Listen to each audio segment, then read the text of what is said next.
Dude, I cannot tell you how many times I've tried this thing. It's getting frustrating at this point. Okay, hold on. One more time for the people in the fucking back. Holy fuck, bro. God.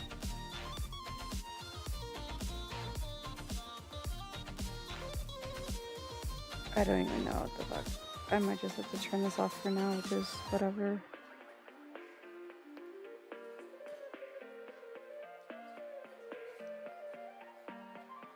PLUR, Hailann.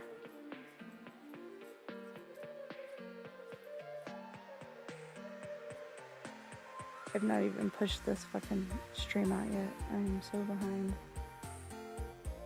I'm so hungry. Okay, one more time. Holy shit. Come on, you guys.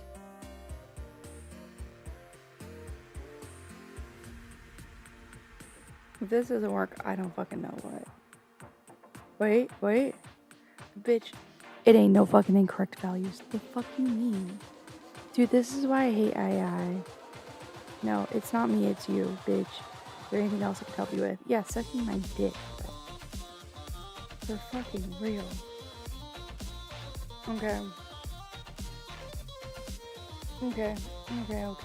We're doing this thing. Eat my dick, stupid thing. Okay. Everybody here?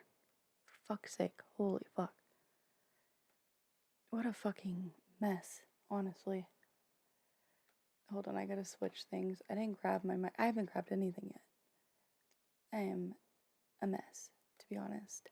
Hello, hi, hello. Is anybody there? Hello, hi. Hello, hi, hello. Hello, hi. Hello, hi, hello, hi. Come and take a look and see what we got. That's where it always goes. We're gonna go to, let me grab this. Up here. Let me grab this. Right here. Let me grab this. Hello. Can't tell if you guys are looking because I have to do this real quick.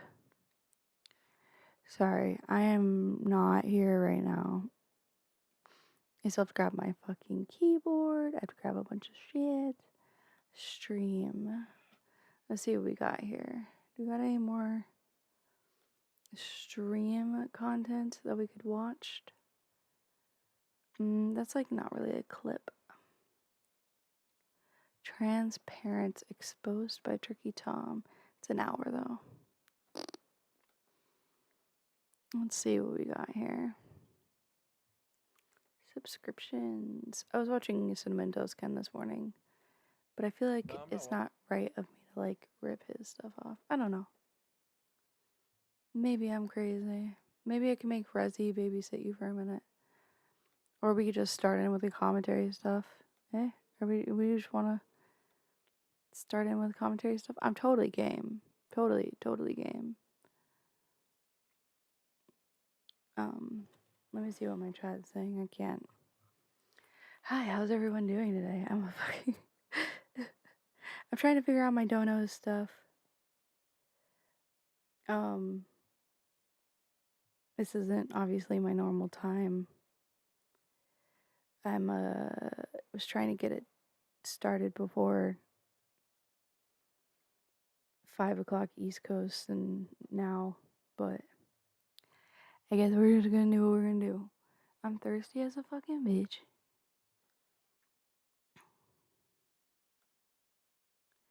This bitch came out with another fucking video. Way to change it up, bro. Way to change. Oh my god, how fucking disgusting. Ain't no way, bro. We'll talk about it later. Maybe I'll decide later. It looks so unnatural. That's all I'll say.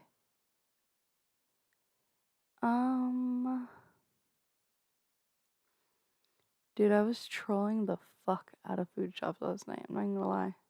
It was freaking hilarious.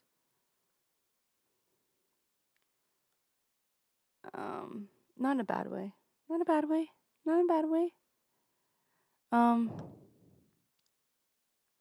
I kind of hope that Adjusting the drama.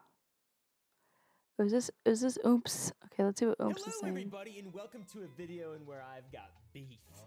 So much beef and This is I'm kind of full probably talking about shit and stuff from our beef last video. right So now let's and I'm watch it. angry because Cold One's a channel and podcast and show that I've liked for years and years and years has slighted me.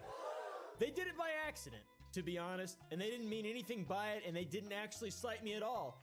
But they reviewed every YouTuber product and they didn't. I'm not a YouTuber, I guess. They got every product, though, pretty much. Prime, of course. Mishmash Cereal, The Good Mythical Morning. Sidemen Products. Dude Perfect Darts. Valkyrie's Reflect Cream. Childish Energy, which I've actually never seen. I'm excited to look at. Beast Burger, of course. Fruit Blocks. Ninja's Adidas. Jerry Rig Razor. Vsauce Curiosity Box. A bunch of different coffees. Ryan Trahan's Sour Strips. There's Joy Rides. David Dobrik's Perfume. What? Mark Rober's Crunch Lab, Feastables, of course, Sidemen's Vodka, Marquez Brownlee Candle, Jojo Siwa Video Game, Cold One's Grog, which is fucking awesome. That's so cool. I love Grog, the name of it. It's amazing. Minus Snacks, Pokemon's Cookies, Linus Tech Tip Screwdriver, the 1-Up Sour Challenge from Phase Rock. Calyx, no, not whatever the that is. Spark Cards, Berry Hot Drop Makeup by Loser Fruit, Binging with Bobbish Cookware, Jeremy Fragrance 1. I actually have some of that stuff. I love Jeremy Fragrance. I'm a Happy Dad Seltzer, something from Ryan Toy Reviews. What the Jeff's Barbershop, Scott the Woz Monopoly, and Hot Ones Hot Sauces, which is awesome. All those are really, really, really good products. But dude, bro, forgot. There's another Phase chocolate. I think that that chocolate with caffeine in it. You also forgot. Oh man, Sour I don't care. Boys! I gotta see what he says. I just don't care. Sour Boys candy, get it. It's fucking delicious. Why? Why do I know that? Because I've tried it. I didn't win the competition, but I tried it. Anyways, hi sound, hi time, hi my favorite 2 or 3 viewers. Oh shit! Somebody tell Sarah Sausage I'm alive. You guys know I'm alive. I'm not even alive. I'm live from my house. In my bed. Okay, I'm not. Okay, well, I'm in my bed, but I'm sitting in a chair in my bed. It's a long story. And we're going to drink because it's past 12. And I want to. And I really want to go get some corn dogs, but I'm not going to. So hopefully this is good for your ears. Thank you, everyone, for coming out. It means oh so very much. Let's see. Good.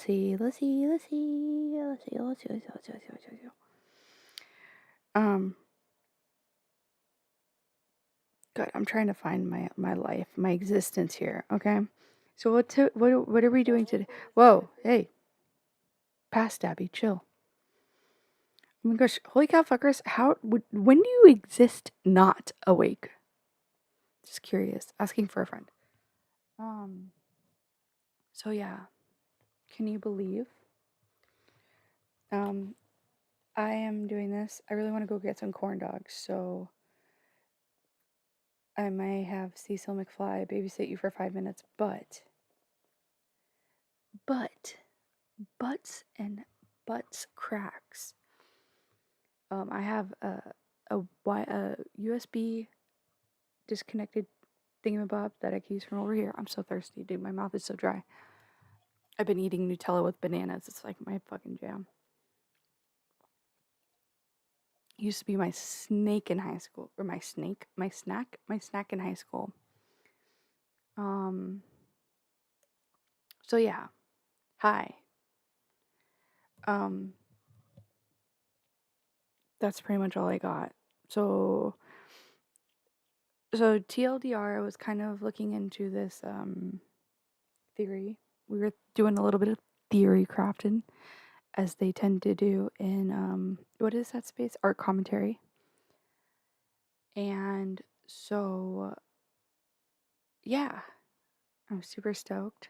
Not to do theory crafting, but for art commentary stuff, because if you don't know, that was my time to be alive.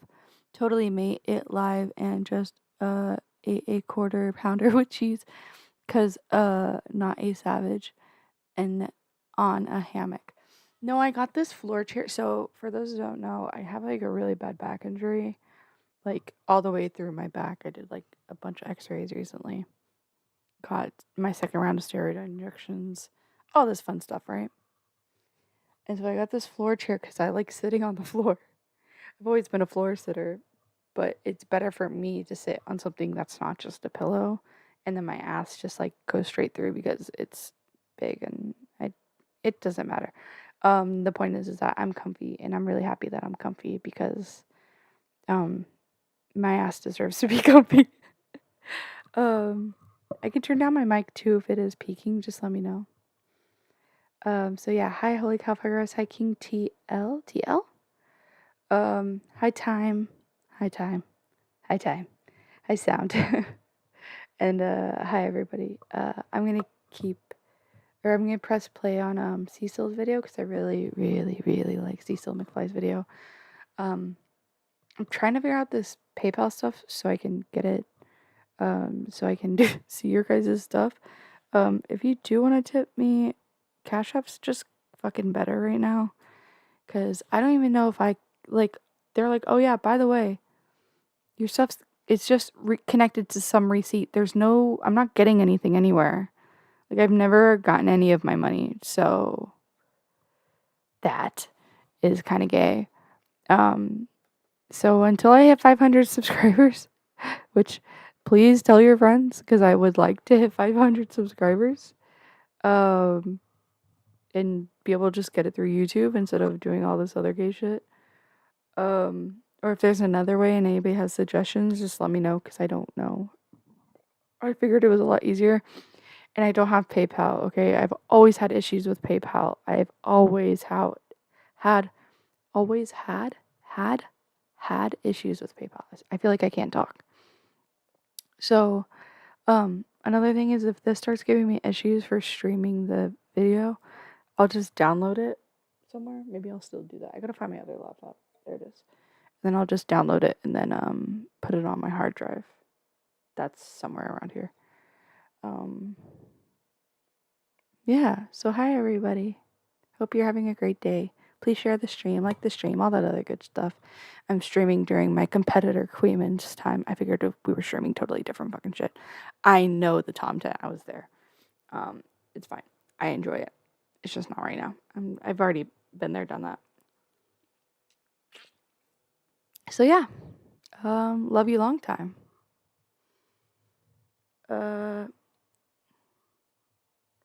Yeah, King TL. Dude, I just saw your fucking dono there.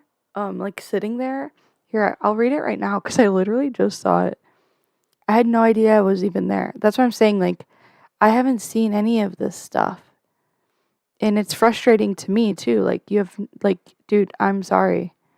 I'll just say that. Take me to PayPal settings. So I've just like right now sat with the AI like 700 fucking times. And like, time was like, oh, it's about fucking time. I sat there with this stupid fucking AI over and over and over again, putting in 2 different cards, by the way, for it to confirm my account. Nothing's working. And by the way, my friend had me make another fucking account. Well, he didn't make me specifically, but I made another account so they could, send me funds to fucking see if things would work. No. Nothing's working. Then I have to call this other fucking thing. They gave me another number for another PayPal to get my other account reinstated. Like, nothing fucking works, okay? I've tried everything, and now I have to call this other number. I just really want to watch this fucking video so I feel accomplished in my day. So I will let you know. I have my phone next to me. It is on my now 6-foot fucking charger that I will make sure that now my phone is plugged in. So if you do send me stuff through Cash App, actually, let me make sure my fucking alerts are even on that. I will get those because I get text messages and I get alerts. Promise. But yeah, let me read that fucking thing. Tip, page design, don't care. Tip history, King TL, dude, from May 20th. Like, see, that's what I'm saying. What is it? See, like, I don't even know how to get any of these. Like, they just say, oh, yeah, you got them. To where? Got them where? Where did this money go? That's why I'm so confused. Export to CSV. What's a CSV? Show deleted. View chargebacks. Export to CSV. Oh, that's like a page. That's what I'm saying. I'm so confused. Anyways, okay. So this says, oh Jesus Christ. Shadow once drug Matt Pitt down to the playground. One like Shadow pretty good dude, except dude bullies these nerds. He thinks he's a cool guy. To the dweebs, buddy. This about it. Yikes. Am I right? You lame. Shad L humor. Okay, that's actually kind of funny. Yeah, I don't know where the fuck this money goes. Like, I have showing tips, $76. Dude, that's like a good date with myself to sushi, okay? I'm kidding. I'm totally fucking kidding. I just don't know where the fuck this money went. It might even be in my account. No idea. Couldn't tell you. So I have to figure it out. And I'm going to be with a friend of mine that helps me with a lot of this kind of stuff because my brain don't work well all the time next week. So if anything, next week we'll figure it out. Because I'm going to LA for a concert with my friend. And I'm stoked because yay music. I also got to... It's too much adulting for my brain. Okay, we're just going to talk about art commentary. Are you guys good with that? Are you guys good with fucking art commentary? Jesus fucking Christ. That's all I want to do. That's lame. Did donate. Damn, that's embarrassing. I may have... What does it say? I may have said something lame as fuck. Fuck, it's right. Fuck it. Fuck, it's right. I can try to do some research to help you try to... Yeah, like, whatever. I'll take... You know me. I'll take whatever. Like, I'll take whatever I can get as far as help goes. I'm just stupid sometimes, so we're trying not to be. Also, I may walk away for a second because I really want a fucking corn dog. Like, I got a bunch of them from my dad's house because my sister went out from being here or some shit. I don't ask me questions I can't answer. At some point I have to move my car. Ow, my back. But otherwise, oh my God, sorry. I'm in so much pain. So let's watch this. Are you guys down? Do we want captions or no captions? Let me know in the chat. I'm gonna use... Where's my tablet? And we're gonna open up a White Claw in a minute, okay? Because it's past 12. I waited to stream past 12 so I can drink if I have a rule. We have rules in this household. Not very good ones, but they exist.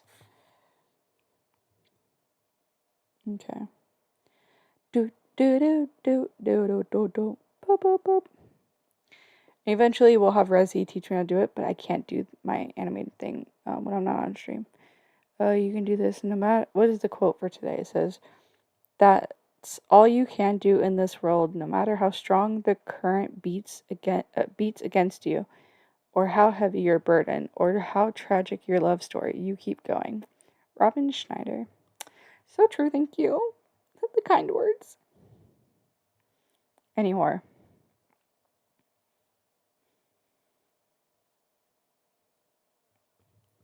What in the world am I looking at?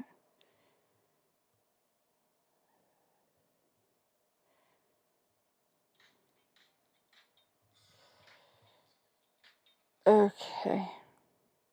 Bro, I even... See, the whole reason I went down this rabbit hole, because I got a new sound alert. Okay, you guys can see it. You guys want to see my new dono sound? And then we'll start, I promise. I fucking promise. On God, for real, for real. And no, it's not in my to be sorted folder. Oh, no, but you are saying that just because I'm... It's so funny. Oh, no, but you are saying that just because I'm... It's Chud saying my name. It's funny. It's funny to me. Okay. Sup, Abby Monster? Nah. Nah? I don't know what not to. I have my chat up now. Everybody.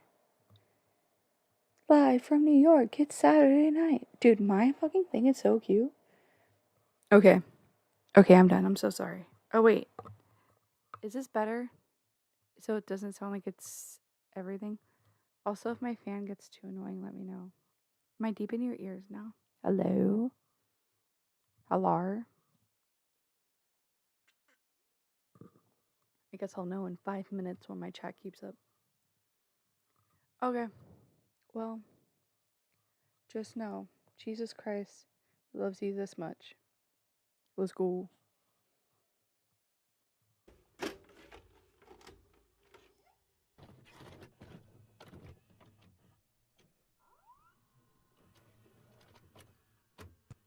Everything is just fucking falling apart, and it's very funny.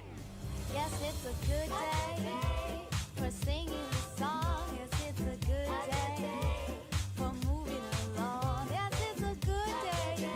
How can anything go wrong? A good day from morning till night. You are the most. Little did they know. Little did they know. I don't know any of the Lio Convoy stuff. We'll get through this video and you'll know why. Disingenuous individual I've ever talked to. You know that? Wow. Relax. Stop quacking, bro. All right. Before we get into the video, I'd like to introduce you to the sponsor. Videos like mine take a lot of time to produce. So what Surfshark does, it encrypts your internet traffic, making your browsing more secure and private when you're online. Now that's ideal as heck if you're like me, and paranoid online while you go down bizarre rabbit holes. And I'm just gonna leave a hint for what we're gonna be talking about in this video. Alright, so I don't recommend you epic video. There are tons of communities on the internet. Various websites and social media platforms all have their own communities as well. This includes YouTube. If you log onto YouTube, you can find yourself going down a rabbit hole of any topic you could be interested in, whether it be drama commentary, sewing, diet, book reviews, makeup, etc. There's a lot of content you can pick and choose from depending on your preference. In this video, we will be discussing a specific community, the art commentary community. Now you may be wondering, what is the art commentary community? It's hard to pinpoint exactly what defines a creator in the art commentary community, or ACC for short. But if you know of it, you can kind of tell if someone is. It's hard to explain. There are a few characteristics to go over. One characteristic may be that the creator may do commentary on current events, specifically things involving Twitter and DeviantArt artists, over footage of artwork being creative. The other kind of person in the ACC can be seen as someone who uses a drawing in various poses to represent themselves as they talk. ACC creators generally focus on artwork topics, but sometimes venture onto other things.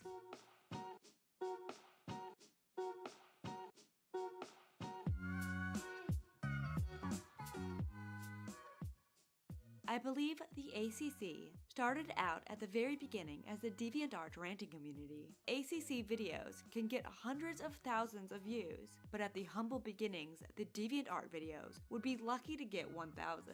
One of the original big creators in the DeviantArt ranting community was someone named Sonic93. There was some huge drama with her involving some, I don't even know, nor is it entirely relevant, but a lot of the dramas I looked into at the beginnings in this DeviantArt ranting community involved people having meltdowns over their Sonic original characters, and what characters you should be allowed to encourage to be in a relationship with or ship. I'm not even exaggerating. I watched so many DeviantArt ranting videos, and by the end, I think my brain melted. Ship Amy and Sonic together, who the actually cares? I would say this level of stupid left when the DeviantArt ranting community died, but it just changed from Sonic OC drama to something else extremely petty and overblown, but now with a bigger audience. If you want to get a sample of how convoluted all the drama was back in the day, I'd suggest Just a Robot's videos about his past. Regardless of how you feel about the guy, watching how a group of people in the DeviantArt community twisted everything to the least charitable interpretation in order to perpetuate drama, as well as make reasons to hate a guy, is just astonishing. I'd sum it up here, but it really isn't the focus of the video.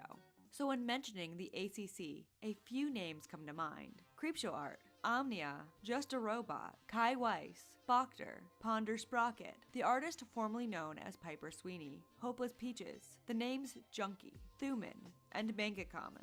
And there are probably more. These are just the ones that I can think of on the top of my head while writing this extremely complicated, convoluted script. All of these creators and more make up their own community, and you can usually find them commenting on each other's commentary. The whole thing is very roundabout, and it's all just constantly responding to each other in order to have the last word. And that's exactly what we're going to focus on in this video as a sort of theme. At some point, the DeviantArt ranting community died out. There are still hanger-ons today, but it's mostly a dead art of yelling into a mic over a crappy avatar. And the first major noteworthy drama that occurred in this new community of better quality content surrounded a young YouTuber named Spoctor Theory. Now I'm hesitant to call this drama as it's fairly serious, but I digress. Let's go over the details. So what happened, and I'm writing this mostly from memory, someone by the name of Stories, who also made commentary videos, accused Spoctor, a minor at the time, of being a pedophile. Stories claimed to be 8 publicly. Soon screen caps came out and everyone piled in to accuse Spoctor, a minor, of being a pedophile. I'm not gonna lie, those are one of my favorite stories, okay? Like, bro, one of my favorite fucking stories is the ones where the minors are pedophiles. That shit fucking makes me laugh, bro. Every time. Pentagram and stories. Wait, what do you mean? How do you know this stuff, Mr. Gamer? I might have to have you come in and help me out here. What up, Huggy? Staying out of trouble? I'm not your guy, bro. Bitch, I see the way you move. I'm good. But no guy. I'm nobody, okay? I'm just Abby. Homie. I see who you be bringing on your streams, bro. That's all I'm gonna fucking say. I don't want drama today. That's why we're watching our commentary community. Dude, I got ice cubes. Let's go. Why is there ice cube and iced tea? That's too confusing for my white brain. Okay, that sounded horrible. For my dumb brain. Dumb woman brain? That sounds better. You move slick. Huggy, you move like a wrecking ball, but like not even Miley Cyrus's, bro. Like one that's broken on the side. Hopefully that makes sense. Okay, I'm done. I'm done talking. I should not be talking during, or doing things while I'm distracted and talking. I'm not your buddy, brother. Okay. Anyways, onwards. The main players in this were people by the name of Atari and Pentagram, but more people dogpiled in to point fingers at this guy. Eventually, Ponder Sprocket, the adult in the situation, came out to point out how ridiculous everything was, and the inconsistencies in the evidence. Then came in PK Russell, who, if I recall, found out that these people were conspiring behind the scenes to ruin Spoctor before having anything against him. How rude. And then spun a narrative that didn't exist. A grimy wrecking ball, slimy slime. Because at the end of it, it embarrassed a lot of them. The only people to still be around in this drama is are Spoctor, Ponder Sprocket, and PK Russell. Stories and Pentagram hid, and Atari apologized for her part and quietly dipped out. You'd think the community as a whole would learn. Okay, real quick. Let me turn this bed boy on. My headset, hold on. Oh, I had it on. I'm an idiot.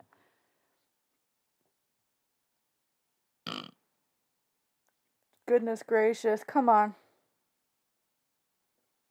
Jesus Christ, dude. What is going on today?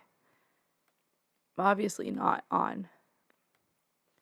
Let me do this. It's because every time I gotta go into my fucking Okay, let's try this. Learn from this. Don't jump on dog funnily fights enough, until you're given- Spoctor got exposed by Leo Convoy and Hopeless Peaches for possession of CP. Okay, wait. What? How old is... Never mind. I don't care. Quite frankly, I don't care. Peach has always been fucking weird to me. I don't know if that's just because I was a Creepshow fan for a minute. Anyways, I'm gonna be right back. I'm gonna go make corn dog. watch this. Yeah?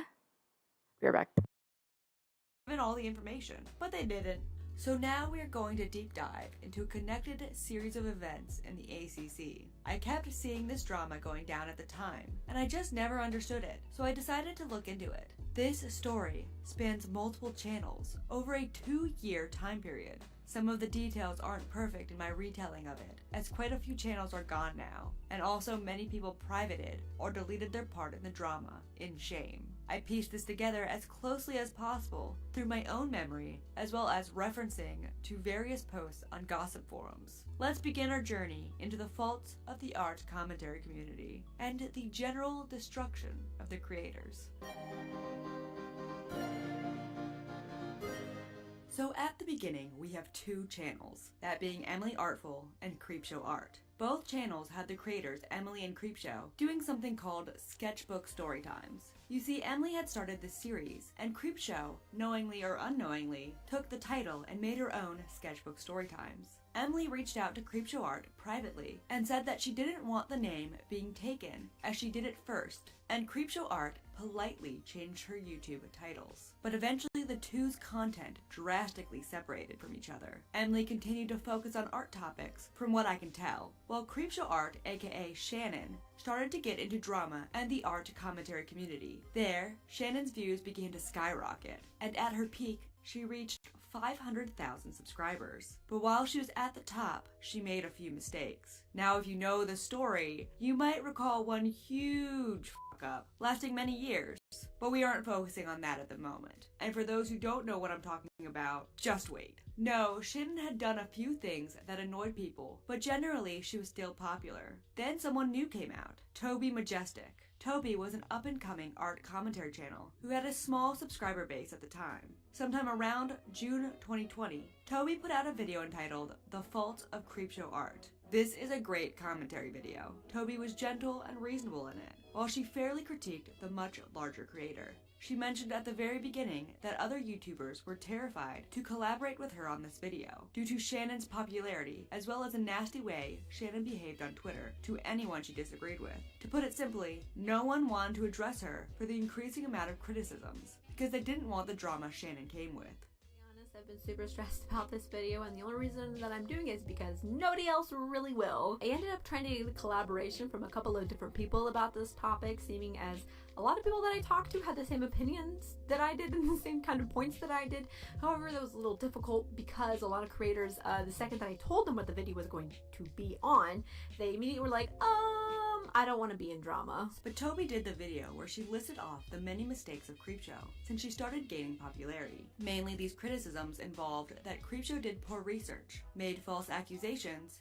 The issue is that Shannon had been told by many people that this was a false allegation. She didn't do any research. Shannon, you can literally be sued for this. Got involved with petty drama, and all over just acted before she thought.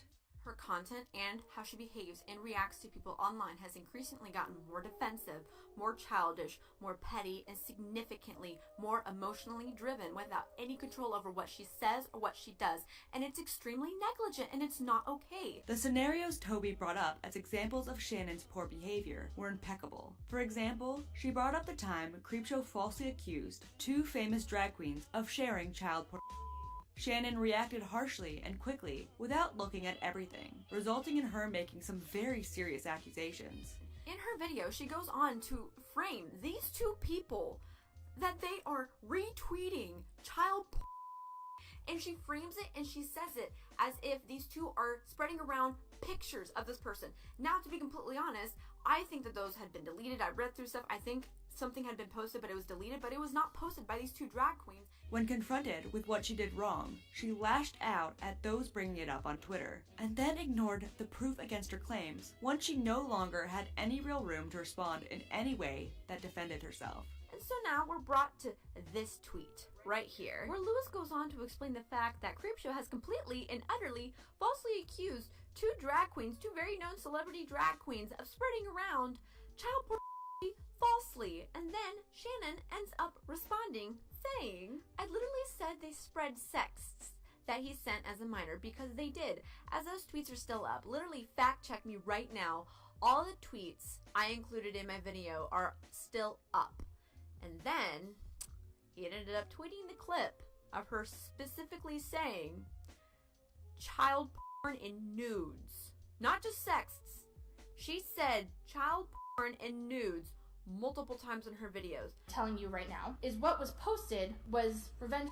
His sex, his nudes, revenge was posted by and then retweeted by Shea Coulee and Ariel Versace, two people with massive platforms. And these were posted in direct response to them calling out Jake and trying to spread hashtag cancel Jake Yonsei. Shea Coulee and Ariel Versace, two people who are successful in their fields and are massively talented, like they're very talented, very gifted performers who have large audience who don't like Jake for whatever reason that they are allowed to not like Jake, decided that they were going to repost to their large audience these images, this revenge to embarrass and hurt this 19-year-old.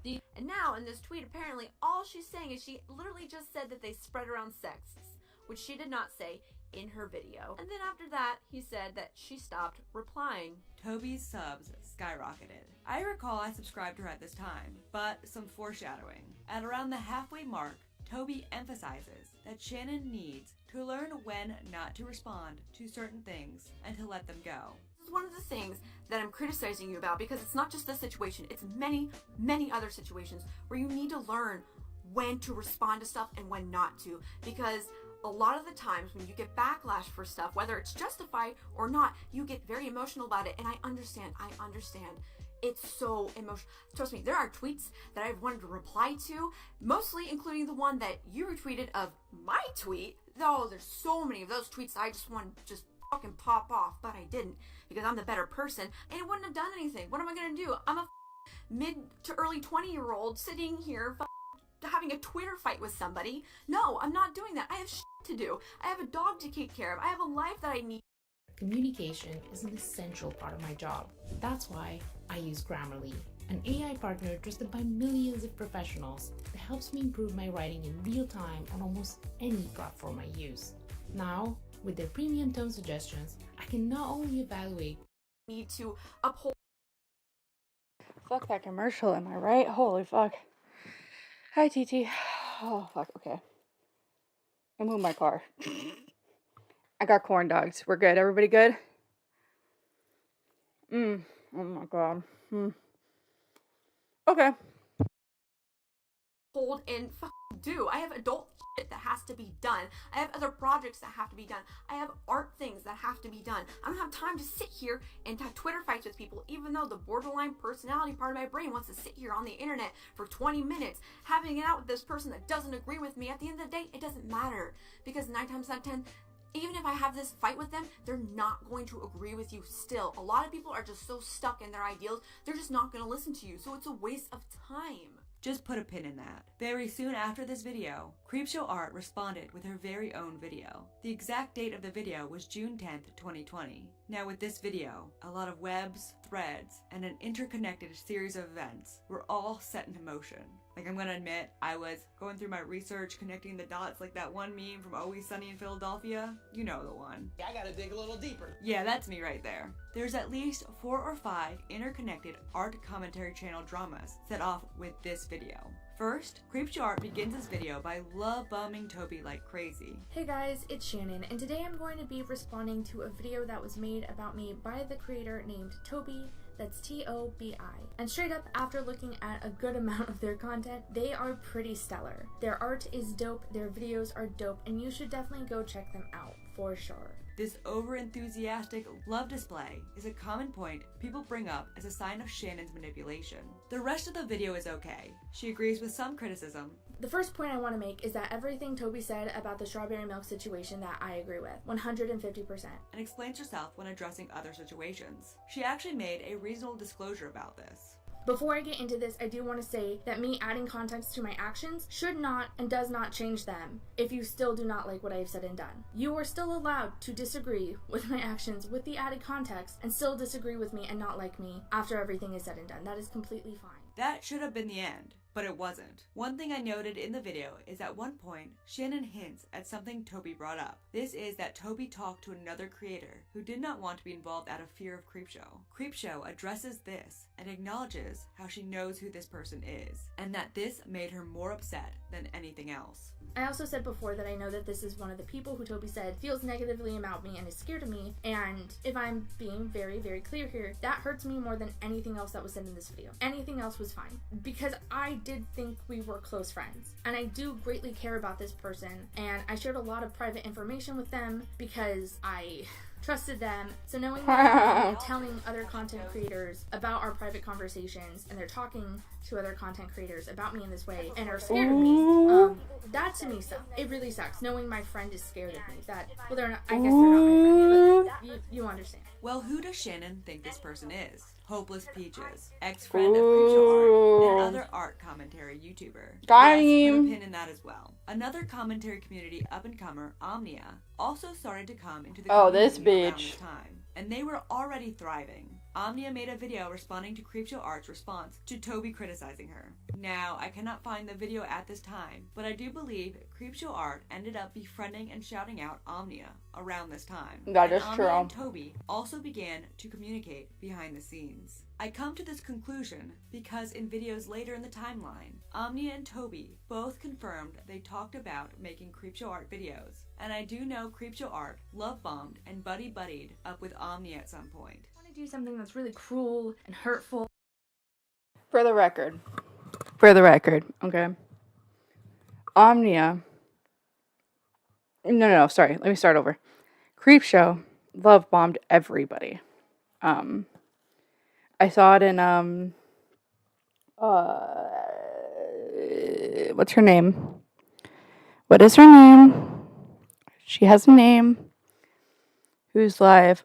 Abe wants to know. If you're watching, the answer is yes. I'm not reading that on stream. Let's just say all of the things, all of the time. That is my answer to everything, all at once. When it comes to Creepshow, she love bombed everybody. That's kind of the vibe and the truth that I know. Now, whether or not Omnia and Hopeless Peach are good people, I think anybody that spends extensive amounts of time online needs to go outside. I know, because once I started going outside, I felt a lot better about my existence. Well, we'll see about that, Mr. Gamer.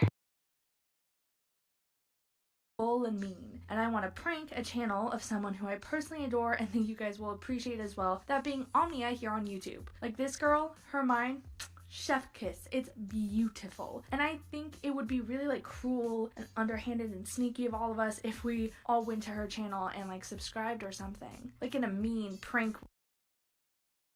What is a love bomb?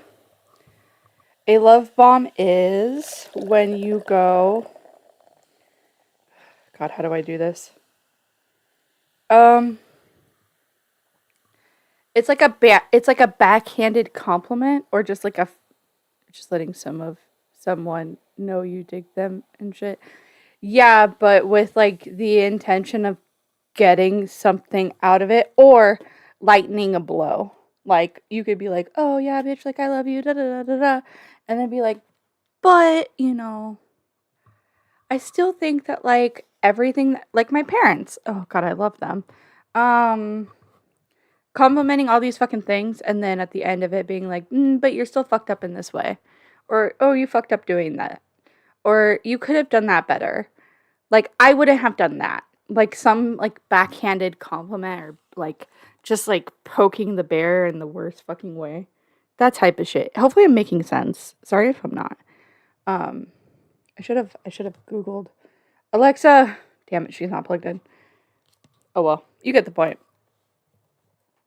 Way. And And like also if we went to comment on some of her videos letting her know like really nice things about herself, like a bully would. Let's like online bully right now. I think it'd be an awesome cruel prank. For those of you who aren't as cool as I am and aren't already standing this beautiful brilliant person, Omnia is a brilliant artist who runs an art commentary channel, and the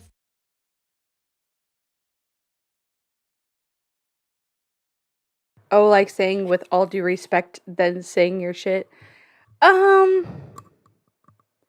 See, when I say it, I don't have like a malicious bone in my body. So like, with all due it's a manipulative tactic often used by people like Shannon to gain trust and loyalty to others. They gain exposed by them. We lose control of their narrative. Yeah, it's like how people were like, oh well, you just sided with Xylee on something, so like, aren't you guys like? I thought you guys were cool. Like, how could you even say that? Like, bitch, because I can still be constructive and have an opinion, but that's not like love bombing. Love bombing is doing what dick riders do and just like, oh yeah, it's like a negative positivity or positive. Yeah, that's what it is, right? Negative positivity. Like when it's just like a floodgate of fucking compliments, but like you use that shit to fucking mind control. Lack of better terms. Are we good? Is everybody on the same page for love bombing? Because as soon as we get to this next little beat, I'm going to 1.25 it. Also, hi TC. Everybody say hi TC. Mr. Gamer, I think I said hi. Everybody's good? Okay, cool. Hopefully I'm entertaining. I'm sorry if I'm not. I'm going to grab my keyboard. Okay, I get it. I thought it meant like the way when you act way too sprung, way too fast. No, that's well, yes, but that's also like the honeymoon phase and stuff, like when you're it's love bombing, and I call it like the roller coaster, right? Like you just go through the emotional roller coaster ride, and it's just like this fucking roller coaster ride all over and over and over again. That's just like the hi Elf Zeppo.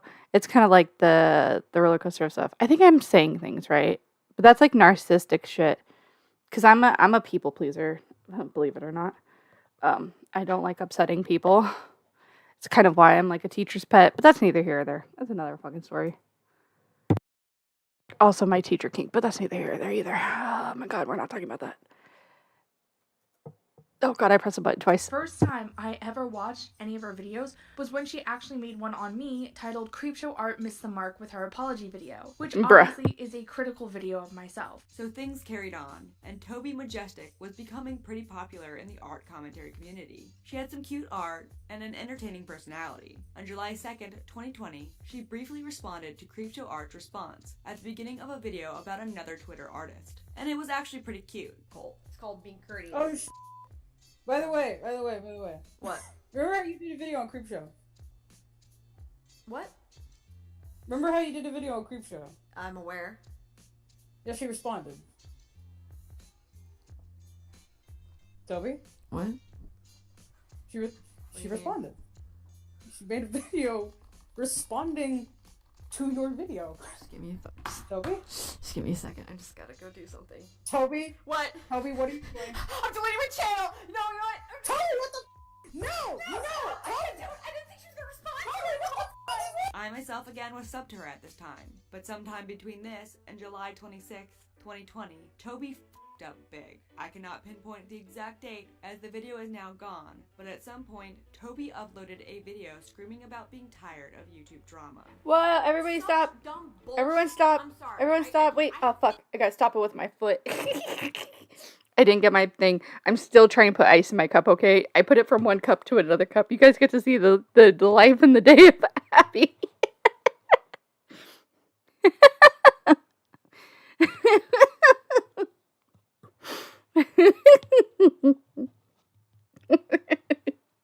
Sorry.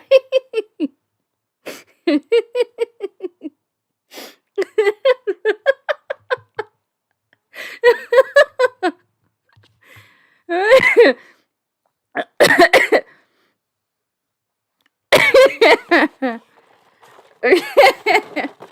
just want to get that.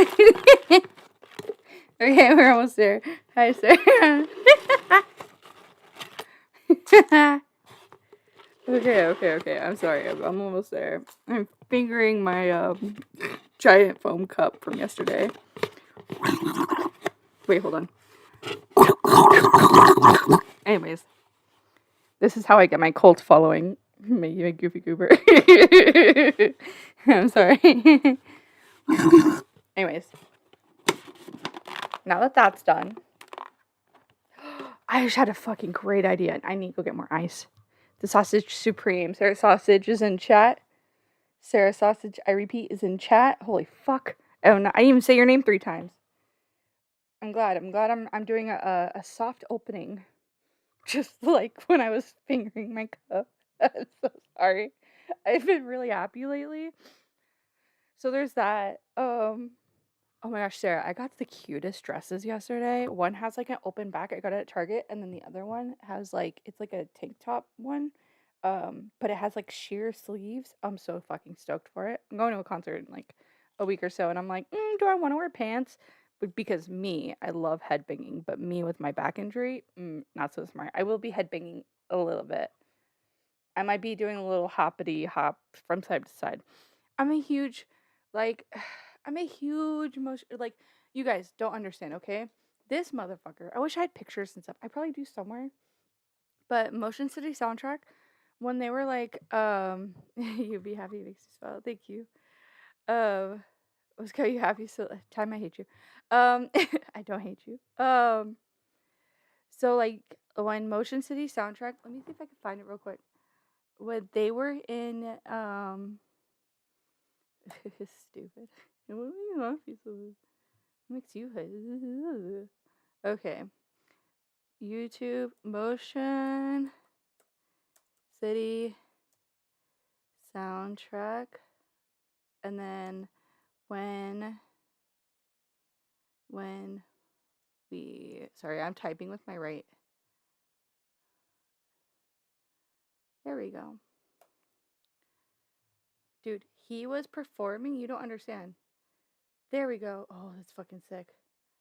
Let's get fucked up and die. I speak figuratively, of course, like the last time that I committed suicide. Bro, it was so, look how fucking cool this stage is, bro. Okay, where's it go? Where's it start singing? See, look, he has a back injury, and so he's coming out to perform with the fucking, he has a cane, bro. He's walking out with a cane. Halfway through the thing, he starts like leaning on it. But bro, this is so, look how fucking cool this guy is. You guys don't understand, okay? Listen, and I don't hate you. Listen, okay? This band, so my mother is a cunt, right? So she would take away my music, and like I would listen to Pandora a lot. I need to let go of my foam cut I was fingering earlier. Hold on, let me put it on the floor. Okay, so my mother would take away my music, and it was Pandora. It was a lot of like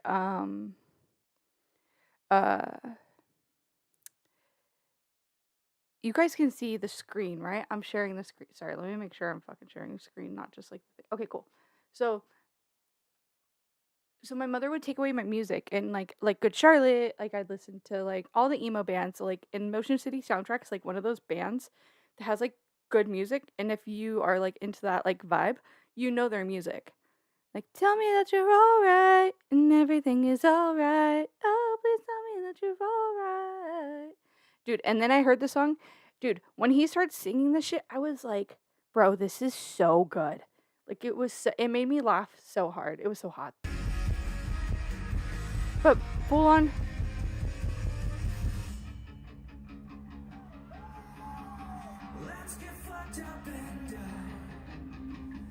I'm speaking figuratively, of course.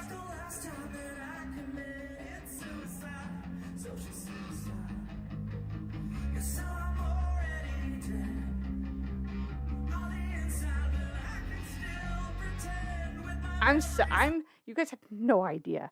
I cried because like my mother would take away my iPod or whatever the fuck I had at the time, And it was like, dude, it made me so fucking happy to see them. I get to meet them. Oh my god, I get to meet him. It's so fucking happy. And like he literally did it with a cane like halfway through. Well, one, it was fucking hot, and two, they're just so good. It's like, let's get fucked up and die. I'm speaking figuratively, of course. And he's just so talented. Oh my gosh, it's so fucking exciting. Anyways, I'm going to see them next week, and I'm so happy. I am so happy. Them and the Veronicas, it was like, you guys don't understand, okay? The Veronicas, I coomed over so hard when I rediscovered them in like let's see, when did I graduate? So 2010, 2011. Because like obviously I knew them growing up. But then when I rediscovered them, top tier, top tier. What did you guys say? Q, no one hates me. Mothers can be cunts. Oh, you have no idea, Sarah. I will send you the meme I did. If you know the like soulless Wojak, like the one that's like scribble with like no eyes, that's what my mother looks like. Hate her. Cannot stand her. She just drives me fucking nuts. That's a whole other conversation I'm not getting into right now. The Veronicas, oh my gosh, don't even, oh my god, my babies. For real though, honestly though. Let's see. Well,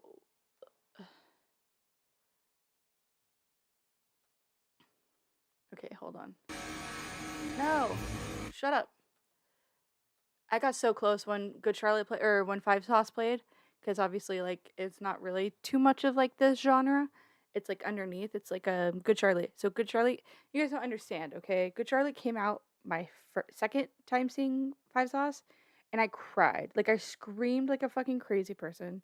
I was like 10 years older than like the crowd that they were for, and I'd always want to see them. Same reason. My mom would take away my music. Good Charlotte was like my fucking soul. I have a tattoo. Actually, I think I got the tattoo after I saw them, because I saw them their first show back. It was Mikey's birthday from Five Sauce in 2016 at the Troubadour. Oh god, I have so many cool stories. Maybe you guys will hear some of them now. I'm so fucking exciting. I love the Veronicas. They make me so happy. Okay.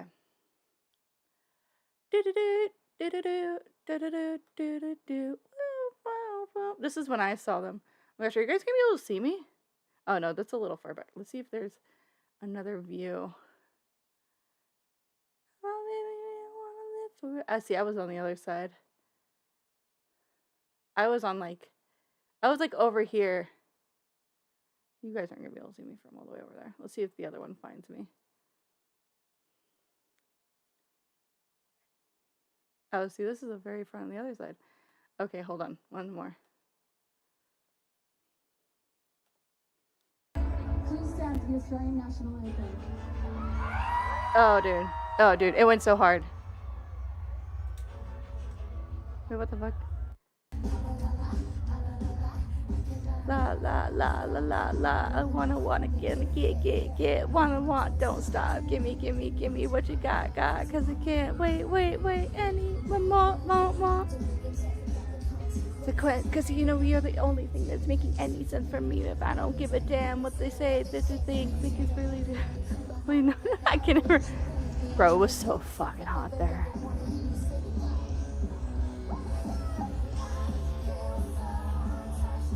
I want you. Anyways, that's a blast from the last day. Okay, let's go back. Things that are severely more fucking important. Good. Did you say Good Charlotte slaps? Okay. Than this dumb bullshit. First, I'm blocking several drama channels, well, every drama channel, and several commentary channels because I've had it, sick and tired of commentary channels and drama channels that severely hyper-criticize and pick apart every single little thing that somebody does online, even though they know themselves as creators that there is shit that goes on behind closed doors that the public does not know about for a reason. And defended some other YouTubers that people had issues with, including Shane Dawson, Pootie Pie, and Gabby Hanna. And it's not just about Shane. It's about many other kind of creators and people who have been picked apart wrongfully, I feel like, to a degree. Gabby Hanna. Oh, bitch, guess who has their keyboard? Look at this shit. For everybody lays down her. No, I'm unstoppable, bitches. Whew. Yeah, I sure did. Why? I ain't got words anymore. I ain't got words. I ain't got words. Yeah, no, all I was gonna say is that part about, what's his name? Aged poorly, eh? What the fuck is his name? Shane Dawson? There we go. Jesus Christ. My brain stopped working 'cause I got distracted.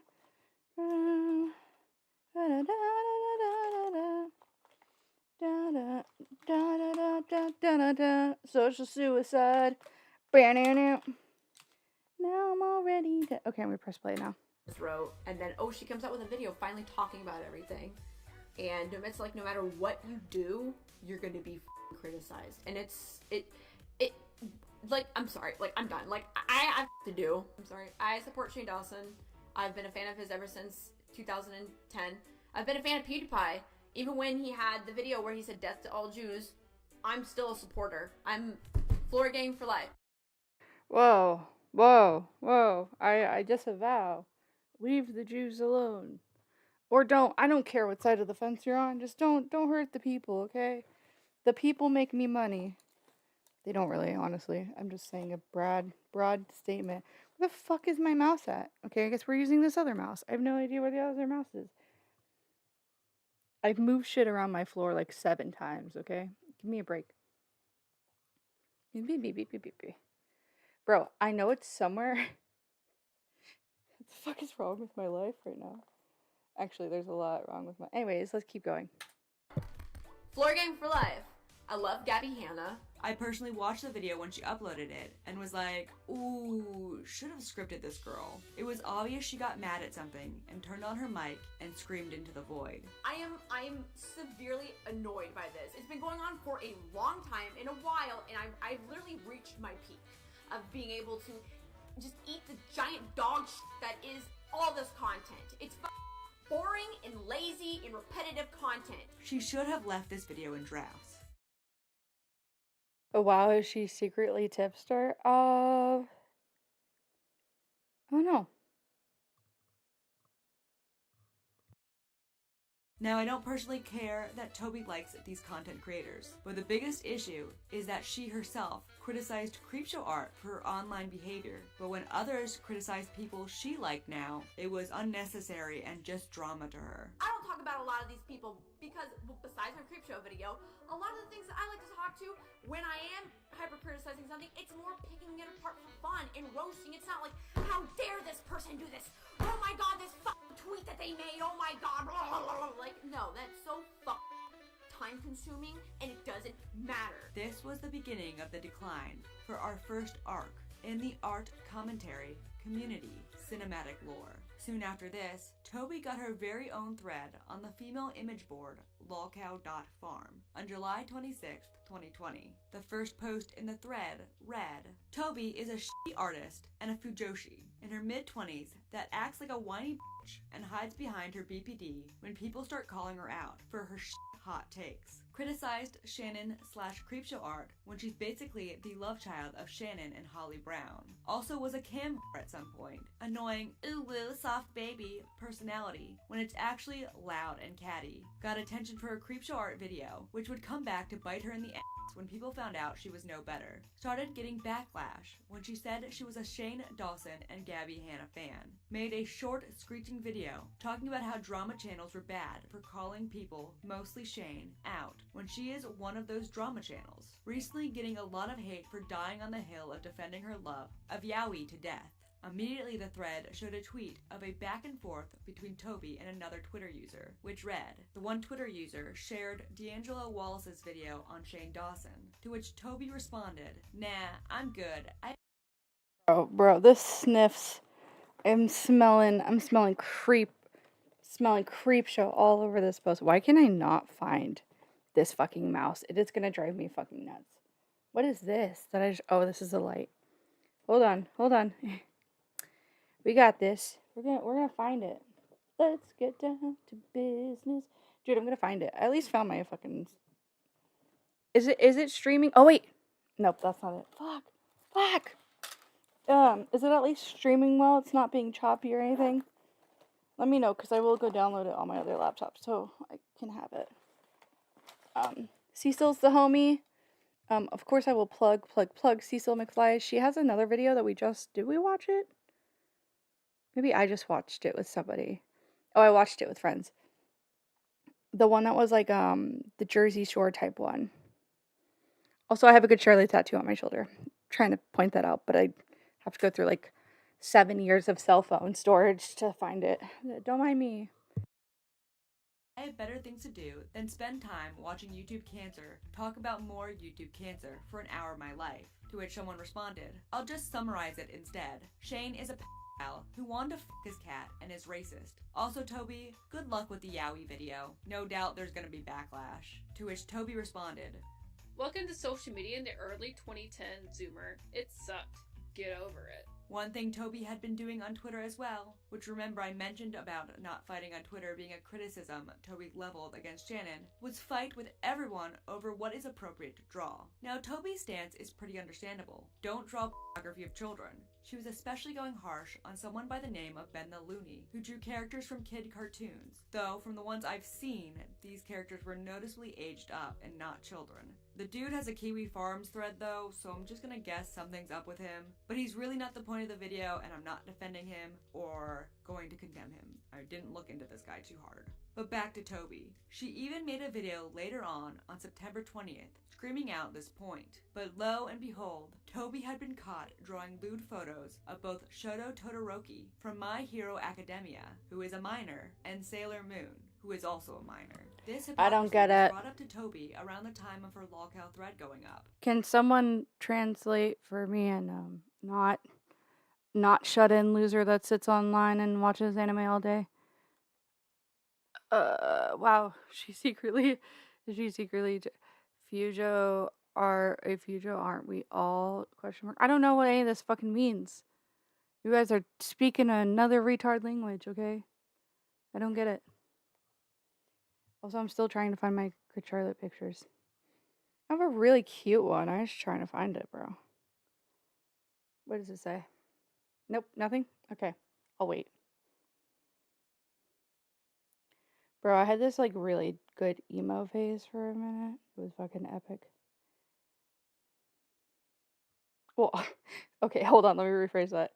I had a hardcore re-emo phase, okay? It was like an emo rebirth. It's when I went back to wearing all black. It's when I was like going through like my it's when I I got one of those relationships, okay, and then they go gay for a minute, okay? I had one of those moments. Went gay for a bit. And then I went back from gay. But my gay phase, I am a hot lesbian, okay? That's all I'm saying. And Toby responded to this on Twitter, writing, I had two things. The Boku no Hero Academia picture wasn't sexual, nor was it drawn to intend to be such. Also, in that picture, he's not supposed to be a kid. He's supposed to be an adult. Second, if you think that is kiddie porn, you retweeted it. So you're distributing child pornography. Yikes. Less than 3. One thing to note, the Shoto Todoroki image was tagged with very sexual words, like BDSM and hard. There was no way this image Boko no Hero Academia BANH. I'm not good at reading. We're gonna get better at reading, you guys. Commissions open. Yaoi. Hashtag hard. Hashtag BDSM. Hashtag AU. Hashtag alternate universe. Hashtag Tokidori. Todoroki. Dude. Todoroki gay. Ooh, aggressive. Boku no Hero Academia. OI. Fan art. Friday. Fan art. I'm not good at reading, okay? I will admit that. I have no problem admitting that. Also, I can't find this fucking photo. Anyways, image was not meant to be sexual. Toby now has shown herself to lie in this response in order to make herself look better. I totally understand her not knowing the age of the character, or aging them up, but the problem is that she has now already lied to her audience. Someone responded to her by writing, "If anything, we should call you out for falsely attacking someone blatantly, while you yourself have engaged in heinous acts worse than what you claim he does." To which Toby quote tweeted and responded, Calling out Ben Aludi for posting inappropriate CP illustration when privately me and other peers discussed this with him a while ago. That same picture to be exact, he said he stopped. He didn't, equals 3. Also, please point out the things I've done worse than drawing CP. Toby wasn't done with Ben the Looney though, and she tweeted out on July 26th, the same day as all of this, "Hey guys, at Ben the Looney is a make sure to block." Someone replied that they wanted a not safe for work warning with the warning. I want to point this out about the art commentary community. Now, any reasonable person would assume an artist being called a over and over again will have not safe for work images on their Twitter, but in the ACC, the members need warnings and their hands held for everything. I don't mean to condescend, but I would have not survived in this community for a day. I'd be so canceled. Now, I'm not defending Toby. This is the community she's a part of. You have to tread lightly there and give warnings to everything you post, lest you offend the art community. It's a very sensitive place that also nonstop attacks people for the smallest mishap. Bro, I don't so get it. cute. Continuing. Toby continued on her anti-CP drawing tweets. And again, I 100% agree with her take. And I've actually, if I'm going to be honest, have had a similar Twitter meltdown similar to Toby's. And I came out from this situation realizing that if you're doing this on Twitter for hours a day, it only makes you look unhinged and doesn't actually protect any children. At the end of the day, call out the behavior, it's not good, but you don't need to constantly harp on it over and over. Learn from Toby and me. The art community can also learn this lesson. Make your point and move on. But Toby did not move on. And 2 days later... They did not make their point. They did not move on. Wait. Worse than drawing CP? What the fuck? That is bad enough. I'm so confused. Elf Seppo, I'm not gonna lie. I was like half attention, but also I don't get the whole worse than drawing CP. I think it's this. It's like one and the same, isn't it? Like, am I crazy for thinking that like all that shit is one and the same? I need to delete these photos. Okay, we are deleting this. We're deleting this. We don't. Oh my god, we're deleting that too. I have these pictures. Okay, let me tell you. Once upon a time, there was an Abby. And Abby was supposed to roll with a friend. Okay, we were supposed to roll together at home in my confined space. Well, I had to roll by myself, okay? I had a projector and music. My friend got really sick and had to take Benadryl, like a ton of Benadryl, because her face started puffing up. We didn't know why. Anyways, there's certain sounds and certain noises that like go like super high screeches, or like the sound of like but like when you're mopping over it, that make me want to immediately puke because of that moment. I'm looking through those times right now. I was a wee little lad. I was a wee lad. Oh. Okay, anyways. Back to what I was talking about. I was waiting for Elf Seppo to fucking respawn and tell me what the fuck I was like. Worse than worse was what? Because I kind of missed something.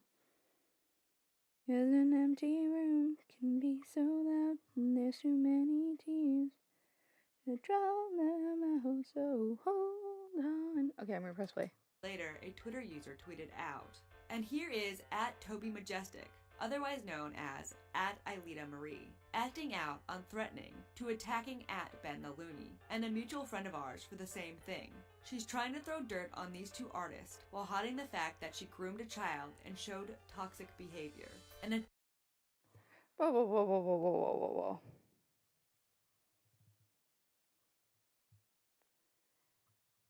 Acting out on threatening to attack Ben the Looney and a mutual friend of ours for the same thing. She's trying to throw dirt on these two artists while hiding the fact that she groomed a child and showed toxic behavior. Who cares about the toxic behavior? What is this grooming the children? I was responding to one of the people responding to, okay. As long as I'm fucking Attached was a screenshot of Toby DMing this person from her alternative sex work account. She wrote, "This is Toby. This is my alt account. If you defend and support a who makes child, literally fuck you, blank. I'm making a video on Ben calling him out, and I swear I'll drag you into it if you continue to support him. Let me know. Peace, bitch." Toby DM'd this person on this account because I believe she was blocked on her main. Then she proceeded to address this somewhere in a YouTube comment section, writing, "So Trent, an ex-mutual friend of my friend group who supports Ben the Looney, leaked my sex work Twitter that I keep private for my YouTube and art life for reasons, and he knows that. So, ... I feel violated, angry, and fucking officially fucking dragging all this stupid shit out into the open. He's so fucked up and really buried himself into a hole with pulling this shit." No, girl. You outed your own private sex work account. You made the decision to DM him from that account. You can't be the one taking the action, threaten people, and then play victim. All of this behavior made Toby look like all the things she criticized Creepshow Art for, but worse. And I believe behind the scenes, despite accepting Toby's criticism, Creepshow Art was fully enjoying this downfall. I'll get to that in a moment. Keep it in. You're a better dude than I give you.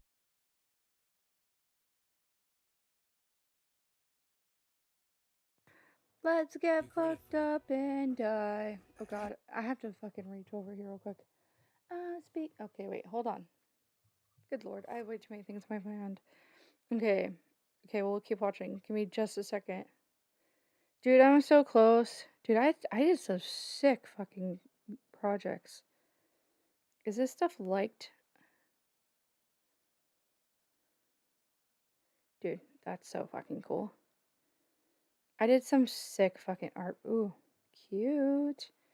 Dude, it's kind of crazy when you go back and look at like the progress of my like tattoos, like how I started getting some through the years. Okay, there's that. I'm speaking figuratively, of course. Okay, I'm almost there. God, I wish I knew when this fucking test. Wait, what the fuck? Who is that? I don't care. Anyways, doesn't matter. Point is. Hey, listen, that wasn't me trying to. In mind. It didn't take long for the videos to come out criticizing Toby for her behavior. The thing about the art commentary community is, if you're in it and you make a mistake, someone's going to make a video on it. That can be both good and bad, and I'm not here to tell you when it's good and when it's bad.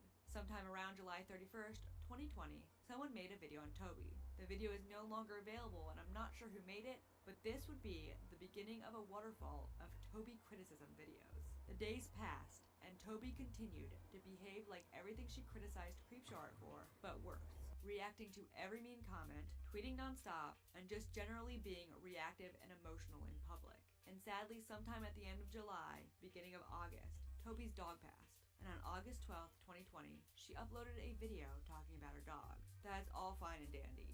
R.I.P. buddy, he was quite a cutie pie. But at the end of the video, Toby made sure to go on an unhinged rant about all the drama she had involved herself in. It was kind of nice. I've always had this dream that I've always wanted to get a log cabin out in the middle of bumfuck with nowhere, and I always thought Buddy would love it. Ted Kaczynski moment. Keiju no 8 ad. I don't know what that means. Oi oi. Oi oi oi. That shit was wild, bro.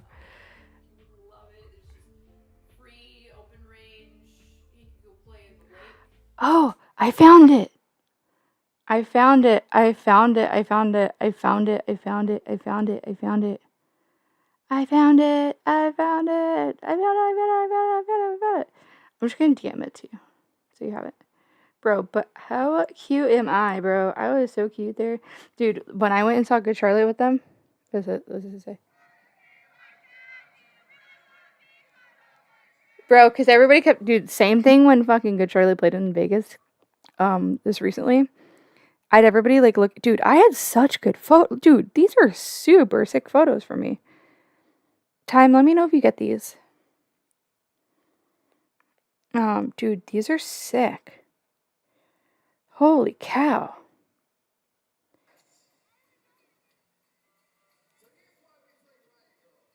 Here's why we play Riot Girl. Bro. Dude, these are such good photos. Sorry, I'm just like kind of like in a and you got the kaiju. I don't fucking care about gay anime shit. Sorry. Sorry, that was dismissed. I did not mean to be mean. I actually kind of meant to be mean, but like, that's not important.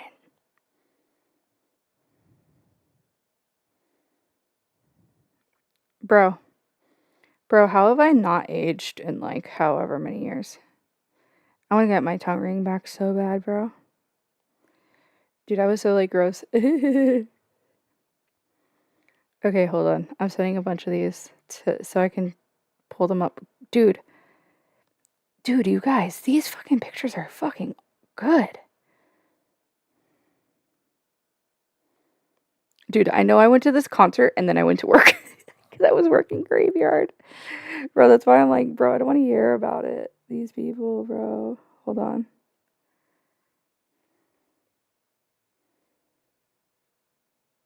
These nights are tokens of promises.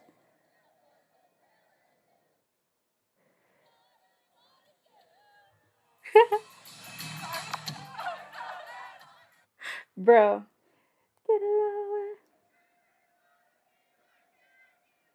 Dude, you don't want to hear me sing. You really don't.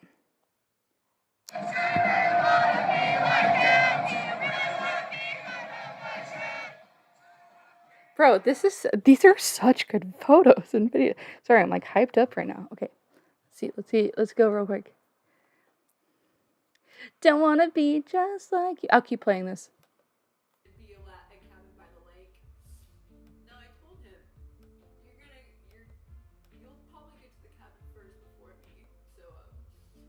What the fuck is she talking about?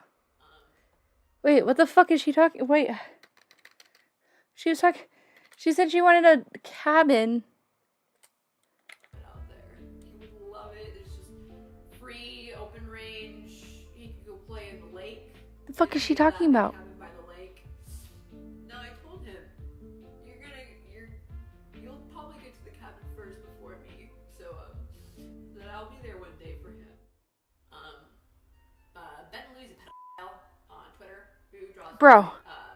underage characters. Some of them he ages up, like physically, but a lot he doesn't, which shows that he actively chose not to do it. He also has a revolving door of maps that follow him on Twitter. He also follows other maps on Twitter too, which is great.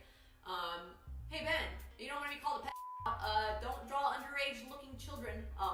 People. It's pretty obvious not to do that. But like technically, technically, they're like drawn, so it like doesn't matter. Sorry, you.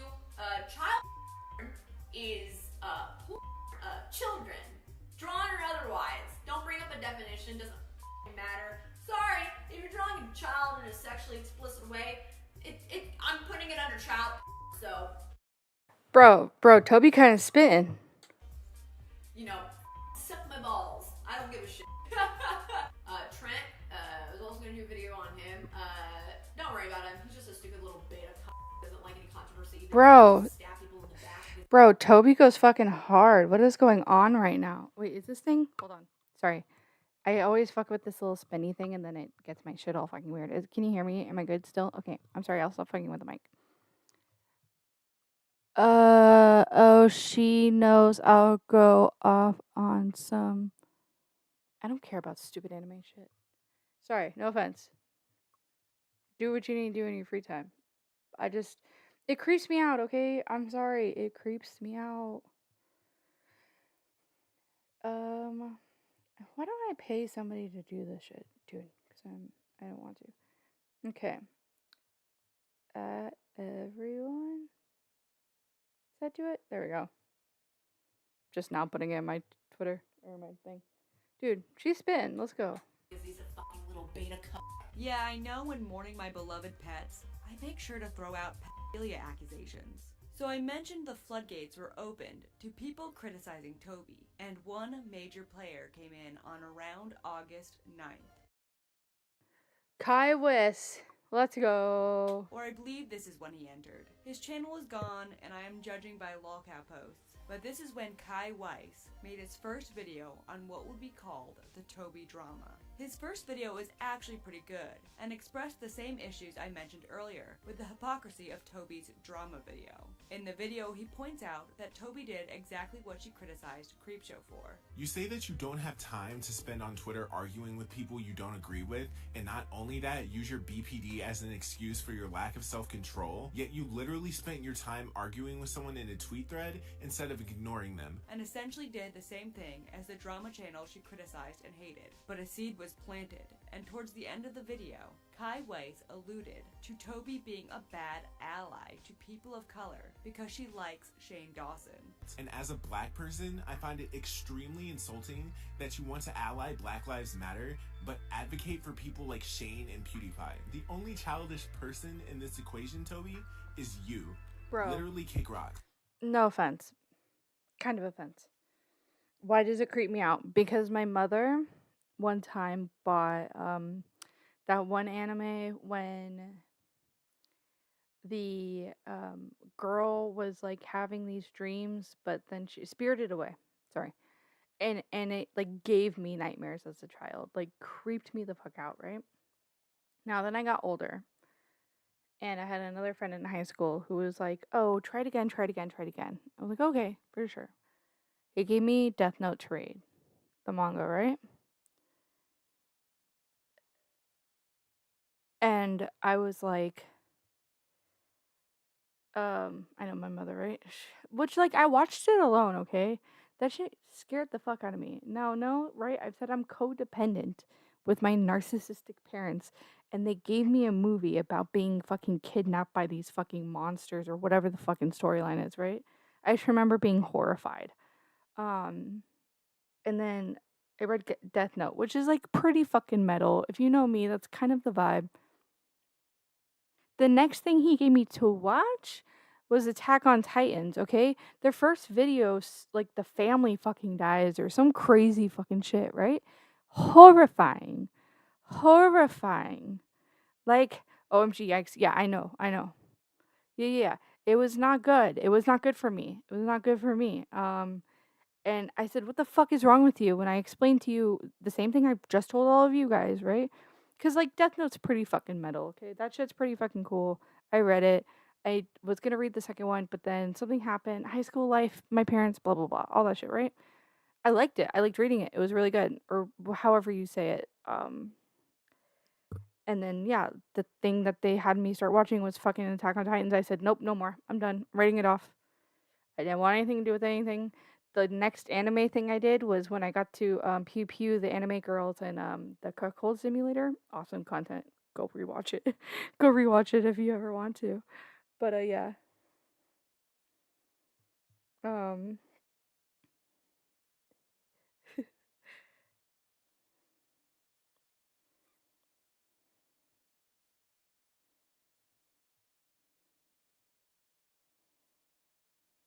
Sorry, I had to reply to something. The seed of So yeah, painting that's my Toby as a bigot anime was story. planted and began to grow. Meanwhile, Lolcow began digging into Toby and found her other accounts, including her accounts. People then began to insult Toby for being a sex worker, and she fired back. I personally don't care either way, but it does show that Toby is exactly like Creepshow Art in that she responded to everything. We all make this mistake sometimes. So, my viewers, please learn from us idiots. Time passed, and criticism and videos continued to critique Toby's behavior. Toby decided to take to YouTube again with a short video called "It's Still Wrong, Even If It's Drawn" on September 10th, 2020. In this video, Toby, instead of putting out a well-thought-out opinion, yells at the mic for 3 minutes, calling people pals. I again agree with Toby, but the thing is, she was acting compulsively and emotionally, like she criticized Shannon for. At this point, I'm frustrated. I'm frustrated with the stupid constant thing where people feel overly compelled to try to defend these disgusting perverts who drop CP. Let's all call it what it really is. Don't even try to be like, technically. No. Bro. It's Toby's BPD ass needed to stay the fuck offline, bro.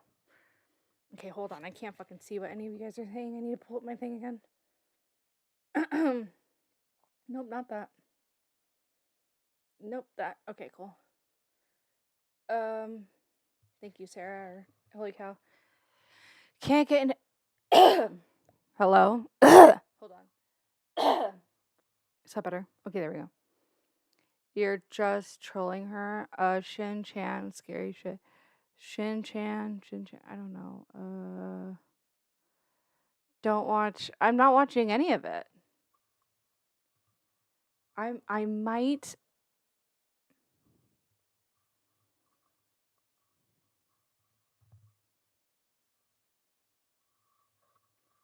Sefu. Fuck my phone. I was trying to make a full thought and just broke it all into shit. That's fine. Honestly, it share my like the stream and stuff too. So while we're at it, okay.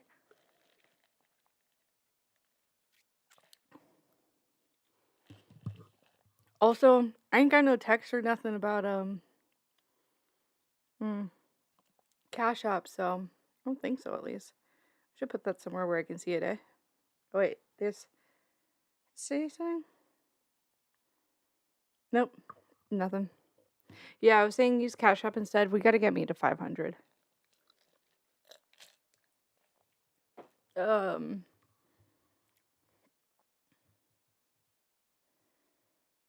You know what? Can I crack cocaine and broken light bulb is gay anime? That's just crack. Holy cow, fuck us. Okay. Okay. If a man asks you if you have a light bulb, run. That's my dating advice today. Oi, oi, oi. Bro, we gotta find that video. It's so fucking funny. I can't even say the word. It's chomo. It'd actually be cool to see a well thought out video discussing this. And not only that, Toby had drawn sexually explicit minors herself, and then lied about it. She could have just owned up, admitted she didn't know the age, and apologized, and never do it again, instead of making excuses. And then the major turning point on the Toby drama occurred. On September 19th, 2020, a big video call-out came from one of the up-and-coming commentary channels, Omnia, and featured the previously mentioned commentary YouTuber, Kai Weiss. The two collaborated on a video together, bringing up similar points to Kai's previous video. Recently, Toby released a video that expressed a similar passion and blind recklessness to a video she has since deleted, where she had an angry rant about the criticism that all her favorite creators were receiving, disregarding the flaws of those creators simply because she liked them. But also talking about Toby's new video as well, bringing up that Toby had drawn minors previously. In this newest video, she expresses her distaste for people who produce explicit content involving minors, or rather, fictional minors. In this video, she says a lot of very true things, but as I said earlier, a video like this falls short when you're just as bad as the person, or in this case, people, you're trying to call out. Kai really emphasizes and implies that Toby is a pedophile in this video. Now I know he did not directly say Toby is a pedophile in the video, but he says he agrees with Toby's assessment. Do I need assistance? Yes. No, I don't need assistance. Is this Cecil McFly? Yes. Do you need assistance? No. No, I don't need assistance. That drawing sexual drawings of children make you It's been a couple years since I watched her. Yeah, she did this really, really good art commentary one. And I just wanted everybody to see as to why I never touched art commentary at all. Oh, also I have my keypad, my tablet up so I can actually see all you guys. Discard clip. Yeah. If you think that drawing children or children that are drawn in sexual situations is okay, or you do it, or you consume it, or you're like, it's not technically CP, like it's okay because it's like drawn, you're f***ing dumb. You are a file. You support files. You have no empathy and you don't care, or you're stupid. Straight up.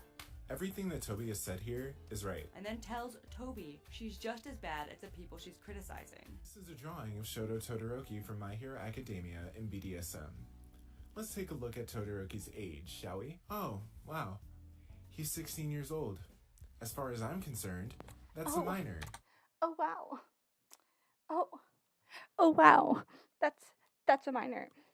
Says the person that goes on to beat their fucking partner. Dude, I fucking hate these people. I can't. Hold on, I'm gonna make sure you guys can hear me from far away. I can't, okay? I can't with these people. They confuse my brain. My already broken brain. I can't. Oh, I found my mouse. I found it. Holy shit. I found it. I found my mouse. Oh shit, I closed out of everything. I found my mouse, so you guys... I don't know if you can hear me. I found it. Oh, wait, here. I found my mouse. Everybody hear me now? Okay, I found it. Okay, everybody... Hold on. I'm here. Hello, I'm sorry. Hello, hi. I found it. Found my mouse. I'm just here for Abby to make jokes. Well, that's nice. We'll get a random straggler here somewhere, some point, right? Hold on. I gotta put this back in the thing. You know? That's how you make babies. Can you keep up, baby boy, when you miss my breath? Sorry, I'm done. I'm so sorry. Okay, I'm gonna press play now. Maybe. Isn't it odd that you went out of your way to passionately tear apart these awful people, but somehow forgot to include yourself? You literally cannot say that this wasn't intended to be sexual or... Okay, it wasn't really good of me finding my mouse. It was underneath my cart, which is holding my TV right now, okay? It played a little hide and seek with me, but we got there. It was very bad of me for having a messy room. But I've been in pain, okay? Give me a break. Oh, but you know what we do have? Guess what we have, you guys? We have Alexa. That means when we have questions that Alexa can answer, god damn it, now I have to find a fucking plug. When we have questions that Alexa can answer, that means... Oh, good lord. There we go. Fuck, that was my tit that time. Sorry. That was my boobs.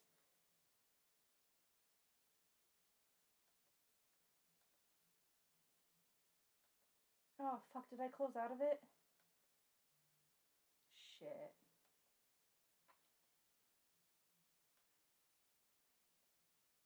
We'll keep playing this.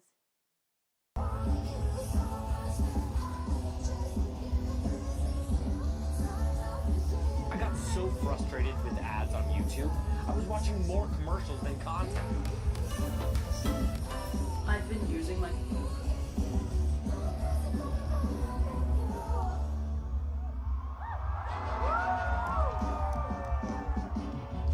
Okay.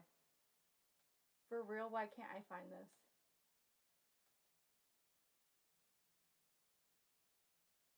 Tommy, see. Oh, here we go. Jesus Christ. Anonymously on Gossip Board. Hold on. Part 1. Hold on, I gotta move it up here now. Toby drama. Oh, cool. Perfect. Okay. Then we're gonna go here. As far as I know, it was 16. Pew pew. Omnia. Be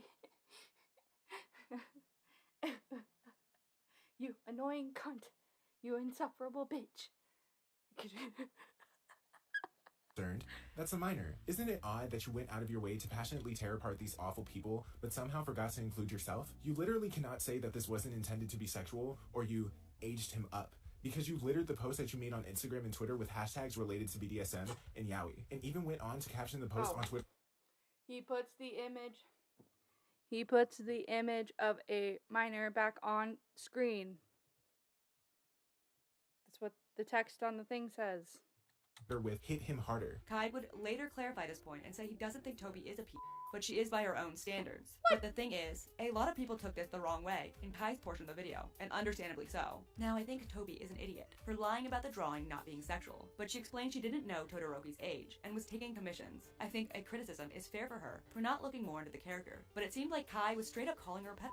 And I know he technically was not. I don't know. It's semantics. I'm appalled by the fact that you filmed this video and did not think for a second about the fact that you do this. Because according to your logic, you are just as horrible as the people that you're screaming about in this video. Omnia's part goes more into detail that she thinks that Toby is a fake ally to people of color because she excused Shane Dawson's past. Because I have reason to believe that Toby is what you would call a performative ally. Here's the deal. Performative allyship isn't easy to snuff out, as it tends to be subtle and, as the term suggests, performative. The top reason Toby appears to be a performative ally is her inability to see fault with one of her most favorite creators, the one and only Shane Dawson. But what was important in this section is Omnia talked about their conversation with Toby in private. About a month ago, Toby reached out to me to talk about my own Creepshow art video, where I discussed her video and Shannon's response. She watched it and wanted to reach out to me to express her approval. However, at that point, I was a little skeptical communicating with her simply due to the faults Kai expressed in his first video. I had also heard about her Yowie scandal and just how wild she was when responding to criticism. Despite those worries, we began to have a conversation about her views on Yowie, Shane, and commentary channels as a whole. Now note this. Omnia said Toby reached out to them when they dropped their Creepshow art video. Just remember that. And Omnia reads through select DMs. So buckle up. She said, so first of all, I've been a fan of Shane Dawson's content for a pretty substantial amount of time, and the majority of all of his content does not include anything that is racially negative. The things that he had done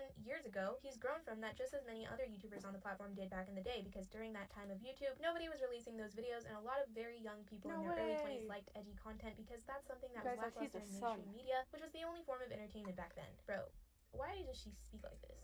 Saying that, however, I do think and I know that he has changed as a person, and that's why I continue to follow him and why a lot of other people have continued to follow him. It's the same thing with Felix or PewDiePie, where the media and other people like to talk about things that were taken out of context or things that he's done in the past he's apologized for. They don't talk about the good things that he's done for the people or him as a person or his current morals. They just use things in the past against him now, even though he's apologized, addressed, and moved on from it. However, after I continued to show him support, I started to realize that he was wrapped up in the beauty community, which every single person in that community is fucking toxic and I feel like are very backstabby. Not all of them, but a good portion of them. And to be completely honest, after the whole Tati thing, I completely cut myself off from associating with him or anyone on that side of the internet. I'm super disappointed in all of the adults that are in that situation. Shane, Tati, James, Jeffrey, the drama community, all of them. It's just so tainted and I just can no longer be associated with it. And Omnia brings up a good point that Toby said in the DM that she no longer supports Shane Dawson. Meanwhile, she was still defending him nonstop.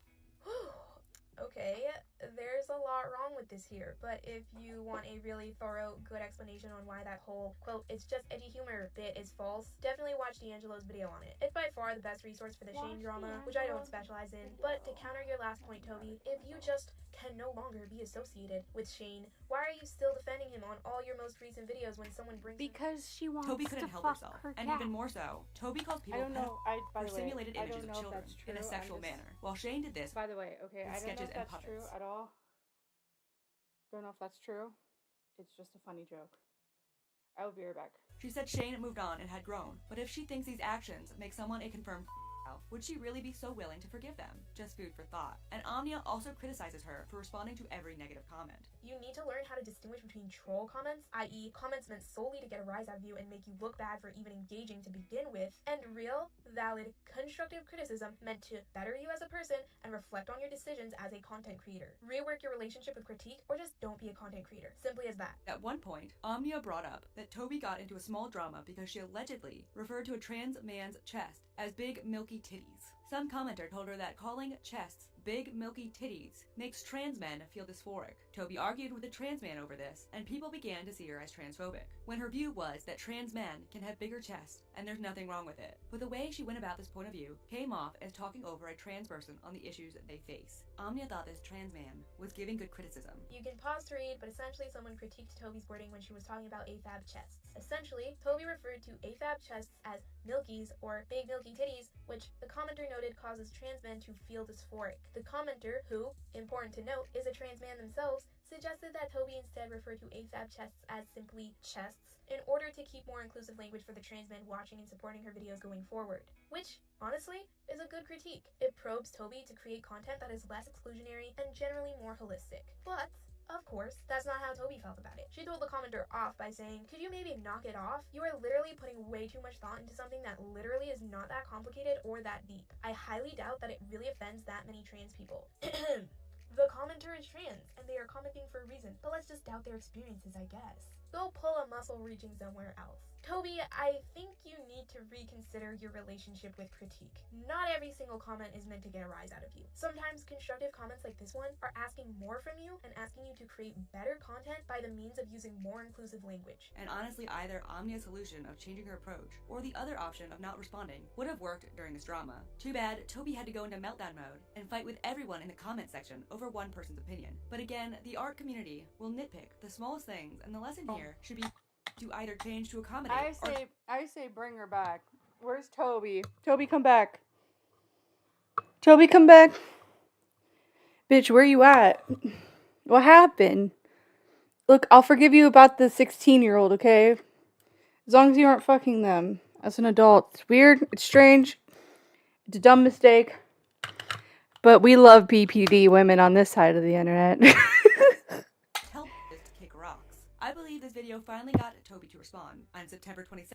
As a content creator, I constantly work across multiple platforms. Email, social media posts, scripts for my upload. I'm gonna use my handy dandy. Look.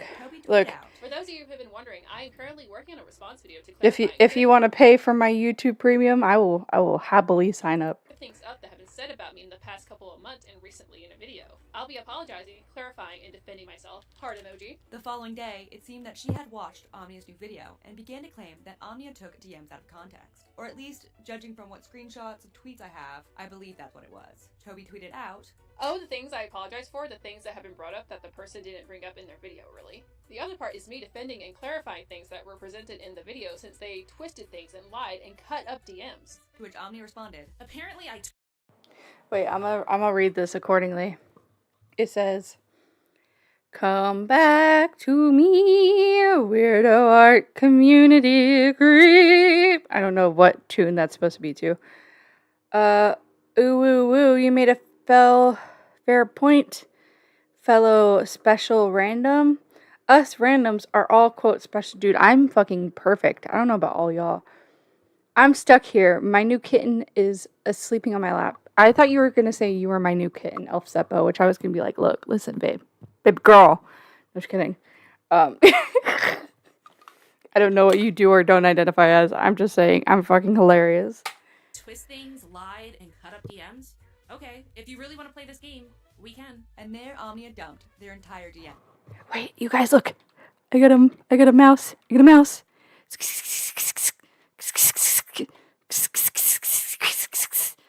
Hold on, I need a thing to put it on. What do I have? What do we have over here? Dude, I love you guys. You guys are so fucking cool. Hold on. Please hold.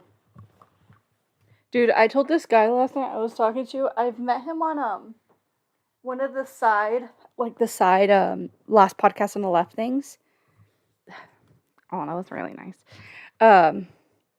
And we were talking about I was like, "Oh, Tom Tent." He's like, "What the fuck is Tom Tent?" And I was like, "Please hold." And I kept going and finding stuff. And then I was like, "Hey, did you hear about this LPOTL drama?" He's like, "No." I was like, "Please hold." And I kept being like that. And then he kept talking to me about some shit. And then he was like, "Sorry if I'm keeping you up," because he was like 3 hours ahead of me.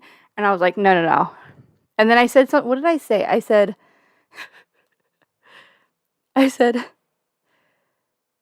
I will give it a try.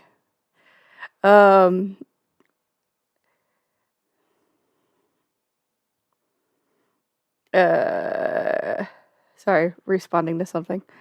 Wait, what's his fucking name? Oh, there he is. Okay. He said, "I'm not keeping you up." And I said, "No." And then I said, because I woke up like, the last message was like 3:24 or 3:23, 3:22 a.m. And then they responded at 4. I responded at 4 a.m. saying, "I can sleep, LOL." Bitch, what? Someone buy Abby one of those bizarre as fuck anime titty mouse pads. I will use it.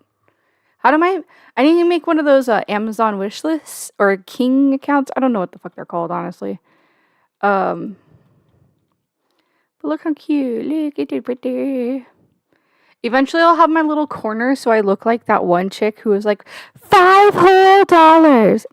If you can't afford $5 whole, you're a broke bitch.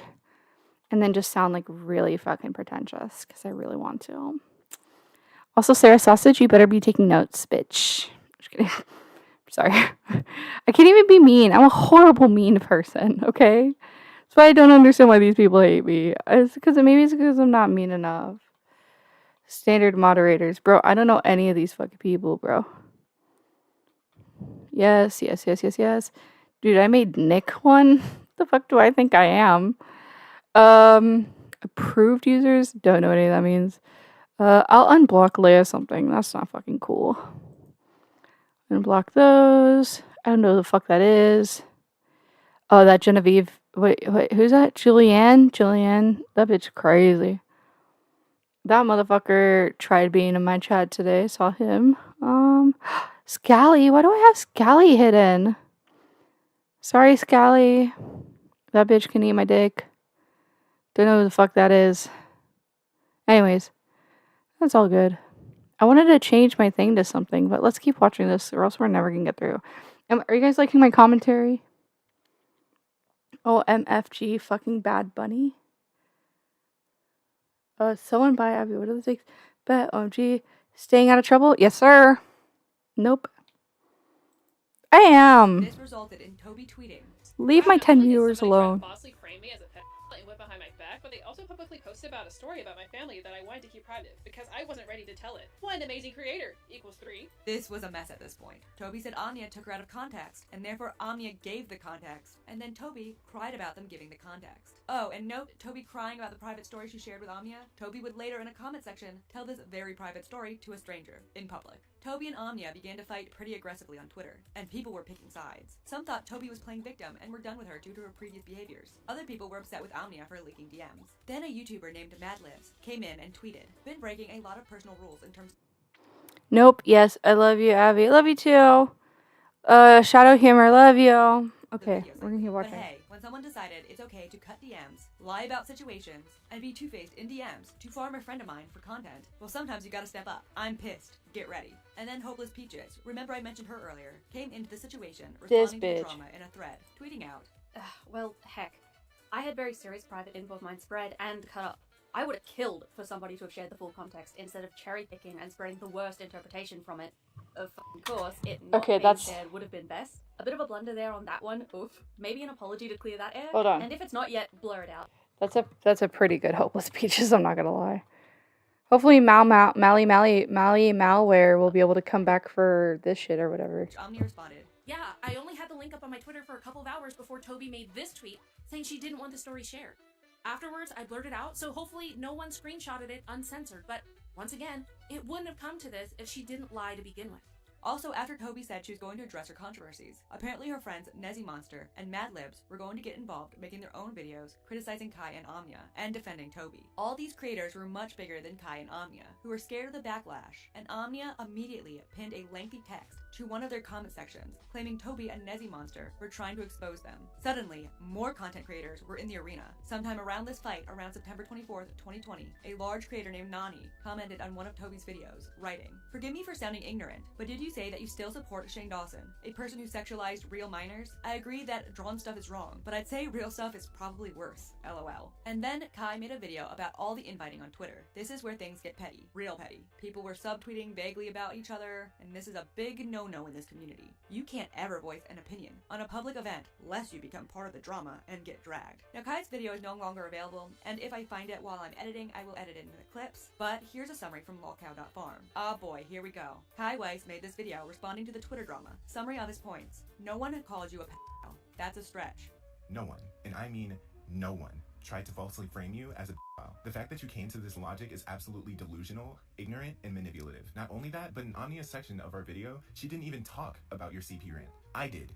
We don't think you're a pedophile. You're only a pedophile by your own logic. According to your logic, this would make you a pedophile by your own standards. Do I or Anya think you are a pedophile for drawing this? No. Anya never went behind your back. You were never friends. You had just met. You two aren't friends. you never were friends. So I find it funny that you say she went behind your back when you two were never friends in the first place. Even the DM conversation that you have with one another, you two might have been friendly, but you weren't friends. You say that your opinion on racism was not fully formed, but you never made that clear in private. If you don't think you're allowed to speak on racism since you're not black, why did you speak about it to Omnia, someone who is half black, when she didn't ask you about it? You also go on to say this. You claim that Omnia leaked your opinions on racially insensitive versus racism, but turn around and say that you didn't want to make them public because it's not quote-unquote a fully formed opinion.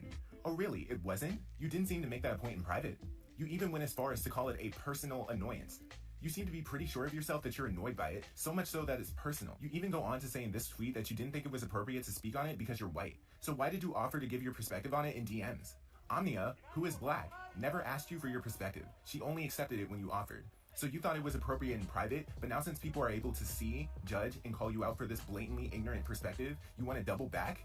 Interesting. All Mad Libs, Toby, and Nezzy have done is subtweet. Just be about it if you're gonna be about it.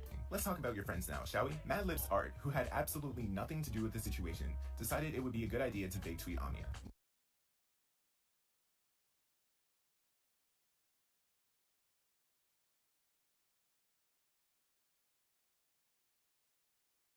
Multitasking on videos? Omnia didn't make a single video on you, Libby. Neither of us even knew who you were until you started subtweeting. But I'm very eager to see what you have to say based on how little you know. No one had beef with you, and so far you were chill in our eyes. Our problems lied with Toby and Toby alone. But since you want to get involved, welcome to the party, I guess? I even said to you that this subtweet nonsense is causing more problems than the situation should even entail. Throughout this whole situation, Omnia has directly replied to every single thing you have said about her, while also catching undeserved flack based on Toby's lies. All you, Toby, and Nezzy have done is subtweet. If you're going to be about it, then be about it. They made a baseless claim, then ran away from any potential reply that could refute it. The last statement hit home about Toby. We've been discussing that here for ages. Kai made and released this video faster than Toby made her response. Keck. Then, around this time, September 24th, 2020, Toby addressed everything.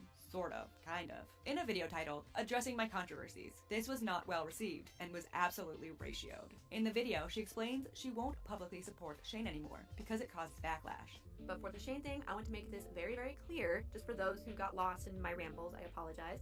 I do not support the things that Shane did in his past years. I do not support the jokes towards children that he's made in the past years. I also do not support any racially charged or racially insensitive jokes that he has told in the past. I support the person who he is now, a changed person who he was. However, when things happened with the Tati situation, I was very disappointed in him. I really was. I was disappointed in his involvement, but Shane actually did make an apology, and I really Bro, this is some paraloco bullshit, bro. These people are crazy. They're crazy. Hold on, I'm trying to find me. Enter, and then we're gonna do this. 10 seconds, y'all. 10 seconds, y'all. How would you like to assume I'd waste a single second on you? No, do, do, do, do, do, do, do. Let it all go to your head. Okay, hold on. 1 second. Please hold. Hold on, let me do this. Script. There we go. I'm so cute. Also, yes, my friend still does commissions. I gotta find her. I'll hit her up for you if you want me to. Person who asked me earlier, and I always 100% fucking forgot to reply because I got distracted with PayPal shit. Should I put it right there or right there? I felt like I was gonna put it like...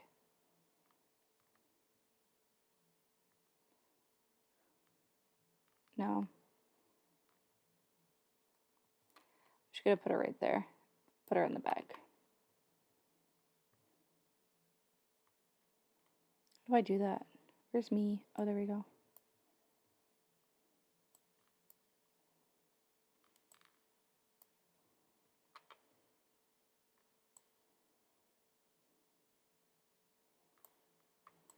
Is that cute? That's cute, eh?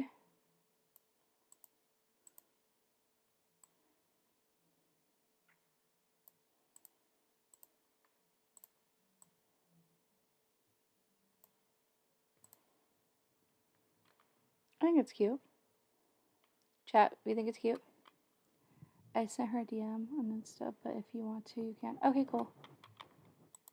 Better, so I'm gonna stay on the sidelines and wait to see what kind of person he grows from this. I do think it was a learning experience for him, and I just hope he can move on with his life with it. I want to see people change. I want to see people get better, and I support people getting better. She showed DMs between her and Omnia, where Omnia actually agreed with her take on many of the controversies that Omnia would later criticize her for. At this point, I did not think or know that she'd be using this for a video. I was never made aware that she'd be using this for a video. I was simply giving her an explanation because I didn't want her to think poorly of me, because at this point in time, I really liked the work that she'd done so far. Not anymore, though. So I elaborated. And then she goes on to also say, because I don't think you owe anything, I would just appreciate, like, your general thoughts, because I know those things can get a bit messy. Yeah, can they? And I literally just go on to just rattle on about something that I literally just talked about. That's basically the point that I put up there. And then she said, haha, still reading. Here's what I'm thinking right now. I agree with a lot of your points. I'm really sorry to hear about your blah, blah, blah, blah, blah. Let me go through and order my thoughts just because it would make the discussion easier to follow. I'm like, yeah, I'm sorry, my thoughts are everywhere. And then she goes on to give a lot of her points, and I'll let you guys read what she has here. And also in the DMs, Omnia said they didn't care about Shane Dawson at all, despite this being a huge point in their video. Down here, I further Keep Shane Dawson the hell away from our cats. Is that what happened? Is that the joke? I hate that my text is red and I don't know how to change it. Oh my gosh, you guys. I'm a mess. Don't let it all go to your head. Okay, we're gonna keep going. Go on to say, I went on to further say, honestly, I'll always love Shane's content from 2018 to early 2020. But after him and the side of the community happened, the Tati vid is what broke me. I'm like, no, I'm not fucking doing this shit again. I'm not fucking getting emotionally invested in a fucking Tati situation again. That's when I stopped caring and I stopped associating with it. Also, a lot of other creators on the side of the web started contacting me because of my Creepshow vid, and I didn't want to be around them. And then she goes on to finish that conversation with, I don't even know what to think about. I don't even know what to think about it because I don't really care. Interesting. Apparently you did really care because you went to go on to ramble about this whole situation for about 11 minutes. Hi, Killsims. But Toby was obviously really upset about being painted as a pet, even if it was by her own standards. Anyways, the other thing that I would like to address is something that this person only talked about for a hot minute in her video, and to me, and is a big fuck up on her part. Let's get into it, shall we? A couple weeks ago, I made a very short video talking about child porn being drawn and how drawing it isn't okay. It was a short video for a reason. It was supposed to be kind of making a point of, I shouldn't have to tell you why it's wrong, so I'm not going to, because I shouldn't have to be defending it. Now, this person who made a video on me decided to take a Boku no Hero Academia picture that I drew a couple of years ago and basically said, she said CP is wrong, but drew this. Also, this person tried to make it sound like my work and Ben the Looney's work was the same, so I'm technically a hypocrite, but I'm sorry, I've never ever drawn any underage characters with their dicks out fucking somebody else, while somebody who is underage Whoa. looks under. What the fuck am I? What? What? Huh? What? Huh? How would you like to assume I'd waste a single second on you? I got that song in my head again. Bro, I don't know if fucking control audio via Streamlabs desktop refresh around so easy. Okay. That should work. Close. We're gonna do this. Sorry. I always fuck with this box. Bro, that video last time where I was like, make me in, make me what, make me. She's like, this is a go. Make me sweat, make me powder. Dude, that shit fucking had me dying last time, I'm not gonna lie. Okay, keep typing, everybody. Keep typing. Hi, Killsims. Age is drawn exactly how they are in the cartoon, where they are 9, filming them f***ing each other when they are all still physically of the age that they are in the cartoon, which is 12. I've never ever drawn anything like that, and that's the majority of all Ben the Looney's work, so nice try. Couple things to say. I find it stupid, lazy, and very sneaky. How you asked me about the Shane thing and then the Yowie thing, asked my perspectives on it, I gave you my perspectives, you put those in the video. However, you never DM'd me or asked me to clarify this or explain this. She was also very upset that Omnia leaked this private story. Honestly, the DMs were pretty nice back and forth, and maybe she misread this interaction as the two being cool with each other. If the 1.5 is kind of long, let me know, okay? Or fast, let me know, okay? and overshared. It happens. I don't blame her for being upset, and I don't blame Omnia for dumping the DMs when they were accused of making false claims. But the most important part to note is when Toby talked about her BPD, or borderline personality disorder. In the segment, she says it made it hard for her to behave rationally all the time, but she's constantly working on it and improving. I have BPD. It's hard to control, and I struggle to cope with it, but I do constantly work on avoiding things that I know will feed it, and when I find new things that feed it, I work my best to try to figure out ways around it, or ways to cope with it, or ways to block it from me seeing it, and over the years, I've changed a lot, and I'm a lot better at it than I used to be, and I'm really proud of that. But people online haven't seen me in my late teens versus now. They've only seen me and my growth over the past couple of months. And so I understand how it's hard to see the fact that I've gotten better because people haven't seen me back then, which is completely understandable. People only see the handful of times that I've fallen off the wagon because of a comment that somebody did or a video that I saw in another situation that pissed me off or what have you. But they don't actually end up seeing the bucket full or even truck full of other comments, tweets, situations, etc. that I either typed a huge angry response to, and then at the end of it I go to click send or post or reply, and I end up just deleting the entire thing, and I end up not posting it at all. The comment section was full of people saying she used BPD as an excuse and saying she didn't own up to the things in the way they wanted. She did acknowledge she needed to stop responding. And I have to learn coping skills like practicing walking away and trying to identify if I'm too triggered and I don't think that I can walk away, to identify when I'm feeling like that and to try to walk away before I get to that point of no return, because those are the times where I fall off the wagon and I end up posting stupid shit and saying stupid shit. I usually still mean what I say, but it's the fact of, should I have said it like that? Should I have clarified things more? Or should I have had more context to the situation before I just popped off? All these situations I have been in online, and trust me, it's like being drunk the next day and waking up, you're like, what the f did I do? Did I actually buzz that f? Though I'm unsure if she actually followed through. But other than that, she didn't say she hates Shane Dawson, and she did emphasize that borderline personality can cause you to act a bit nutso. People wanted her to essentially just admit to being a That's what I'm saying. Dude, I'm just saying, Toby, come back. Come back home, sis. We need you. We need the BPD. Bring it back. Bring it back. If you touch kids, I will fucking find you. Bring it back. We need you. We need you, girl. Bring it back. Bring back the wild, okay? I haven't been following any of this fucking art commentary shit. I honestly have been paying attention. Seemed like she drew somebody and she's a fucking crazy person. I don't need her for fucking being a solid, considerate person. I need her for being hilarious and me having something to work with, okay? That's what I'll say. terrible person. I believe that was the only way for this to be accepted. Kai Weiss commented on the video. I watched the whole thing because I wanted to hear your side moving forward. I did enjoy your section where you talked about Spetchy and how you sympathize with her, and I'm actually glad you're working on your BPD. It has some Actually, how do Did this motherfucker just actually me? glaring Okay. flaws. After reading the initial DM that Omnia sent you, all she did was ask for your approval on the Creepshow video. That's the cutout DMs part that you were so pressed over on Twitter. You're mad that she didn't show her asking you a question about Creepshow? This DM was in June. Omnia was a very small creator at the time. Omnia even went on to tell you on Twitter that she only spoke to you 2 times. Every DM shown / went over in this video is public. I don't think she talked to me first sways you from criticism. Also, with the whole PewDiePie thing, PewDiePie still paid those actors to make that joke. Did he just expect them not to make it? It's weird AF that he's surprised he got what he paid for. Glad you took responsibility for the way you worded it though. PewDiePie's actions were still wrong, even with context. Playing into that joke Key made might have made him look even worse, lol. As for Shane Dawson, as a white woman, it's not your place to accept his apology. It's This fucker said, as a white woman. I'm fucking dead, bro. Hey, yo. Whoa, shit.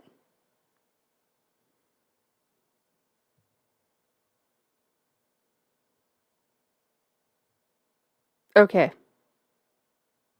My bad. Distractions all over again. My bad. My bad. He said, white. White women. My white women. Where all my white women at? Raise your hands in the chat. also not your place to let the PewDiePie Jew scandal slide. You're not Jewish. I also find it weird you thought that this white man had tan skin. That's your excuse? Even despite what you said in these DMs, they were in August. You went on to vehemently defend Shane in your video before this one, which was in September, and that's what we called you out on. You contradicted your DM. Then, there's the Todoroki thing. You claim on Twitter that he was aged up, but here you claim that you didn't know how old he was. If you aged him up, that implies you already knew about Todoroki's age. You'd have to in order to age him up. You never addressed the hit him harder caption either. If this was an abuse drawing, I think you would have used some different tags, and most importantly, a different caption. Also, what do you mean you didn't know how to tag on Instagram? Did you also not know how to tag on Twitter? You left that post out too. You're not drawing these minors having sex, but you're still putting them in sexual situations. According to your logic, from your last video, that would make you a according to your standards. You deflected here. You also claim we accuse you of being a when we didn't. You also say you didn't reply to any tweets or anything, which is true, you didn't. But you and Libby both went on to vague tweet and subtweet Omnia. Not only that, but you liked multiple posts that attacked Omnia and supported you. Just because you didn't reply doesn't mean that you didn't engage in the hate. You also left this out. You also went on to block several users that disagreed with you on this. The fact that you even have friends making videos on Omnia is shady as shit too. Omnia's beef isn't with them, it's with you. You left out your comments on AFAB chests too, which we also called you out for. You also didn't address your performative activism, which was a large part of Omnia and I's video. You also make your point about this private story and even admit it was blurred now. Omnia respected your wishes. Why did you tell someone you only talked to twice this story if it was that private? You didn't hold the DMs over her head. You claimed she cut them, and the cut part is literally her asking questions about Creepshow. I thought it was some huge contextual thing that was missing, but it wasn't. If you claim she cut them, she's not going to let you make that claim. I thought there was something better to refute this. This video is littered with flaws and various excuses. You didn't take accountability for much of anything other than your wording of things. You still stand by everything you were criticized for. We don't want you to be on your knees or align your morals with ours. If that's what you took from it, I feel bad for you. We just expected better, and from this video, we didn't get much. And the Civil War began after this, a community divided.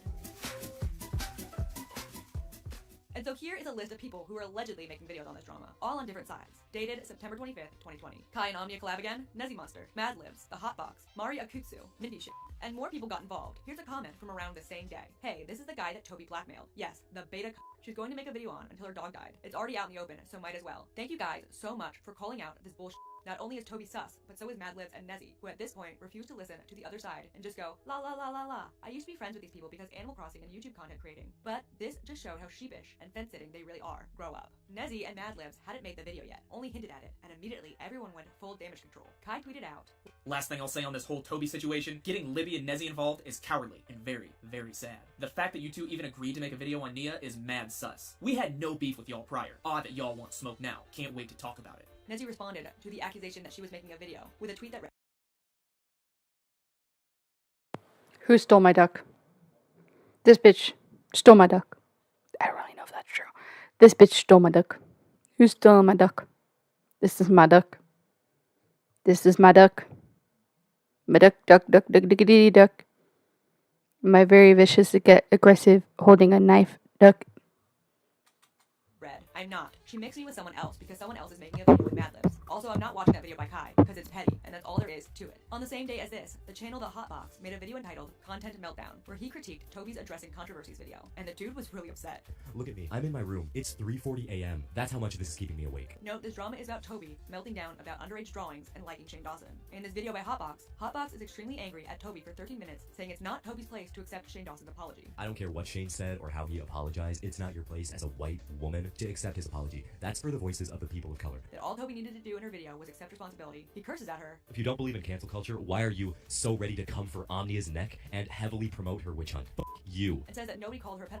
They only applied her logic to herself, agreed that logic makes you a pedophile, and strongly implied that she was a pedophile. No one was trying to attach a label to you or anything like that. We were holding you to standards. Standards that you set, and by the way, it doesn't have to be sexually explicit to be sexually implicit. I don't care if it was a dark piece about abuse. Why use the caption hit him harder? Why is she so mad, brah? And he ends the video mad at her for the big milky titties comment being transphobic. Cutting? Kind of like how you cut everything about your comments on AFAB chests. You couldn't even break that childish character, and then that poor individual gave you so much more of their time than they should have, and all you could do was diminish not only their offense, but trans people everywhere. And tells Toby she's dying on the hill of her opinion. Alright, Toby, you're an egg. Well, guess what? I need to make my omelets. You want to talk about being done with this? Okay, Toby. You've gotten every single chance from so many people, and yet you still want to stick here and die on the hill of your opinions. What does that even mean? I'm sure a lot of the community felt this way, because many people were so upset with this apology. This drama caused Toby to lose subs, and Omnia was growing. Around September 26th, Toby released another apology, this time in writing. She wrote, an apology I forgot to address in my video. Another thing I forgot to address in my video were replies to a comment left on my video about r/men drawing women a couple weeks ago. In the video I made, what I thought was a lighthearted comment about having big boobs and chest binders, and how amazing it feels not having boobs in the way, since I also wear a binder most of the time. I did not intend my comment in the video to be malicious or cause anybody body dysmorphia. A viewer, however, was upset with my comment and expressed their frustration in the comment section. The comment came off anger, so instead of either ignoring the comment or trying to explain myself calmly, I reacted harshly. I once again allowed my BPD to lash out, and I acted immature. I was upset and annoyed, and I'm embarrassed that I made that decision out of anger. These are, again, behaviors that my BPD takes a heavy hand in, and another reason why I have to crack down on allowing it to not control me, because lashing out like I have in the past is not okay. I don't want to be that version of myself, and I'm sorry. People were mad at her again for using her BPD as an excuse. Not only that, people were mad that she didn't properly address the big milky titties comment. This all seems exhausting. And then a huge player entered the ring, Prison Mate Luke. So on September 26, 2020, Prison Mate Luke, an up-and-coming commentary YouTuber who is heavily involved in the art commentary community, released a video titled, Toby, How Not to Take Criticism.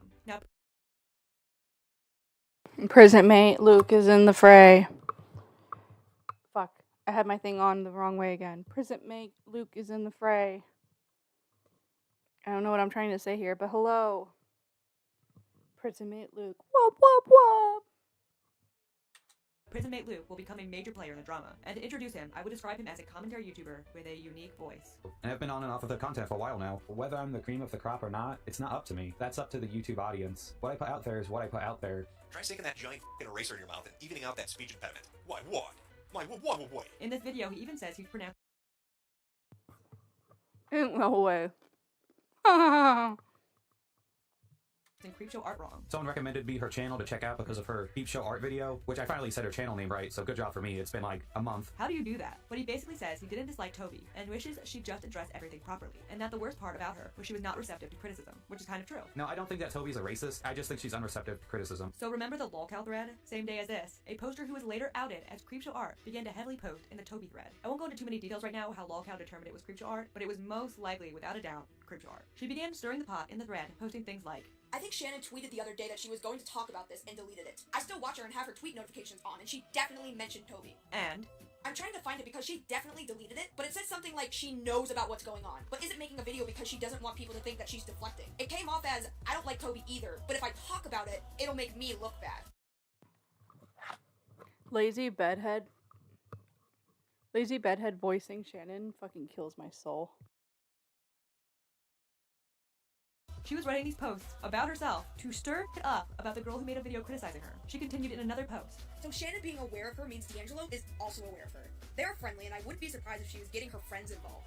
Edwin went off on Toby on stream beforehand. Then on September 26th, same day as all of this, Omnia released an hour-long collaboration responding to Toby's response to their criticism called Dear Toby and Madlibs, featuring Kai Weiss. Note, Madlibs hasn't even made a video yet. Basically, it was an hour explaining that by Toby's own logic, she is a pedophile herself, and that her excuses for Shannon PewDiePie make her a hypocrite. Just took it and ran. So you always talk about that you like to hold people accountable for what they've done? Well, I'm holding you accountable for what you've done, and I want a goddamn private apology, because this is f***ed up and this is not okay. No. If you want a private apology from someone, technically you should be getting it from Kai because that was his entire half of the video. But you're not getting one from him either. You addressed very little of my half, even glossing over the transphobic remarks you made to that trans man in your comment section. But I digress. I already explained how neither of us called you a pedo. You're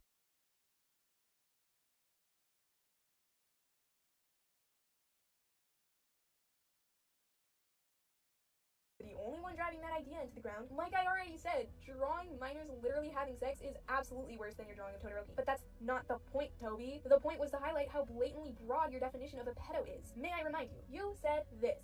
If you think that drawing children or children that are drawn in sexual situations is okay, or you do it, you are a pedophile.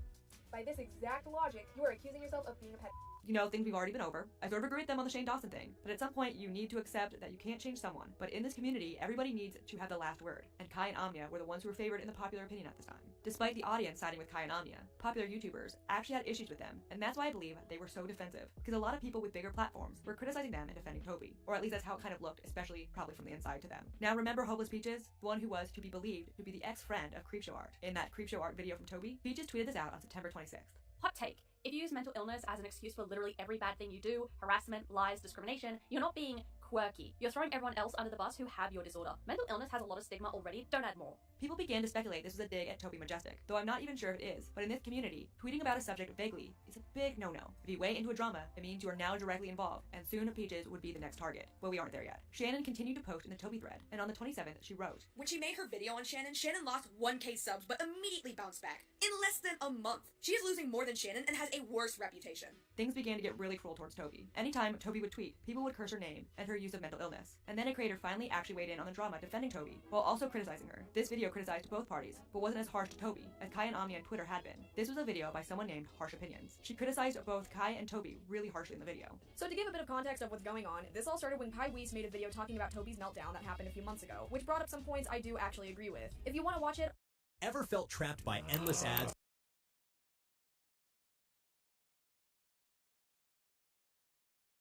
While watching your favorite videos? One click on privacyadblocker.com. I'll link it in the description down below so you can get some idea of the initial problems that have been going on here since the very beginning. But my initial take from that event was that Toby's meltdown was very unnecessary for her to do, and quite frankly, it only put her into some serious trouble she really could have avoided. Then Omnia's Faults of Toby video came out, and...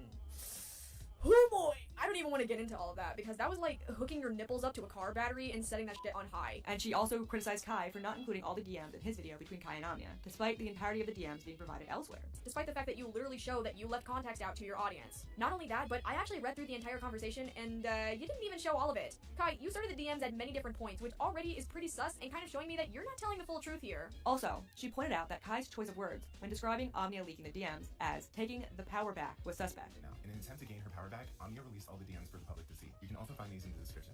Attempt to gain her power back. Attempt to gain her power back. Okay, I'm sorry. That choice of wording from the both of you, because Omnia said this too, doesn't sound right at all. In fact, this choice of wording is a big red flag to me. Because what the hell did you mean by that? Why the hell is no one else questioning that choice of wording? That right there is already showing some of your true colors in the situation, because no one in a drama like this says stuff like that. This was because this was petty drama between creators that should have been kept in private. The term, taking the power back, is usually used in sexual assault or abuse situations. People would actually be extremely mad at Harsh Opinions for criticizing this. I didn't notice this before while watching Kai's response, but Harsh Opinions uses a clip from Kai's video where he says Omnia never asked for Toby's perspective on Race and Shane Dawson, while showing a screen cap of Omnia saying that they were interested in Toby's perspective. Offer to give your perspective on it in DMs.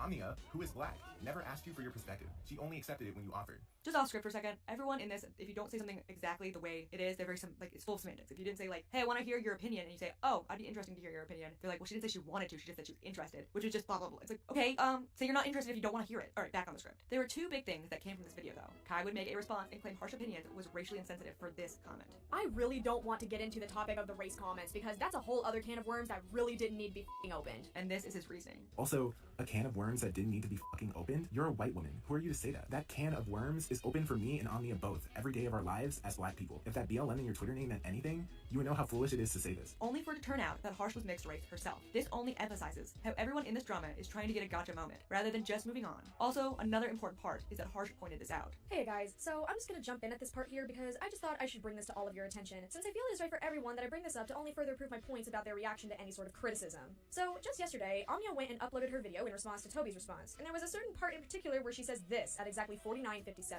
Right now, I'm speaking to Madlib's Art and whoever else you're collaborating with on this supposed video y'all are making. Unless you're looking to end up like your little friend right here, just don't do it. You already look bad for getting yourself involved for no reason other than to do Toby's dirty work. So just spare yourself the time and the inevitable tank of subscribers and just make some other videos. I'm saying this for your own good. Take care of yourselves.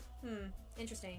But you want to know what's even more interesting? If you go to her video now, you get this. You left out a lot of things, Toby. Interesting. Very interesting. I think it's even funnier that another person has actually noticed this, and even Madlibs noticed this. And even better is that I managed to download the original copy before it was edited. So if you want to see this very version of the video itself, I'll happily link this down in the description below so you can see for yourself that yes, this was in fact in the video at one point before it was removed. Most likely for either damage control or because they knew it was only going to backfire badly. Oh, well, would you look at that? There's Kai's comment confirming it was removed because they knew it would backfire because of how it looked. And once again, having Omnia's name in his mouth and speaking on her behalf. The video had a decent conclusion though. So now that we're at the end of this video, what do I have left to say?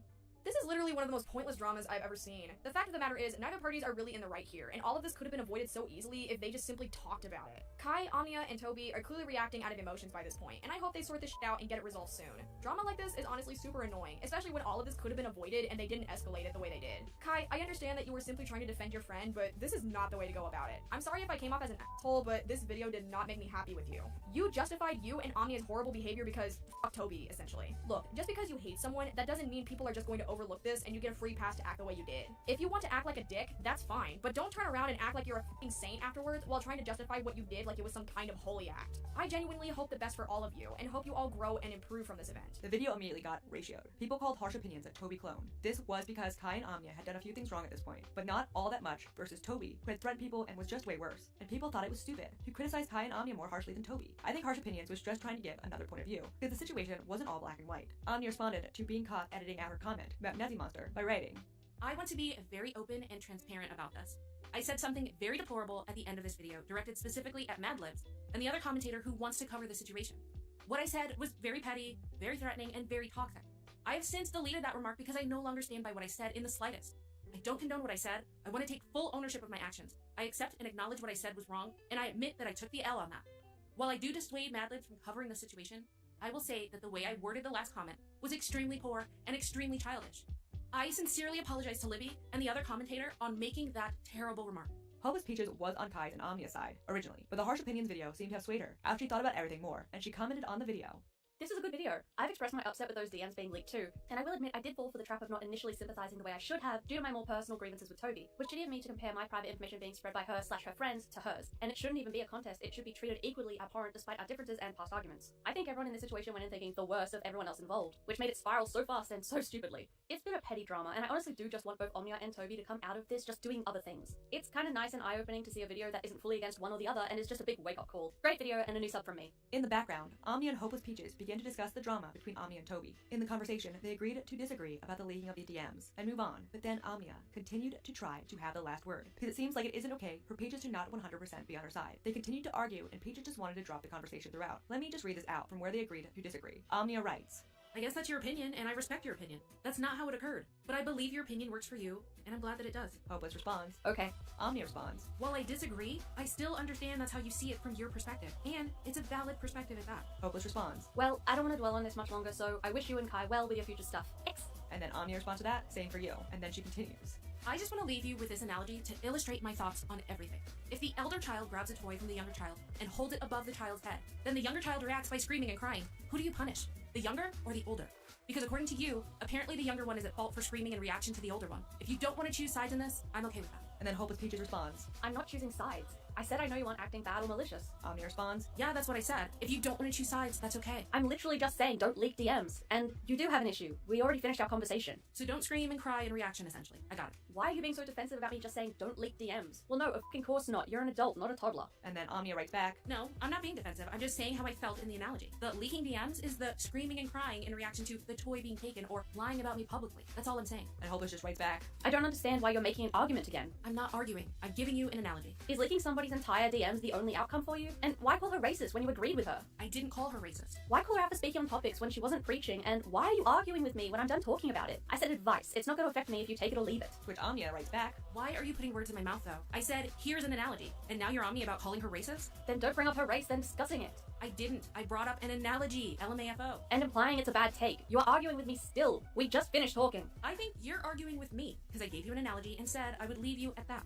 Hopeless. I don't know why you're trying so hard to sway me. How is it fair that I hear your side, understand you, but then I'm wrong for getting another perspective? And yes, it is an argument. What I meant before when I ended the convo was I don't want to talk about this anymore. Omnia. You're not wrong, nor am I trying to sway you. Then why are you DMing me again? Your opinion is a valid one, and if it works for you, then I'm glad. Peaches. And saying I'm somebody who would victim blame? Then can you please stop messaging me about this? Which I replied with, stop DMing me. Omnia. Okay, best of luck to your YouTube endeavors.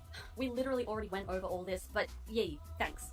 Also around this time, Hopeless Peaches was in comment sections, invalidating Kai and Omnia's apology to Toby, and speaking for them. Keep a pin in this as well. Then, on September 29th, a YouTuber named Mindy made a video about Toby that I'm gonna be honest, was really good. She went into detail on so much of what Toby had done that I don't feel like was highlighted before. Alright, break for a second before I get into Mindy's video. When I make a video, I make a timeline of everything, and then as I'm writing the script, I watch and read through everything as I write. Sometimes I will watch things before I get to scripting, but I see it as kind of an adventure of deep diving into things, and Mindy brought up a lot in this video that I had not seen previously, so I didn't really mention it before, and I really want to note it now. She goes into full detail on the Ben the Looney drama, and Toby accusing people of pedophilia. I played clips from the video, but it's a lot. I recommend watching the video for yourself. But basically, Toby and her pals had Discord groups where they facilitated what people could and could not draw, and Ben the Looney was there. Ben left and posted porn of a character that was a minor, and they all started to harass him. But the problem was, everyone involved had in some way supported content that was way worse than what Ben the Looney had done. It wasn't that what Ben did was right, it's that everyone's moral compass was a roulette wheel and inconsistent as fuck. Toby then would use her fans to go after anyone who disagreed with her and her friends, despite everyone involved having suspect morals. For example, Toby actually recommended Boy Love Manga on her Twitter with underage characters dating and having sexual relations with full-grown adults. She was recommending them yaoi titles that were actually depicting underage relationships or characters who were underage being shipped with older people. Enchiladas, me brethren. Who we fighting? We got drinks? Man, Max, are we drinking? Are we drinking right now? I won't tell anybody. Somebody press that so I can see what he says. Tipster. Lurkin. Fuck you. Fake Mexican. I think that's what it says. You far. I can't read it over here. Hold on. Somebody press it so it shows up on my thing. Hello? Mod. I'm trying to eat bread. Excuse me.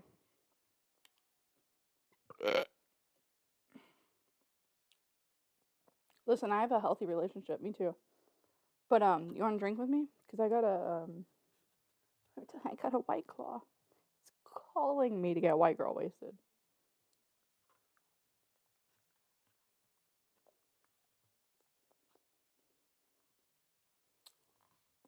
Can't read what it says. Hold on. I press button. Show. Chipster is lurking. You far Mexican? I feel like you meant something else. Hell yeah. Mods, get on it. She's eating bread, damn it. Seriously. I'm eating bread with olive oil and vinegar like a white person. It's so gay. I hate that fucking thing. White person. Whiskey is love language. Wine is fine, but whiskey is quicker. Hank Moody.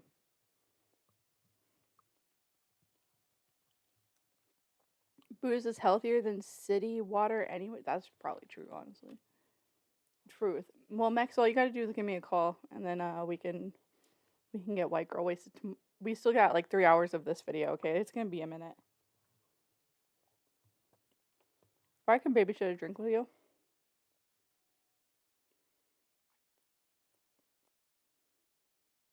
Plus, it gives me somebody to bounce back off of.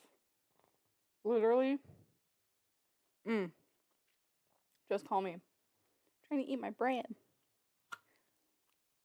Okay. I think please hold. Okay.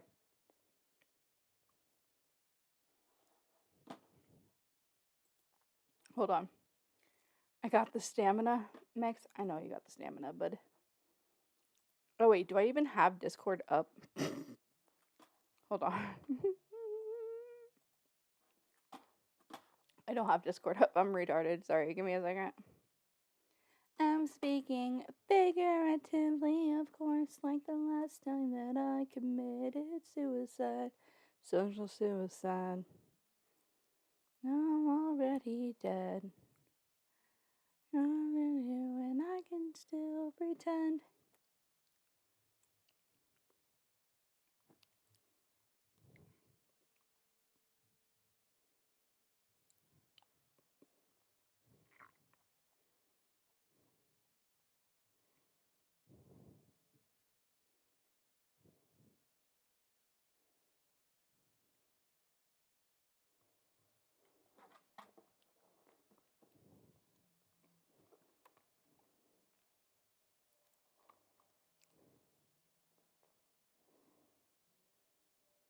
And I'm the tipsy one. Look, everyone in the chat getting tipsy. Okay, I'm sorry. Okay, let's keep going. She also was calling anyone, saying her tag on Ben the Looney was unhinged, a map, including Minty. She also tried to paint me and a few of my friends as quote-unquote maps and aunties who were defending Pet because we told her to stop crucifying Ben the Looney when you literally do the same thing. She also decided to blackmail a friend of mine known as One-Off Showman or Trent on her very public sex work account. Not only that, she's involved with... What is going on with this? Right? What is it? But you're not. Some shit like that, right?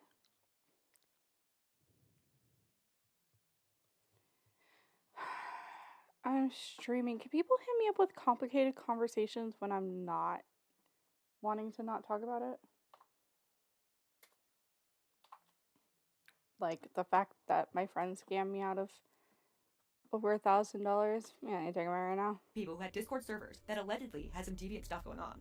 Also, both Toby and a few of her other friends were in a server that Slimzers, ironically enough, was a part of as well. Toasty has since told me it's not his server, even though the name is of him. It's like a joke thing or whatever. But I was invited to this server, and I was automatically put off. I didn't really post in there because I found that there were minors in this server, as you see in the picture, where these minors were calling themselves underage pimps. They were making jokes, they were drawing nudes of what quote-unquote would be kid characters, or very... Come and take a look and see what we got. The #1 movie in the world is Garfield. Oh, hey! Experience a kid-friendly event for the whole family. Color me Intrigued. The Garfield movie, rated PG. Now playing. Garfield got a free movie. A free promo from me. Wait, how do I... Can I press this fucking button? Hold on. Score Fucking hot summer hell. Fuck you, savings Michaels. at Michaels with hundreds of summer faves Fuck you, starting at just Michaels. $1.99. Thank Dive you, into deals on Michaels. kids. Thank you. similar to what Fucking kid hell. characters would look like. And But, based yeah, on the logic, yeah. this was not Yeah, the thing is, you see what happened was... Got swindled. Again, we don't want to talk about it. But, the last time that ever fucking happens. Tell you what, she lucky I ain't showing up to her house and gonna see her mama. Cause, I don't speak much of Spanish, but, I ain't got no money. Ain't got nothing to show for anything that you've given me. Or said that I was gonna have. I mean thousands of dollars. Like at least $1,000, if not two. So, yeah. I haven't really come to terms about it, but this feels good. So, yeah. There's that. posted not too long ago. These were posted like within the same year. And I'm just like, what is going on? They're out here wilding with minors, and Toby was in this group for a while, but then she left. I don't know why she left. Maybe she had a change of heart, or maybe she was just too rowdy and dysfunctional for the group. I'll never know. But she was in this group, and she was I speak sugar and gas tank. Let me tell you, it ain't worth that. I ain't gonna have blood on my hands, but Karma's a bitch, and she's my bitch. She always comes back around. Y'all know. allowing this to go on. Meanwhile, on Twitter, Toby continued to just tweet about BBD. Oh my then God. came September 30th. A huge and beloved YouTuber in the community, Nani, so came in with her fucking own video screwed. about this drama, and it got pretty ratioed, at least for a Nani video. The general consensus to the video was that Nani didn't do her research, and she eventually privated the video in embarrassment. The video seemed pretty similar to Harsh Opinion's video. At least Oh that's my what I got God. when I watched it. But Nani's video was a lot nicer, and was a little more critical of everyone involved in the Toby drama. But like the Hold Harsh on. video, it kind of criticized Kai and Amia more, even though Toby... Y'all don't understand. This is awesome. Oh my God. I'm never leaving my bed. Fuck streaming from my parents' office, bro. I'm gonna stream right here. Bro, I got this shit on my cooler. Bro, this is great. I just took my meds. I'm gonna take some of this White Claw in a minute. I'm gonna be chilling. Straight chilling. Fucking donate. Dubious Happy is my cash app. I should really change it, eh? Oh well. One of these days. For now, that's what I got, okay? Tell your friends to subscribe. I know, change the chat thing. Hold on. Like the last time that I committed suicide. Social suicide. Speaking of meds, I'm about to spark up. Well, legalize it, my brethren. So nice to hang out with you guys. Thank you all for coming out today. Honestly, you could be watching Queeman, which is probably what I would be doing right now. But I know Tom Tent. Let's see what's... Should we see what Queeman is doing? No, we don't care. I agree, honestly. What does this say? Speaking of meds, okay, cool. But I'm already dead. Oh, girl, breathe, breathe, bitch, breathe. What is this saying? I'm already sparked. Well, legalize it, brethren. I'm supposed to be getting my gummies in a few days, so... Oh, fuck, we forgot last time. My friend just came back yesterday. Whoops. Okay. Oh, you know who I don't have alerts for?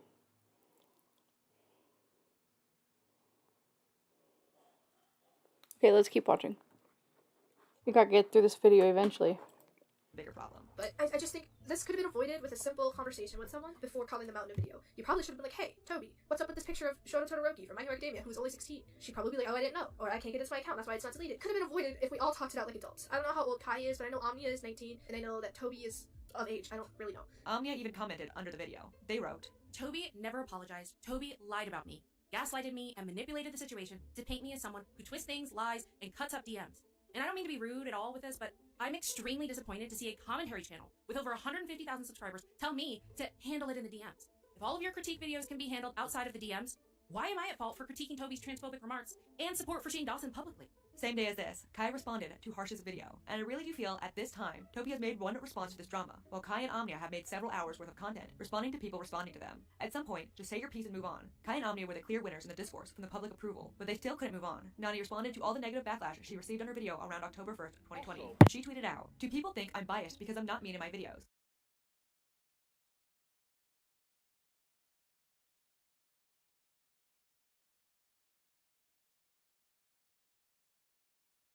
I truly don't understand. I plan on being nice when I critique. Hold on, I'll be right back. I've almost always been really proud of my videos.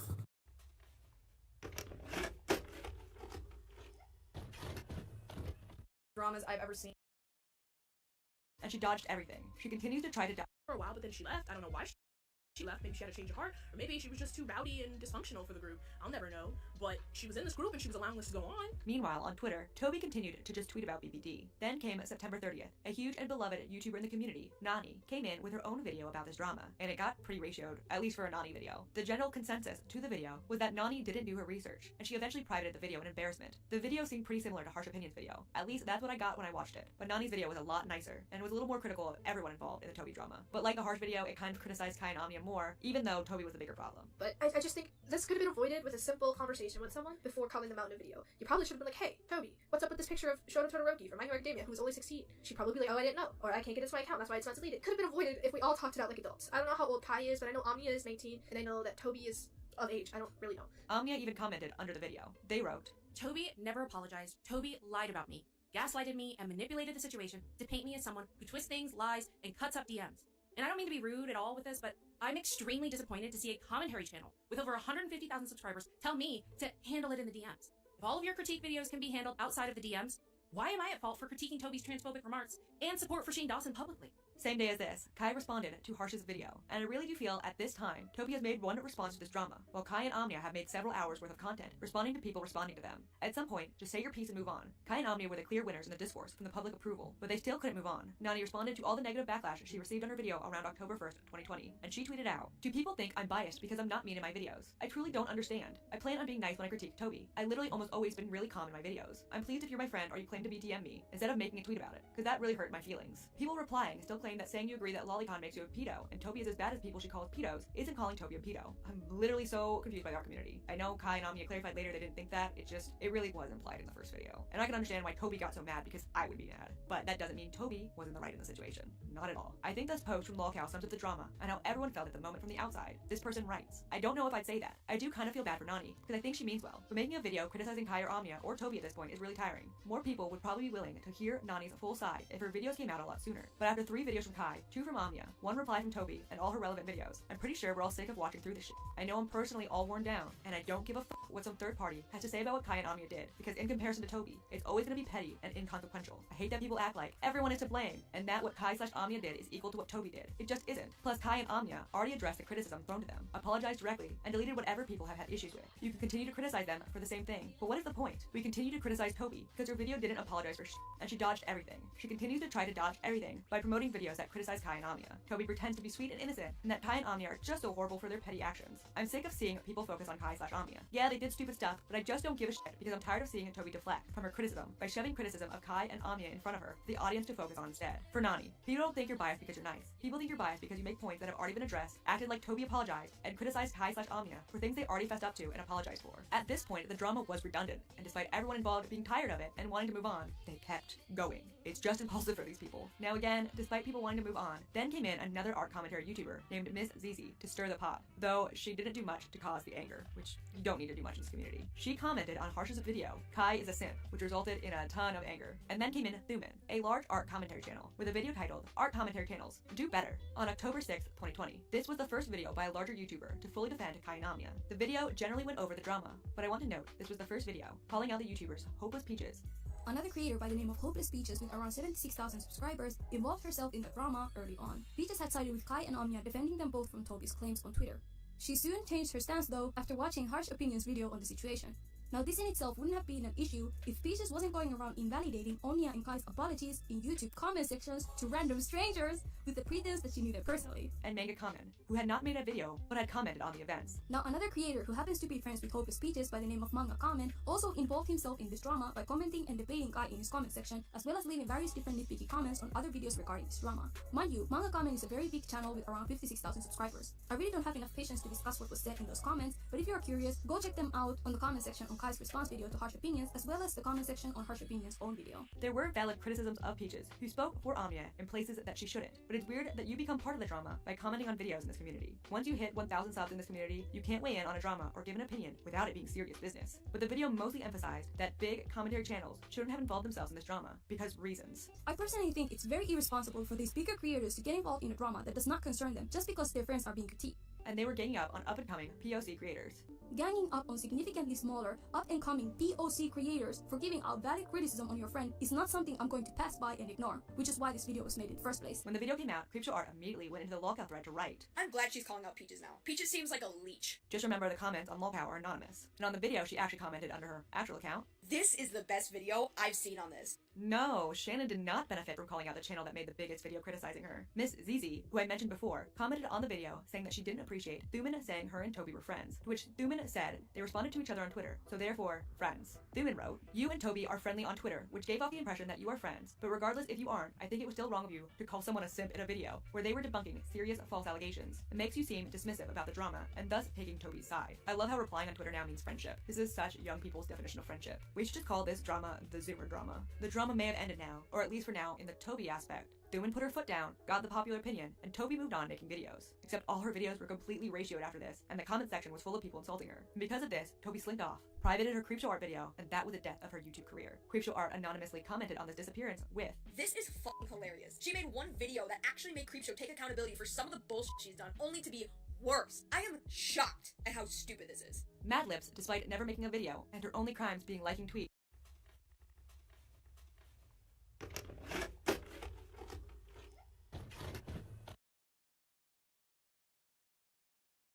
Doing my favorite thing at 7 PM as a content creator. Guess what it is? Pitching. Just kidding. Sending professional emails is hard. 2020. I think I'm just about news to me because I completely forgot that I liked this.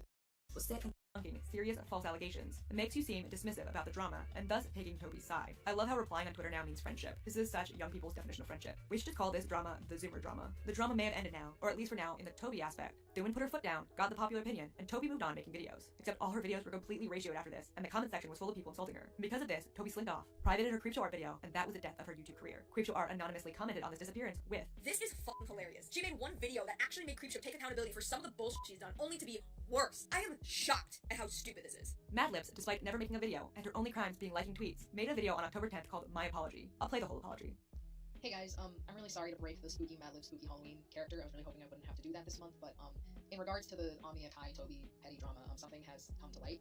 And by come to light, I mean like it was news to me because I completely forgot that I liked the thing they're talking about. Long story short, it was a serious thing. I f***ed up and I'm apologizing for it. I put this post out because I feel like it was better in written form where I could get all my words taken care of rather than a complete video.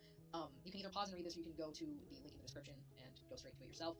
But yeah, so this is my apology regarding something gross and f***ed up that I liked during this whole drama thing going on.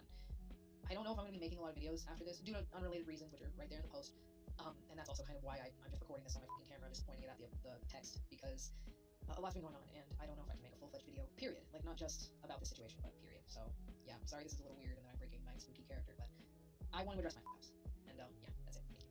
Creepshow Art anonymously commented on this apology on the lolcow thread, writing, You know, I hate how all the comments are praising her and saying that she's so adult about this when she said that Omnia and Kai were actual predators. An example of how much the popular narrative was on Kai and Omnia's side can be seen from a Nani tweet from October 13th. Nani wrote, I enlisted my video about Kai's video since I clearly didn't come off as I wanted to. I'm a human being that has other things to worry about. The continued stream of people commenting on my videos that I'm a clown or whatever is very annoying. I have nothing against anyone I've talked about. I was just giving my opinion on a structure of a video. You're 100% allowed to not agree with my opinion on things. I can't always please everyone with my thoughts, but just disagreeing with someone isn't a reason to be mean. I try my very best to be respectful to people, even those who I disagree with. October's a really hard month for me, filled with a lot of bad memories. I've been trying to get back into the art scene, doing speed paints, and just getting back to normal me. I understand how it looks just making a crappy speed paint every single day since I made a drama video. I made a community tab post on my YouTube channel saying some more information if need be. Nani is a popular YouTuber with the biggest audience in the drama so far, but criticizing Kai and Omnia's behavior caused even her to get absolutely ratioed and dogpiled. So again, Toby's career is dead, but the drama still kind of continued. On October 18th, Hopeless Peaches tweeted out, I keep having people comment on my channel how I should address a video, lumping me in with quite serious allegations of racism and being friends with a YouTuber I frankly dislike. Honestly, I don't think that will help me get better, as this month is gonna be rough. If, when, my therapy and medication is fully in swing and it's still a problem some people have jumped on board with, I'll address it. Until then, I really do have to put my well-being first, as quite honestly, my deteriorating mental health was making me very irrational. Appreciate those who have not been labeling me racist over a simple, petty argument with another YouTuber, not even on race, and assuming I'm friends with another who has, yes, hurt me greatly myself.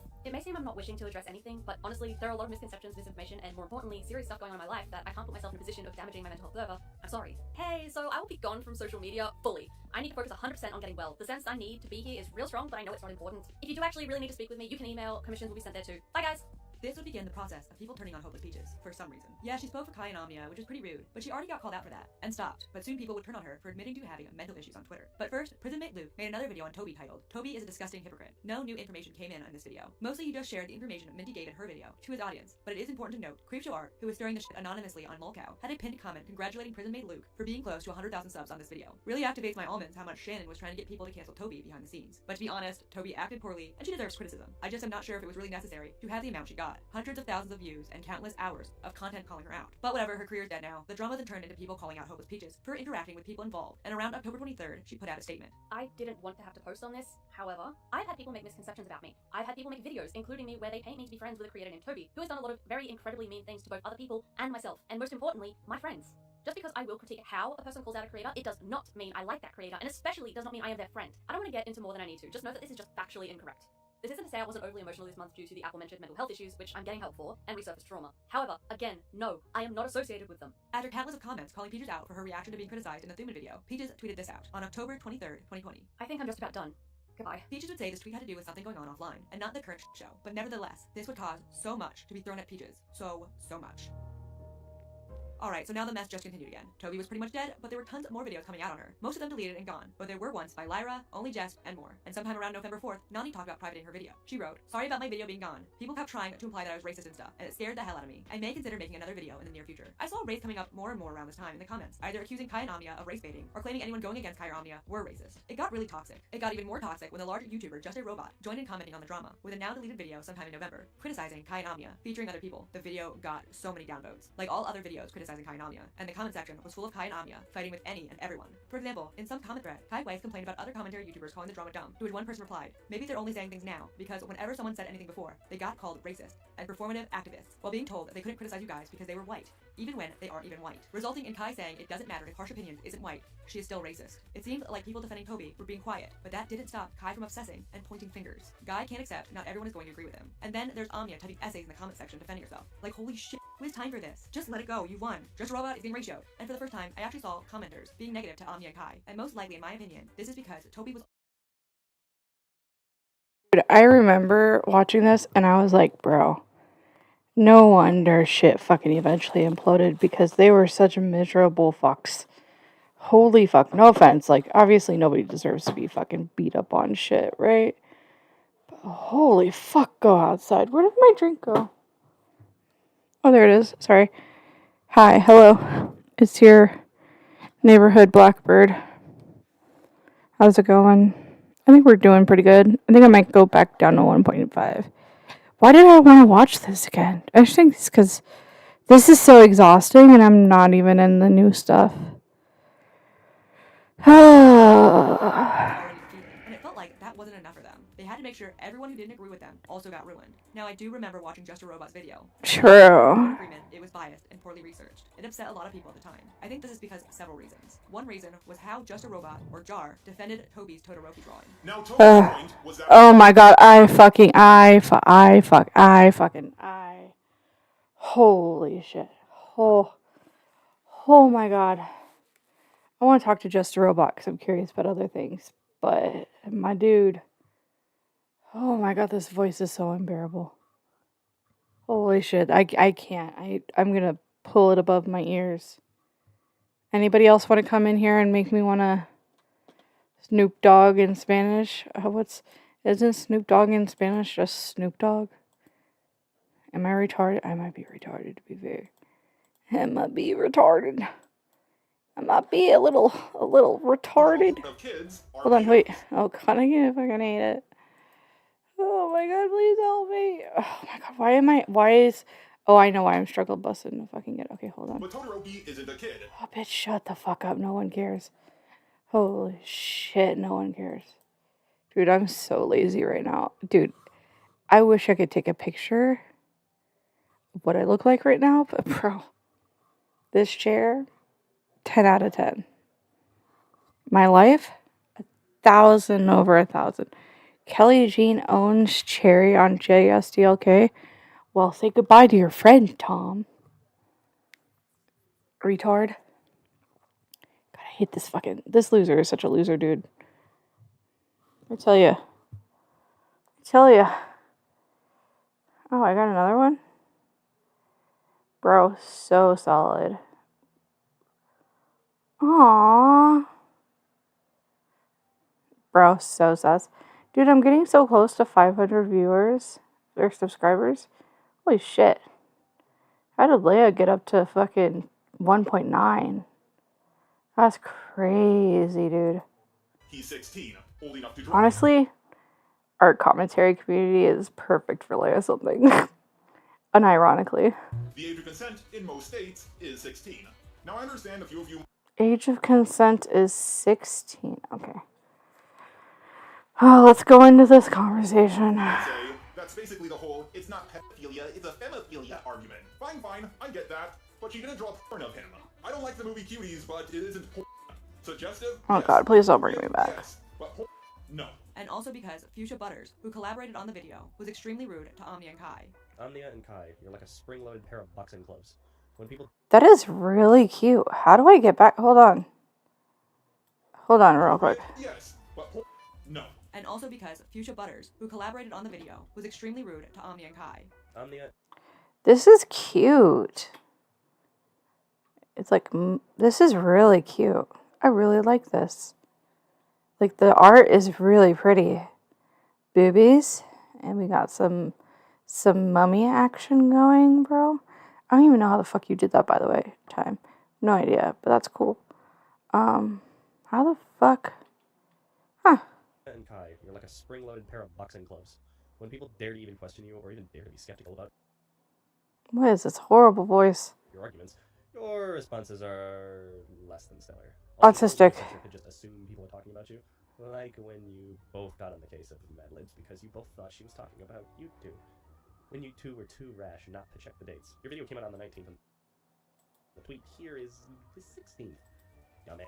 And Fuchsia Butters also Get wrecked, retard. Oh, this is fucking hilarious. Get wrecked. Wrecked, retard. Retard wrecked.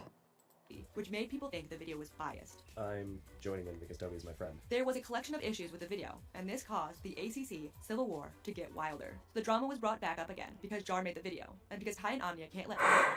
Why Toby drama is dumb. Here's why. Featuring manga common and fuchsia butter. Bro, we gotta, one of these days, we gotta get into the theory crafting era, bro, because that shit was wild. That shit was wild. Bro, somebody tell... Wait, did he... Oh, he must have fallen asleep, to be honest. Hold on, let me do this. You guys make sure you tweet out the stream. How do I copy text and I send it to... Try and get this retard to laugh with me about something earlier, and he was not doing it. How fucking rude. Wait, how do I press enter? Fuck. Got a keyboard. Oh my god, reach for the keyboard. I did it. God damn it. Oh, I did at everyone in the comment. Hold on, let me do this.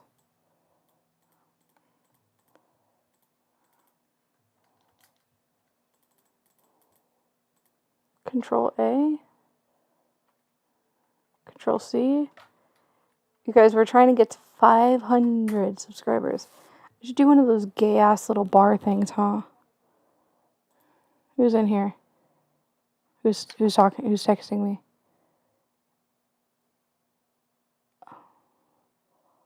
Please hold. Ooh, that looks fire. I'm not gonna lie. Oh, no, there wasn't. Of course there wasn't. Of course there wasn't. I doubt. Why was there? Why would there be?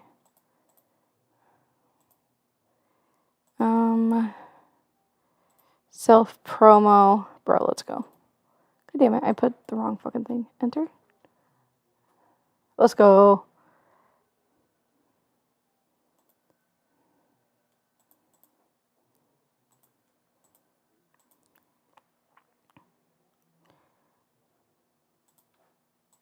Okay. Dude, no one's stopping me. Okay, let's keep going. Someone disagree with them. It didn't matter Jar was getting his ass handed to him over this video. Some people agreed with him, and that's not okay. And then the Hopeless Peaches drama kicked into motion. Bro, everybody remembers Hopeless Peaches drama. Bro, there was this time when Creepshow Art made this fucking video. This one. Oh. What the fuck is Sen get involved? What the fuck? Sen gets involved? Oh god, fuck me. Most played, replayed right here. This part, bro. This part with this fucking fire. I remember this fire. It was so creepy, bro. Rip Peaches, bro. Rip Pete. This part right here. Oh my god, we still have an hour. Fucking kill me. On November 6th, 2020, prison mate Luke made a video on Just a Robots video on the Toby drama. I'd say the main point of the video is that these people criticizing Kai and Amia keep bringing up the same. Oh, by the way, already... I'm going to my server. And I'm going to my stream room. If you want to come in, let me know. You'll probably have to watch it on your own. Just letting you know. Also, don't talk over the thing. Just tell me to press pause. That's just basic streamer etiquette. If you need to get in, figure it out.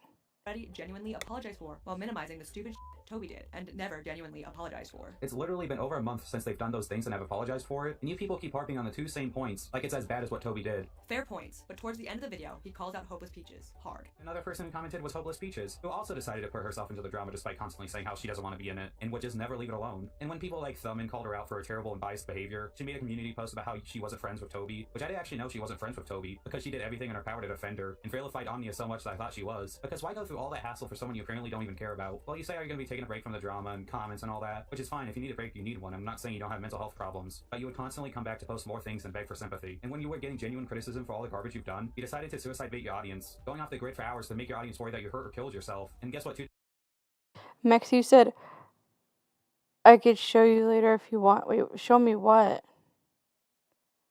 Just a robot and op? Yes. More hits. Show me later what? I got lost. Sorry. I could have ended up in the art commentary community. No, you're above them, Max. Honestly, please don't. I love your talent. Too bad I'm not that far up the spectrum.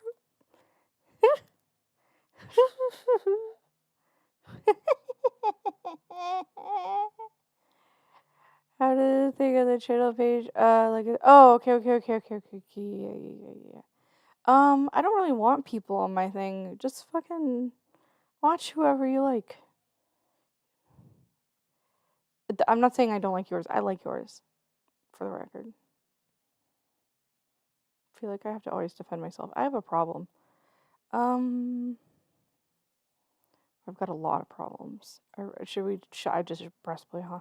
2 days later, you were back to making tweets again, and she's been doing this for a long time. It's very manipulative, and she's always using her mental health as a pity me card, which is funny since she called out Toby for doing the same thing. It's very scummy, and it says a lot about her as a person. And this criticism of Hopeless Peaches being a suicide baiter will cause a spiral of a ton of videos to come out of her for daring to comment. What about a masturbator? Wait, hold on. Sorry. What about a masturbator? Okay, sorry. Okay. Sorry, I keep spinning the thing. I don't mean to. My audio is gonna be all fucked. I need to get one of those arm thingy-mabobs. So I don't have to hold this thing, okay? I need one. I ain't as good as I once was, but I'm as good once as I ever was. A few times, but I don't understand why you aren't allowed to comment on a big event in your community. Her hips, dude. I see you. Dude, that's my hips, bro. My hips do not lie. My hips be wide, bro. That's why my bitch is thick, though. This one, she thick, bro.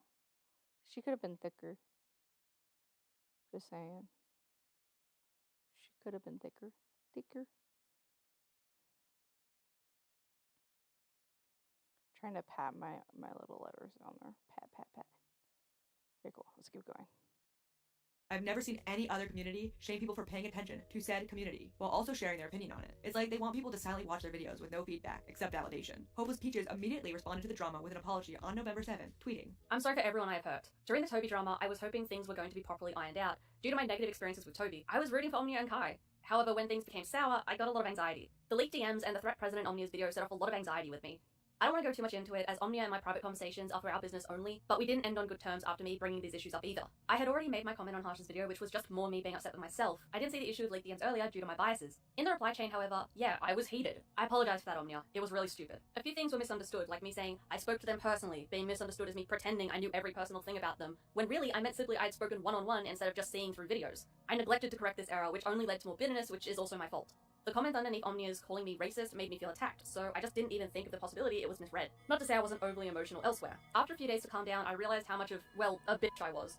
Whether I agreed with their handling or not, I spoke in a manner that made me feel sick to my stomach. I would have apologized sooner, however, I also knew I wasn't in the right mindset, and I wasn't. No excuse. Just simply put, I was dealing with a groomer through all of this, and traumatic memories, so although a reason for my stupidity, it's not an excuse. I instead posted I saw my mental health as an issue and wished to correct it by getting help before talking to Omnia. With online stuff and in real life stuff, yeah, I needed to finally get professional help.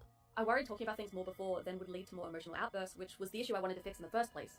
I did look online, despite supposed to be taking a break. Rocky home life and quarantine, I guess, does that. Looking after posting, I got a lot of comments on me being a racist. Long story short, yeah, I felt more attacked. Despite me agreeing publicly I was a little shit, this hurt. Trauma, online stuff, isolation, and now drugs in my system. The worst did happen. My doctor told me I may experience suicidal tendencies, and I did. To the point I almost took my own life. Again, to say, this isn't the thoughts of a sane brain. This isn't caused by people. I didn't bring that up to get attention. The part of me that does yearn for comfort from that is kind of what I hate the most. I agree with Prismmate Luke on that one. I more say it to clear up that, although online stress could have maybe spurred that, it was not suicide baiting. Accidentally clicked send, so gotta write fast. I'm still trying to change. I know I should be off the internet, but I guess being fully alone also sucks. Again, I do apologize to Omnia and Kai, and I apologize more again for the fact I waited so long to say it. I wanted to become better first, get over whatever this is, but it is definitely harder than I assumed. So yeah, I should have just apologized straight away instead of hiding. I never intended to make you feel attacked. I know how that feels, and it sucks. I'm just really sorry. To my audience, after this, yeah, I'll be continuing treatment. September onward has been a big wake-up call to the problems I've left untreated. I want to be a better person. Me initially not seeing the error with leaking DMs went against my morals, and I overcorrected. I want to get to who I want to be again with me being petty with Omnia. This was shitty, I know. I feel that until I feel I am all well, I will leave my Twitter dormant and not comment on YouTube either. This is my responsibility, and I don't want people caught in my mess. I want to be better. I never wanted to look like I was suicide baiting or lying about my mental health as Luke and comments suggest. That was never what I wanted. Ever. I'm sorry it ever came across that way. That is my fault, and I'm sorry. Edit. Due to some people commenting still on this, no, this was not due to racism. To my knowledge, nobody else talking on this had race in mind either. For people wondering, yeah, I also agree with Kai on Toby's weird feelings on race, especially in regards to Shane Dawson. Shane is also clearly a creep and a racist, and that thoroughly doesn't sit right with me at all that behavior can be so easily seen as okay. Just wanted to clear that up due to a lot of racial allegations that, again, to my knowledge, wasn't a factor in this drama. Meanwhile, Just a Robot started getting even more hate from people coming from the Prismmate Luke video, and he eventually removed the video himself. In reply to one person saying that Just a Robot seemed to be biased towards Toby, Jar responded, Kai/Omnia's mistakes aren't proportional to Toby's. Nope, not reading anything else. We never said Kai/Omnia's mistakes were proportional to Toby's. You can look up over 10 videos on Toby already. Kai and Omnia needed to be called out. Now for the love of Robot God, watch the video in full before commenting. Hey, you guys, look, okay, God created things in 6 days, okay? On the 7th day, he said to rest, okay? He didn't say to go online and make all these stupid-ass comments and reply to retards, okay? Don't do it. It's not worth your fucking time. He did, however, in those 6 days, create this thing called grass. Go do it. Don't fuck it. Just go do it. However you enjoy your grass. I said it. I said touch grass. In the most creative way I could think of at this time. I gotta find a charger. Hold on. Oh. Bro, literally my life is falling apart around me. One falling thing at a time. I can't find the chord for the things I need at the time. Anyways, that was a really funny segment, and then I ruined it because that's how I do. I like ruining things. I'm pressing play. In reply to comments calling him out for defending Toby's art of Todoroki, Jar wrote, "The things she made do not look like lollies / shodas, so I don't count it. All in all, just a robot was being called out for making too many excuses for Toby, while not treating Kai and Omnia with the same level of courtesy. Kai and Omnia responded to Jar's video around the 9th of November with an hour-long video. How many hours of content have I watched from just this situation alone now? At least 20 hours at this point, I bet. The video just emphasized points the two have constantly pointed out already, and I wish they'd just point to a video they've already made instead of responding to videos with a whole new video saying the same thing. It wasn't that their points were bad, but the Jar video criticized points that Kai and Omnia had already addressed many times on various platforms, and the audience was already on their side. If it were me, I would have just linked a video where everything was addressed previously. And the two also spoke on why they are addressing the video, despite moving on from the drama. For those who are tired of this, trust me, I get it, but I need to make something abundantly clear. I am a very small channel. While I am thankful for all of my numbers and all of the support, I don't have a big enough audience to comfortably ignore when other channels talk about or mention me in a negative light. Omnia calls Jar racist for using a picture of SpongeBob that's run through a negative picture filter. I'm just reading his comment in a funny voice to be entertaining. I'm not trying to make him look stupid or anything. You really like projecting, don't you? No one, and I mean no one, was entertained by you reading Kai's comment in the slowest and most condescending way possible. I can guarantee you not a single soul. Also, would you mind explaining why you decided to throw in Black SpongeBob while you were reading it? Like, genuinely, what purpose does that serve? Is that supposed to be for entertainment purposes too? Back to Peaches though. Due to the focus beginning to turn towards her, she tweeted out on November 9th a multi-tweet thread going over the whole situation and how it affected her Yes. Yes, it was supposed to be about the blacks. You're welcome. Emotionally. It was similar to previous statements that she had said before about her having a mental health problem and how that caused the internet to cancel her and how upsetting that was. Toby actually popped up and defended Hopeless Peaches, tweeting out, "Rage warning, people are fucking dumb. Before we grew apart months ago, me and Peaches spent extensive amounts of time together, and I've seen her depressive dips and her acting the same way that my friend did before he committed suicide. Suicide baiting isn't as simple as, oh, they made this tweet and didn't kill themselves. That means she's baiting. Okay, so if she did kill herself, it wouldn't be baiting, because people who end it all make tweets like this too. Look at the streamer Rectful. You know what the difference is? When you're on the edge, you either have others who pull you down, or you're able to interact with some of these comments.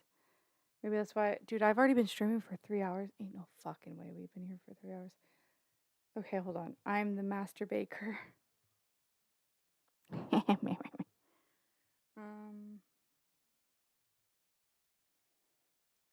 Anyways. Yourself down. Or option C. Oh, she keeps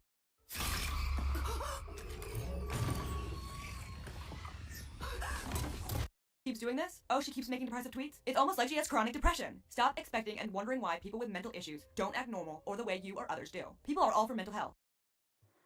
What the fuck is happening right now?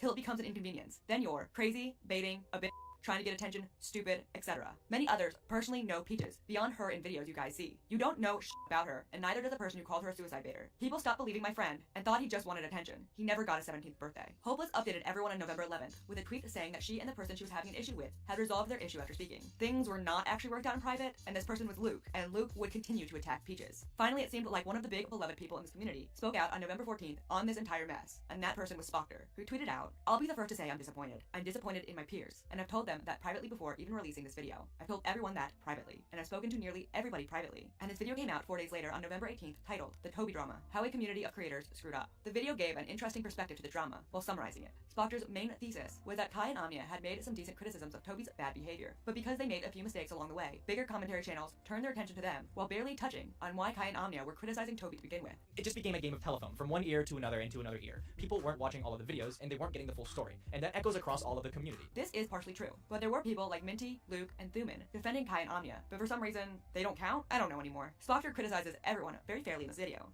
I don't think this conversation needs to be as racially charged as it is currently, because it's turning into an untouchable situation. And I put a lot of blame on the viewers for throwing out terms like racist into, you know, fucking equation. The small minority of viewers that do.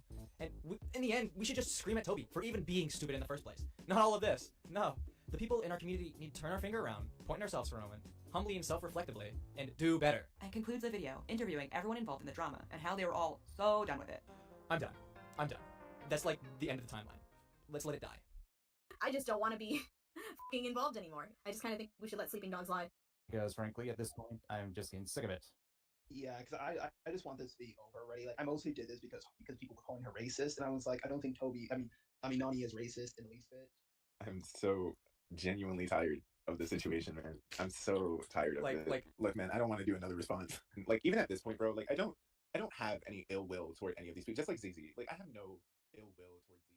So the drama was over, but it wasn't. I keep hinting the drama blew over onto someone else, and it did. There were 2 more videos on the drama from notable people. Just a Robot made a video announcing the drama was over, and someone named The Name's Junkie made a video which he later removed. But I remember watching the video when it came out and not understanding anything that was said in it. Off script, I think I remember The Name's Junkie and the person that he made the video with, them just spending like 15 minutes talking about why the video was delayed, and I was like, I don't care. Just make the video. I don't care. Like, that's like me coming in and being like, hey guys, I haven't made a video in like 3 months, because I got into ballroom dancing, and then the other day I tripped over a crack and I broke my mother's back, and it's like, who cares, get in the video! Anyways, Spockter did the best at summarizing why people were upset and how to move on, and that pretty much ended the Toby drama. The mic was dropped. Omnia, however, did make another video on November 25th, but this one was just reflecting on the drama. And I couldn't really access the video, and I'll get to why some of these videos are hard to access from Omnia in a bit. You thought this tale was over? No. And it's all interconnected. So the Toby drama was essentially mostly over. Toby got into some other dramas, and was even trending on Twitter for a while for a terrible appearance on some Twitch dating show called Love or Host, but she was done in the art commentary community. And eventually she stopped posting and disappeared. Liking Shane Dawson and her terrible behavior on social media tanked her prospering YouTube career, and the ACC would need to find a new person to target and rank. Hold on. Oh, this is my favorite part. This is why communities crumble, by the way. You go and you find a new target. Also, apparently she was fucking awful on Love or Host, and everyone, including the Twitch streamer Justin Minks, joined in to laugh at how unlikable Toby is. I really like Justin Minks. Me? Are you okay? No, I'm not okay. There's someone left f***ing sour cream on the ground. But we really need to move on from Toby, for real. So I keep hinting at Cecil, please do a Justin Minks video. Please. Dude, how do I get a hold of this bitch? Cecil, please do one. How do I... Wait, hold on. I'm gonna make Peaches this being happen. the next target of the commentary community. The seeds were planted early on, but it really hit home when on December 1st, 2020, Creepshow Art tweeted out, Before I hit 100K, I was friends with another creator. This creator later spread lies about me, told people I was psychotic, and I screamed at her, and basically poisoned potential friendships with other people in the art community. The fact that I still have people coming to me. She didn't mention who it was at first, but then immediately revealed she was talking about Hopeless Peaches when she tweeted out a screen cap of a Peaches tweet, writing, She posted this and a tweet stating outright that she was tired of being called the 4Kids Creepshow Art, even though she made up that nickname herself when she started making family-friendly versions of my videos. She said literally being associated with me is gross. And the screen cap attached had none of what she said it did. While Creepshow Art was starting shit on Twitter, she was anonymously posting multiple times in the lolcow thread, starting rumors about the whole drama, specifically Toby. And then on December 2nd, Prison Mate Luke posted his first video on Peaches specifically, called Stop Lying Peaches. Remember, Prison Mate Luke was often cheered on by Shannon during the Toby drama, and was talking to Shannon behind the scenes. The video was 9 minutes of just, okay, let me just go through this. It's so fucking stupid. I criticized Kai Weiss for misrepresenting one DM at one point, but all Prison Mate Luke does in this video is show receipts and describe them as not at all what they are. And the biggest problem is that most of the people who watched the video didn't actually watch. They just listened to it and didn't actually look at Luke's evidence and took his word for it. Let's go through it.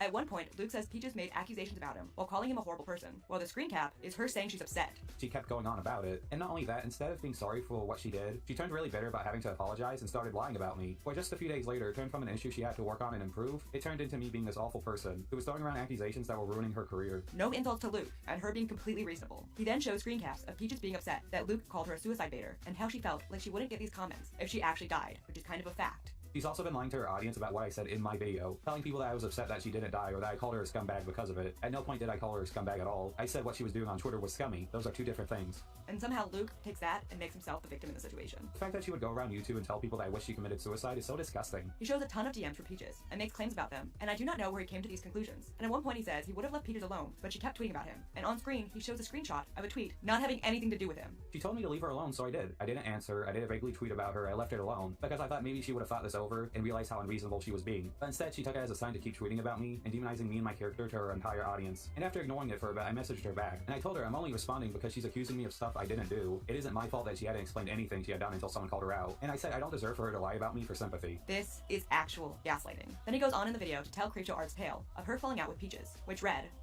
We were friends for months, and then we did the collab, and when it didn't do well, she got upset about it, but we were still friends. She made up an entire scenario where I was mad at her because of the video though, and tried to convince me later that I had been mad. We were still good friends after that, until I made my Jaclyn Hill video. Then she told me she didn't like the video and felt like I came off as a bully, and when I disagreed, she soft blocked me, muted me, and started posting negative shit about me. And then Luke went on to say that Peaches ruined Shannon's reputation in the community. And not only that, Peaches decided to ruin Creepshow's reputation in the art community, telling people that Creepshow had yelled at her and was just losing it at her, poisoning Creepshow's reputation while she was still just a small channel. She was below 100,000 subscribers when this happened. That didn't happen. Creepshow had 3 times the subscribers as Peaches, and she had a lot of people who respected her in the community. It honestly just seemed like a petty falling out behind the scenes, where Peaches may have been at fault, but now it was a major drama and would cause a whole campaign to get Peaches deplatformed. And the pinned comment on the video came from Creepshow Art and read, "Thank you for making this. I genuinely didn't know what to do because when this happened to me, I thought it was a me thing only. And I thought maybe, on some level, I deserved it. I thought maybe it was on me, even though she literally made up negative things to tell people about me. But knowing that this is a pattern really f***ing sucks. And I'm glad that you're talking about it." Also on the video was a comment by popular artist Camila Cuevas, who wrote,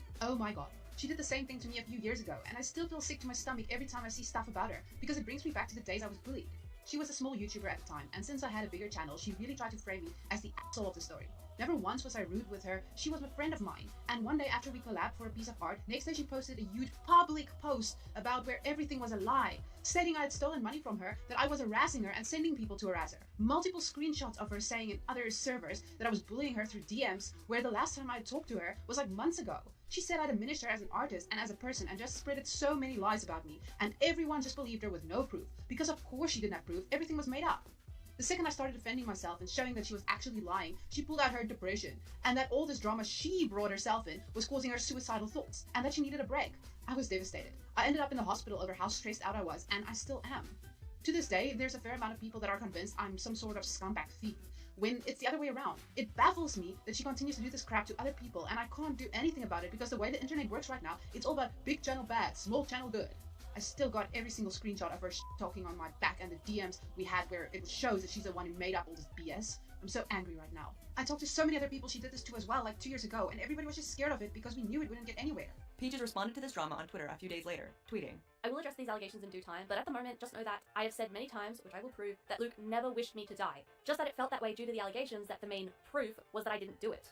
I have always respected Shannon and still do. I was overwhelmed with the drama around her at the time. And just like I said in my DM to her, I'm sorry I left, but she never attacked or yelled at me. We were never even in a call to even yell. I say this because I don't believe Shannon is lying or manipulating anything. I have and do still respect her, no matter what." Peaches continued on Twitter to ask for evidence of people telling Shannon she had spoken poorly about her behind her back. As far as I know, no evidence of Creepshow Art's claims were given besides the fact that Toby had spoken of an ex-friend, unnamed, months ago. According to Peaches, she soon started getting flooded with angry DMs from creators and fans calling her a suicide baiter, and people on Twitter began to get upset with her. Hope with Peaches had apologized multiple times to Kai and Anya, but it was too late. The can of worms was open. Oops, is that racist? And on December 3rd, the large artist YouTuber Camila Cuevas made an official call-out post. She tweeted out a doc on Peaches called "No More Lying Peaches." The document told a story of an event that happened 2 years ago between Peaches and Camila. Camila decided to come out with a story now because she wanted Peaches to think twice before she snakes on someone else again. Essentially, the two collaborated on an art piece, and Camila set it up to sell. Peaches allegedly knew this was to be sold, and Camila properly credited Peaches. But Peaches then began to DM Camila that she didn't credit her. Then Peaches started to DM her about the art piece being sold, and claimed that she never knew it was to be sold. Basically, Peaches was being kind of annoying. But it got worse. Camila took down the merch due to Peaches fussing, and woke up to Peaches making a call-out post saying that this bigger YouTuber scammed her. When confronted why she made this up, Peaches didn't apologize and played victim about her mental health, which is according to Camila, because there are no screenshots to back this part up of the story. Camila would eventually update the document with more evidence, showing some situations I don't know the full details on, but reading through a few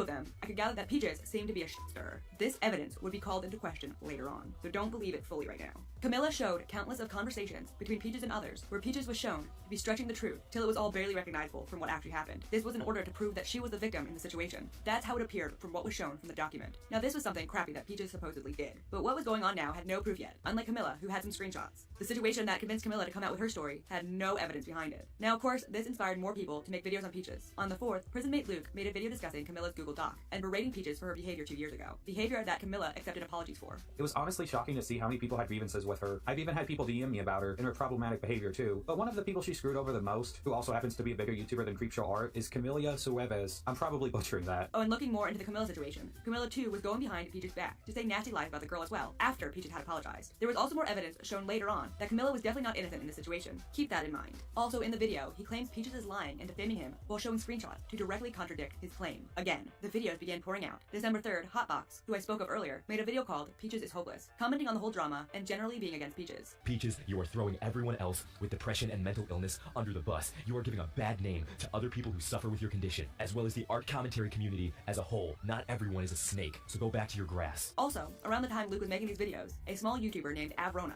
made a video entitled My Nemesis Hopeless Peaches has been cancelled. Avrona had made a video about Peaches back in March, calling out Peaches for, let me check my notes, banning him from her Discord for being annoying, and then making a storytime video on him where she didn't mention his name about how annoying he was. Avrona was kind of dancing on Peaches' grave in the latest video. And before I go into anything, it's very clarified that this video isn't supposed to be about me being smug or going, "Ha, I told you so," even if that is admittedly kind of tempting. But no, I guess seeing how things have been kind of kicking off in regards to this topic, I decided to do a little update on what kind of my side of the story looks like. Soon after Avrona's video, Hotbox made another video entitled Content Meltdown, Hopeless Peaches, on December 5th. In this video, Hotbox is unnecessarily angry, basically yelling at Peaches as he goes over everything everyone had been going over previously.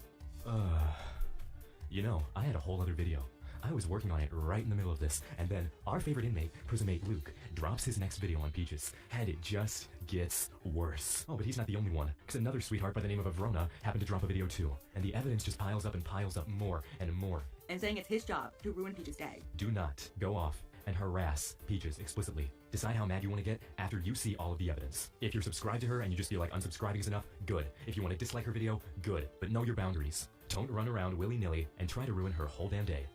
That's my job. Things were really ramping up. And finally, the biggest creator, Creepshow Art, made her video on Peaches on December 7th, 2020, to stoke the flames. People were already grabbing their pitchforks for Peaches, but this was the big one. And in all honesty, this video should have been left in drafts. Everything is he said, she said, with no evidence of everything. And even if there was evidence, it is just a fight between two friends that would have done better in DMs. Imagine being cancelled and harassed because you and your friend had a falling out over something stupid. The little evidence Creepshow does use are just examples of Creepshow obviously taking things out of context. And much like Ready to Glare and Edwin, Peaches ended up crossing the line over someone who I would have described as a real friend. And like most real friendships with a person that you love and support, it got to the point where we both opened up to each other about things and shared things that were personal and private. Things that we would not want out on the internet. And because of what Peaches had shared with me, because of what Peaches had told me about herself, I became extremely protective of her based on what she had said. Now, later on, I would come to find out that a lot of the things that she would tell me were just straight up lies that she made up in order to get me to protect her. Or interpreting a tweet in the least charitable way. I was willing to take this on the chin and just ignore it. Sure, did she purposely go out of her way to tell people that she knew I liked and admired in this community, that I told her I liked and admired, that I was a terrible person who deserved to be taken off the platform? Absolutely yes. Did she tell them that due to a disagreement that I had flipped out on her, which did not happen, and told people that I'm a volatile mess? Yeah, sure, but in my head, that wasn't that bad. Next, Omnia made a video on Hopeless Peaches about their experience on the same day. Omnia went over previous topics we've discussed and how Peaches' actions were those of a acquaintance. This includes that Peaches spoke for Omnia without permission. I knew she was done talking to me in DMs because, considering the type of person Peaches is, one disagreement was enough to never talk to me again and instead try to speak on my behalf and delegitimize my experiences with Toby. But again, we shall get into that shortly. And that Peaches was in disagreement about leaking DMs. She stated that the DM leak was equally abhorrent to her own experiences, even though the contexts were completely different. I've said it before, and I'll say it one more time because some people still don't seem to understand. I leaked my DMs with Toby because Toby lied publicly about what was being said in DMs. And then on December 8th, Peaches made a video addressing the allegations, focusing on Prisonmate Luke and Creepshow Art. Anyway, after his video, I was quite upset. At first, I fully believed him, and it f***ed with me a lot. I started to believe that I had only done it as a cry for help, as though a plea for help is manipulative all in itself. I believed I was a disgusting person, as I already had a lot of regrets for even talking about the Toby drama the way I did. In the video, she also talks about her drama with Omnia, who had she said she was wrong there and had apologized. Despite a few rumours of racism and rumours of harassing Omnia and Kai, which is not true, the initial criticism of getting involved in the drama was perfectly justifiable. I even made an apology post for Omnia, where I stand by all the criticism on commenting on and being tense on drama I really had no reason to stick my nose into. She also showed calmly how whenever she tried to address Luke's allegations in either private or in public, Luke would take it completely out of context and spin it in the most negative way. Luke mentions I have a habit of twisting DMs against people, and how I shouldn't. I feel this was more of a way to try and shield himself if I ever released these DMs in their entirety, as it came across to both me and my boyfriend who was with me when Luke was responding to me initially, like a preemptive measure against further criticism with how hostile he was towards me. Considering in his own video he later tried to twist these DMs as a way of vilifying me, I think that seems to have been less genuine concern and more just projection. Well, that is how I perceive this, and I do. Bro, literally, this is so funny. How do I have 72 likes on this? Fuck out, okay? I did say it. I did. Motherfucker accused. He was accused. Fuck out. Okay, I did say it. I did. I'm accusing you of needing testosterone treatment immediately. Okay? I'm standing on business this year. Fuck out. Okay? I did say it. He's also been accused of saying that the upper tiers of his Patreon were intended for Jews with deep pockets. To be clear, where is that DM? Is it here or at the somewhere? very least was invited. Tom has been... It's like, I think it's this last one I said, something about Patreon and Jews with deep pockets. To be clear, I like Jews with deep pockets. And if there's any Jews in my chat that want to open their pockets up for me, you know, I'm down with that, you know. You guys know I'm a huge Zionist, so, you know, if any Jews in my chat want to donate, you know, any Israeli fans of me, I'm down for that. He's also been accused of saying that... That's what I'm saying. Tell him. I just think it's so funny that this was the post. Or, to be clear, this one right here, it says gooning, and then my tweet says, where is that? gooning W, bro.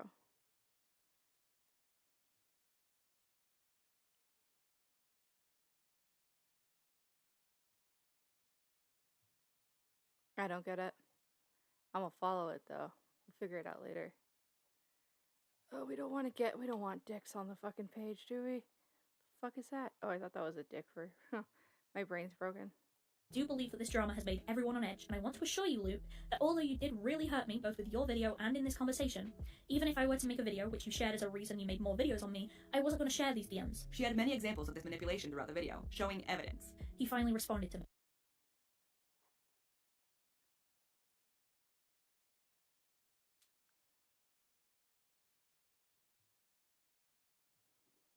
Oh shit. When was this tweeted? 2 o'clock? That's wild. I can't read all this, but it says, user notice, Google received and responded legal process by the Federal Bureau of Investigation. The release of information related to your Google account, court ordered previously prohibited Google from notifying you. Legal process, we are now permitted to disclose the receipt due to you. The reference legal process is blank. For more information, da da da da da. It says,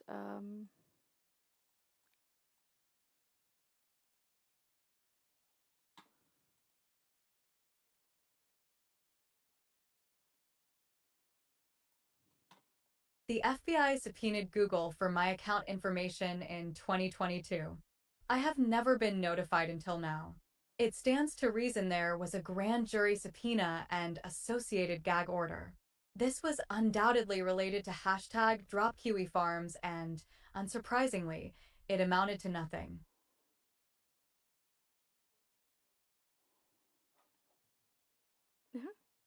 crazy.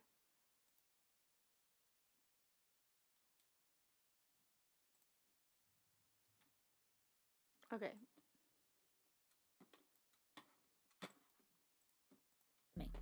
Already, it was a lot more hostile than I anticipated. He latched onto my mention of him following what I was doing on Twitter to try and link to the Toby drama, where he had already used some tweets already in his first video and my suicide attempt as a way of furthering the narrative about me within the drama. He then proceeds to say I have god-awful behaviour and how it isn't his fault people are upset with it. Again, I came to criticise his unwarranted allegations against me, not to fight every criticism ever sent my way. He then also states it is hilarious that I admit of having to apologise and it shows how awful I am. Firstly, as mentioned, again, as said in my community post that he admitted to reading within this DM thread, I agreed with a lot of the criticism and apologised for it. Even within my post defending myself, I apologised for worrying people. Apologising and taking on this criticism is not mutually exclusive with wishing to discuss the criticism I have with his own video. Then she addressed Creepshow Art, explaining why she softblocked Creepshow Art to begin with. The claims by Creepshow Art. Now, I used to be friends with Shannon, but after one too many times of her doing things on her social media that seemed vindictive, and after I came to her a couple times for it, after the last time when my criticism was ignored, later for her to then make a tweet saying how she will listen to her true friends, while naming somebody who was backing up this vindictive behaviour. It felt like too much. It felt like a slight to me that I came to her, trying to be honest with her, and it felt too much. So, whether it was right or not, I soft-blocked her. After that, I did get worked up and came to my boyfriend about it, as I looked up to Shannon and she inspired my channel with how it is today. Something that I still say, Even after all the drama between us, even after she had publicly stated things about me that weren't true. And even apologized for her behavior in that. Should I have spoken to Shannon properly on this? Most definitely. Was my subtweet on her justified? No. Was it right for me to leave? After this controversy, I don't know. Then she explained that she never claimed to Toby that Shannon screamed at her. You know, the catalyst to this whole drama? The story Luke makes out in his video, with the messages by Shannon giving her recounting of events, is that while Shannon was still under 100k subscribers, me and her did a collaboration. Jesus Christ. Then after the video... Getting tired of it. You guys want to split it up into 2 days? Oh my god, I want to fucking die. This is so much. Video did not do very well. I got mad at Shannon for it, Whose tried idea to was gaslight her into saying that she was the one mad with me, and then later down the line, as the story goes, I got mad at her for the Jacqueline Hill video, and then blocked her and kept tweeting a lot of shit about her. And then told Toby that Shannon full and screamed at me, which was then made inspiration for the False Creepshow art video. I honestly do not recall if she was under or over 100,000 subscribers when we did our collaboration, but from my recollection she was over 100,000. The collaboration for one, which many suggest, was not my idea. The notion I did this for views is very upsetting. We did a collaboration when she tweeted out that she needed content while she couldn't make videos, and she even came to ask me directly if I wanted to do something for her. Since her Twitter has been deleted, I can't very well go and get that tweet. Instead, I'm just showing 2 DMs between me and my friend who also remembered this actually happening. And yes, I am cropping out my own name on Discord because it is my personal account as I've been away from my more public one. The video did less well for her channel, but honestly, I didn't even notice at the time. I was too busy being starstruck that Onex even saw the video in the first place. Although there was no evidence to prove Peach's side, there was also nothing for Shannon's side. That's what this all is. He said, she said, about matters that didn't need to be made public. But if you like to profit on telling people about stupid arguments you get in DMs, then maybe join this community. Despite Peaches explaining her side and showing how Luke manipulated evidence, and Shannon made claims without evidence, people still attacked Peaches. The video immediately got downvoted to heck, and here are a few samples of comments. Okay, I watched the whole thing. All I saw were excuses. These are not accusations. They were facts. I am done with you twisting things up, and stop being fake, okay? Just own up to it or take a break. Apparently this comment I just read was made within 20 minutes of the video being posted, showing that this person didn't even Wop. We get hit with the heat index well over 100, but the main story really is the fact that we're just stocking up on hot days. How many stocks do I really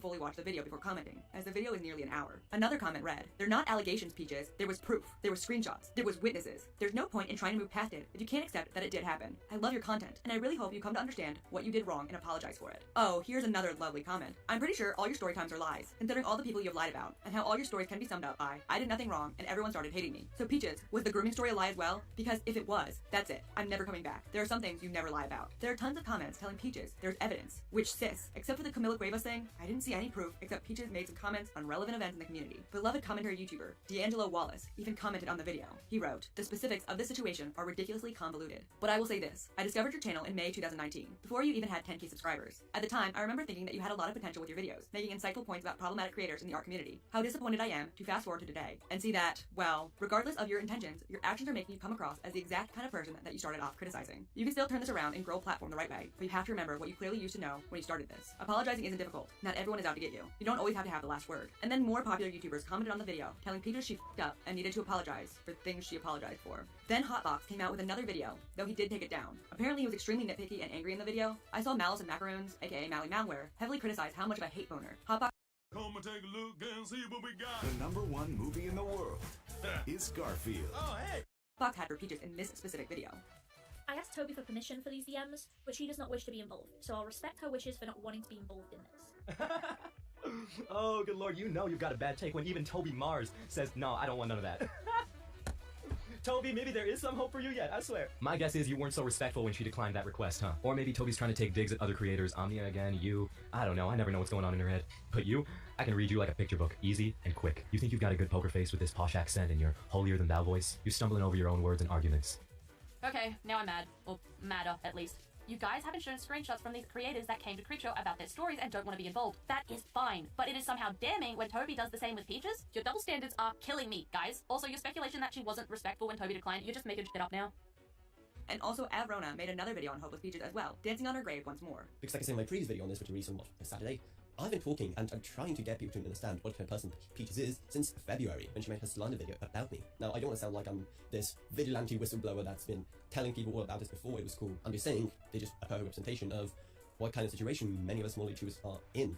And Kai Weiss made a video on December 10th about his experience with Peaches, called The Many Blunders of Peaches, My Experience. We talked about comments, and to start this section of the video, I would like to show you all a comment that Peaches made regarding the suicide baiting claim that Luke made. Yes, I was called racist. I was called transphobic. I was called that by others than just you, and have been dealing with that for a long time. Now instead, I have even worse allegations given to me by Luke, and approved by Kai, of me faking suicide and heavily implying the only reason being because I didn't do it. Peaches, if I didn't like you here, I really don't like you now. This comment was literally made weeks after your supposed apology to me and Amia, and every time I read it, I get disgusted that you would even drag me into the idea of hoping you would die. I would never wish suicide on anyone, and it's absolutely deplorable of you to even put that evil onto me. Then came in the Peaches Defense Squad. Peaches' friend and small YouTuber, Skritus, came in with a video to defend Peaches on December 12th, 2020, where he pointed out that none of the recent claims had actual evidence.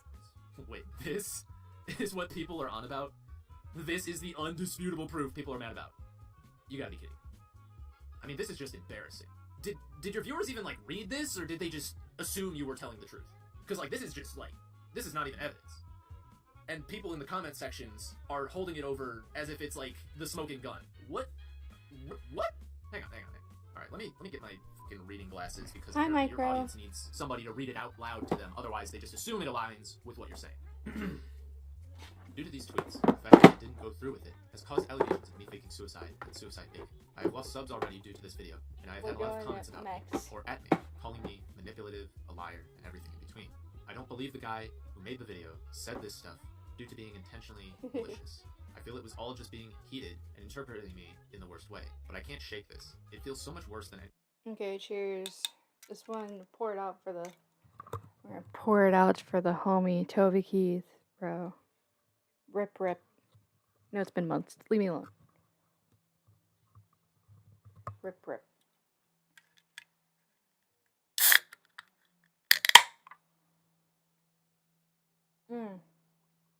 Bomb.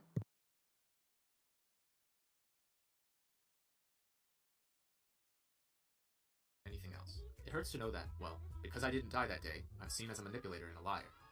Again, that is not what he wants, or anything at all. Again, that is not what he wants, or anything at all. And that Peaches already agreed with a lot of the criticisms and apologized. If any of these people wanted the best for Peaches and her mental health, they would have handled it with her privately, and yet there's no DMs of them reaching out.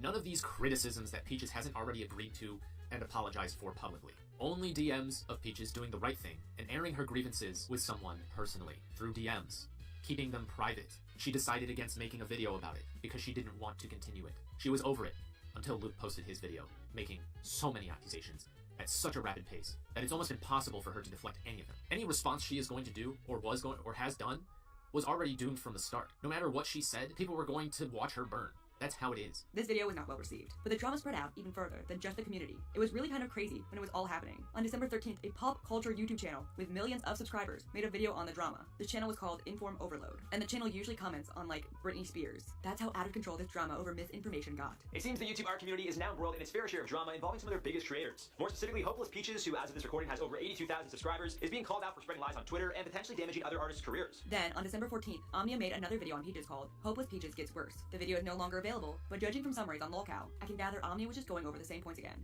It might be Amia showing their GM conversations with Peaches more extensively, but I think people were starting to get bored of this drama. I want to point out that Peaches got more exposed videos that got many more views than Kiro the Wolf. Peaches was kind of a bitchy friend, while Kiro bricked his dog to death. Allegedly, for all legal purposes. Amia even brought up a race and explained how dare Peaches, a white woman, had the caucasity to tell her how to feel about race. While in the DMs, all Peaches had said was that she didn't like how people were painting Toby as a racist. The video got positive votes, and a lot of views were being taken down, which is a sign that caucasity. I mean, they be mad at the white people, bro. I mean, to be fair. I'm gonna take these off. Hold on. Okay. Aww.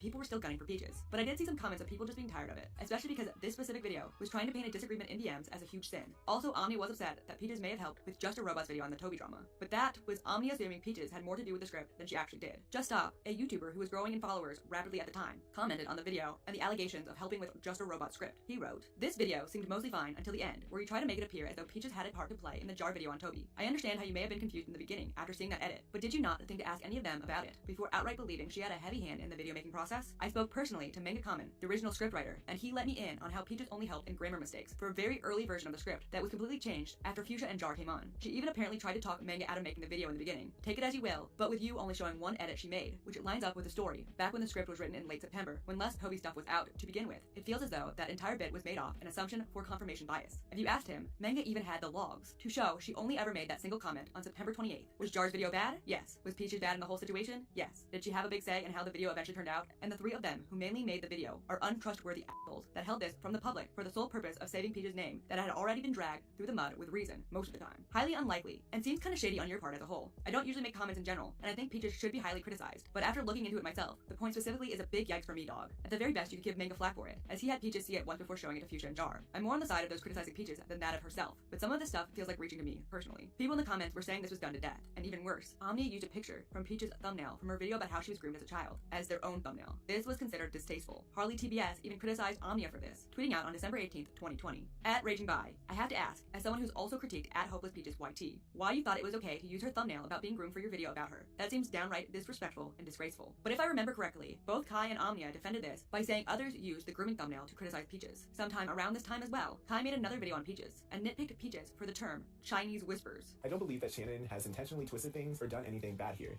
I think. But so far, the accusations seem to have gone out of control, and I have seen no proof of me going after her relationships yet. It feels like Chinese whispers that has hurt everyone, so don't harass Shannon either, at all. Okay, so Peaches says here, I have seen no proof of me going after her relationships yet. This too is very important for a future point in this video. Also, Peaches, maybe don't use the terminology of Chinese whispers. By no means do I think you're racist, and neither am I accusing you as such, but that idiom comes from a very racist origin that Chinese people speak in a manner that is incomprehensible and unintelligible. Maybe keep that in mind as you write a statement like this. Which is a popular term in the UK. In the US, we would more call it a game of phone. It all began to be so nitpicky. Anything to get a gotcha on Peaches. I again have to emphasize that all these videos are now gone, and that I'm finding this information through watching other commentary videos on the situation. But judging from what I'm seeing, I think Omnia made another video on Peaches at some point as well, around this specific time in December 2020. I think this is about 4 videos now. I only found this possible second video because of Malice and Macaroon's commentary video. But I think the second video, if it exists, was similar to the first and just went over the DMs again. Then Thuman made a video on the Toby drama, despite everyone wanting it all to be done. And she even in the video complained about Just a Robot making a video a month after the drama was done. Jar's video came out a month after we thought the drama was finally over. Instead of that though, we got a hit piece of a video that was marketed as a quote-unquote neutral and fair stance in the whole Toby drama. Do any of these people have any self-awareness? It's not okay for Jar to make the video, it's not okay for Thuman to make the video. Like, there's one side that, like, if somebody else comments on it on the other side, they'll be like, oh my gosh, how dare you bring it up a month later, but if someone on their side makes a video a month later, oh, it's all good and dandy. I don't know, just keep the same energy.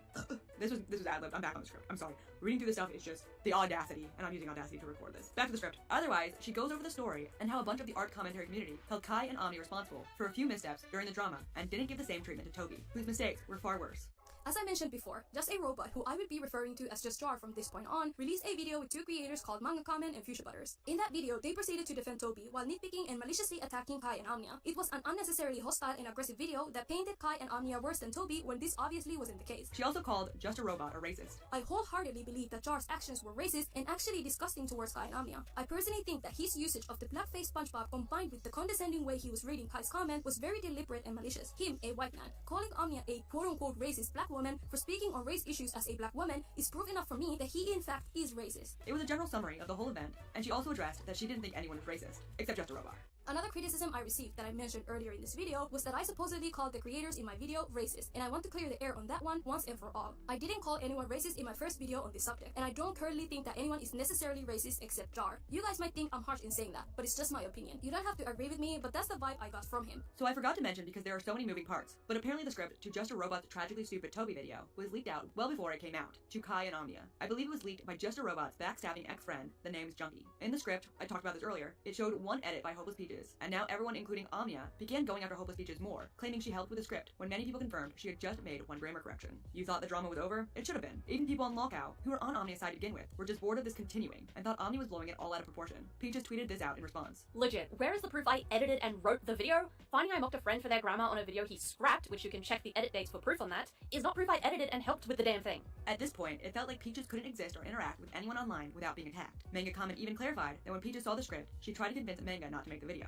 as mentioned earlier. Yet that was no excuse in the eyes of the public. I even found a video a few days later calling Peaches a liar about her medications. And then, on December 21st, 2020, Peaches deleted her Twitter. Apparently soon after this, she reactivated an old Twitter with barely any followers, and someone kept spamming her with a Google Doc telling her to kill herself over and over. So the tables started to turn. A bit. Because on December Score hot summer savings at Michael's with hundreds of summer faves starting at just $1.99. Dive into deals on kids out. November 21st, 2020, Just Stop, who I mentioned earlier, made a video on how bad prison mate Luke was. This time, the video was Micro. What was I saying to you? Hi. Doing okay.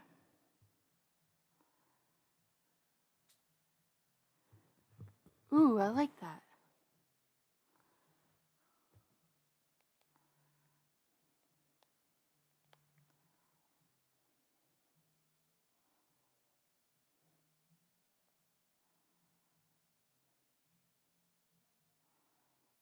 I hate that photo. I'm deleting it.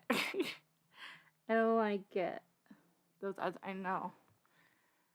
was well received, but this might be because it wasn't focusing on Peaches, who everyone now hated, and focused on the many situations where Luke spread misinformation. But Luke almost always makes mistakes or cuts out context in a way that most who don't think about it would presume true. Let me explain. In several of his videos where he talks about people messing up, I found blatant inaccuracies or one-sided arguments from him that make the situation sound even worse than it is, but since he's already talking about a bad thing someone's done, the viewer believes him as it gets lost in other points. But in recent months, it's become more blatantly obvious. I thought the best way to show the true extent of his mistakes would be a compilation explanation, so here we go. But it started to form cracks in one of the main players in the drama. Prison mate Luke soon responded to it, but it was terrible. Just Stop, another YouTuber I've mentioned before, made a video about me, and I don't think it's that good. His arguments throughout the video are really flawed, and I don't think coming back without talking about it would be the right thing to do. 2030, he claims Peaches would constantly come back for sympathy when relating to her mental health, but the twit longer he shows only states that her schedule will get more spaced out or shorter because she wants to focus on mental health, and this lines up with the dates of her videos being posted. It doesn't appear as sympathy baiting at all, just explaining why her schedule is different. Worst of his claims, he states in 2038 that Peaches tried to bait the ending of her own life to her audience with vague tweeting, having apparently done this for a long time, without giving examples and saying she only ever used it as a pity-me card along with her depression. I know for a fact this claim is bullshit because I know the person who spoke to Peaches when this event occurred. She mentioned them in a thread anonymously, but I and many others know him as Manga Comment. He confirmed to me that it did happen, and even if it did not, that isn't something you should really say, Luke, because you don't know. The best you can do is speculate, but you state it in the video as if it's fact, and that she's scummy, that it says a lot about her as a person, claims her audience deserves better, that she must not care about her audience to have done that, and that she will continue to use her mental health to avoid criticism. Like, wow, that's not a good thing to say when you don't have clear confirmation. This is a sensitive subject, and the way you went about it was indeed garbage. A word you like to use when describing this situation, Luke. Peaches should have handled the follow-up to that first tweet much better, but she was still in a bad mental space. I didn't have clear confirmation. What I do have is a pattern of her constantly going on about how she needs a break from YouTube but never taking it, a pattern of her practically begging for sympathy from her followers, and a pattern of her ignoring her own advice and her still talking about this drama. Patterns I showed in my video, and ones I could even show more of had she not deleted her Twitter the day before this video came out. And got absolutely ratioed. The tables were turning. Though people still hated Peaches, people began to see how flawed Luke's videos were. And 2021 comes in,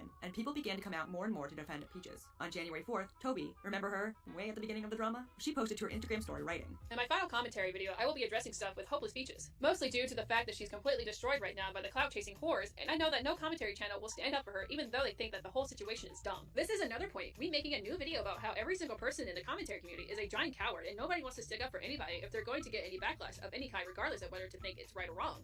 I was the only person that stand up for Peaches, and I would do it again, because I know her. Also, just so it's known, Peaches had absolutely no involvement in my Creepshow art video. I asked her if she had experience with Creepshow. I also asked this to 15 other creators who all gave me different sort of answers that were negative. Hers were just one of many. I was only person to write the script and work on the video, and I expressed this to Creepshow art in DMs where she had gotten the wrong idea. I did this when she posted her response video months ago, so I'm not sure what kind of crack cocaine that she's on, but I told her months ago Peaches did not help me with the video, and she doesn't have a vendetta against Creepshow art. The entire situation with Peaches is so stupid, not that big of a deal, and everybody needs to reevaluate reevaluate their priorities because this is stupid. Nobody will say it. I will. Peace hand emoji. And on January 5th, 2021, Spockter, the guy who's known to mic drop in any situation relating to the ACC, posted a video entitled, A Hopeless Peach, We Are All Human. The video went over the drama and how everyone messed up. Peaches needed to stop venting all her emotions on social media and handle her online relationships better. Peaches deserves criticism, absolutely deserves criticism, and I don't believe that hate mob is necessary, though. I do realize the mob is a result of the publicity of the criticism that's being tossed around, and all the hurt that's being tossed around, alongside her horrifically horrendous response to the drama. And if I'm being very, very clear here, that hurts me more than anything else that was in this video. Anything else was fine, because I did think we were close friends. But I'm almost entirely sure that a lot of the creators out here making videos on Peaches are doing it out of emotional impulse. And I can confidently place aside the content creators who I believe royally f things up, and content creators that I believe were just doing what they thought was right. And for those of you who are not caught up, Hopeless Peaches is under a lot of fire right now for, what I can gather, being intensely bad at relationship management and emotional management. Some can even argue she's gone to depths to be manipulative, where I'd agree, but I'd also point to the gesture that is subconscious and unintentional, and more rooted in her impulsivity and inability to contain her emotion. There are a lot of people that compare her actions to Toby, that of which I would disagree. And yes, it's true she flaunts her mental instability all the fucking damn time, and it looks like a fucking excuse, but she absolutely shouldn't do it. It's true, she should not do that. However, I feel it strives more from her inability to keep things to herself and put up that emotional barrier that she needs in order to keep her public image clearer. And that's what I feel is the most important distinction between Peaches and Toby. And how everyone was turning something that should have been some light criticism into trying to cancel someone. It's a pattern people have seen. Someone upsets you, you run away. You vent the frustrations in an irresponsible way. Stop doing it. Stop that. You have a lot of real personal issues that you need to iron out with yourself before you consider making personal relationships with people in the community again. You need to find people that will like you for who you are. Someone that doesn't know you as Hopeless Peaches. I said this before, but you're absolutely broken as a person, and you don't know how to treat people well because of it. Do I think you should be canceled? Absolutely not. And it really sucks because I can see a lot of myself in you, Peaches. I see those struggles of friendship management. I get them too. Holy shit, bro. Who says that to someone? Oh, you're totally broken as a person. Holy shit. That is awful. The difference between me and you is I try not to burn the bridges. I've been where you are. I've tried my best to improve as a person.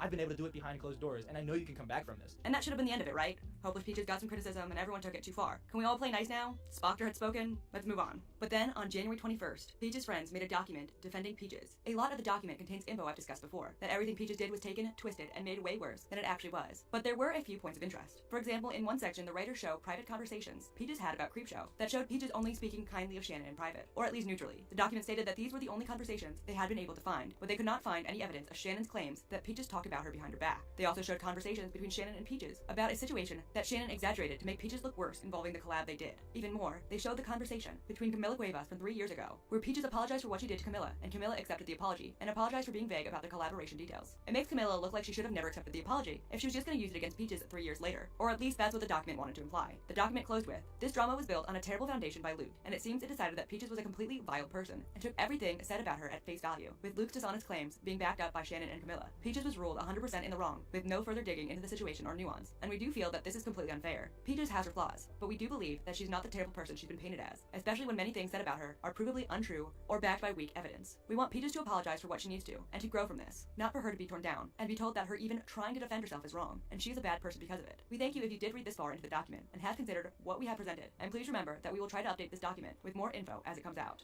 A day after the document, Peaches returned to her main social media, and tweeted out, Hello, I know I haven't been active for a while. I took your advice and I've been taking some time to myself, giving myself time to reflect on everything and to give everything a lot of thought. I hope in time we can understand each other and regain trust. I won't be having this account very open, apologies. This account is more for me to slowly overcome anxiety with social media than to get overwhelmed by it. Sorry if you're unable to contact me through this. There began to be a growing dislike amongst commentary YouTubers with prison mate Luke. The YouTuber Just Stop and him began a back and forth on video replies, and as time went on, people began to realize how dishonest Luke was, and he began to get downvoted to heck. But I did say the Peaches drama wasn't completely over. Things were doing okay, she came back online, and even went on stream with Harley TBS and Mr. Sen, where she talked about the whole experience. Well, because he said stuff that was true and then saying like, oh, well, you suicide baiting your audience and stuff, it made me just start thinking that it was real, and it kind of just hits in a very strange way. I'm shaking a little bit. I spoke to people about it and stuff because I was going through like a whole whirlwind of stuff. It was like kind of like thinking, oh well, because I didn't do it, then I am lying, and blah blah blah blah blah blah. And anyway, so I then messaged him privately because I was thinking like, you know, like he obviously didn't mean it, bro. Like he was just seeing that, and maybe if I talked to him, it'd be all chill. So I messaged him privately. I know. I'm not gonna lie. We're almost there. We're getting there. I'm gonna try to 1.75, and when we get to the fireplace, I'll. Oh wait, this is the fireplace part. Fuck, we have to do 1.5. Sorry, you guys. That's the thing.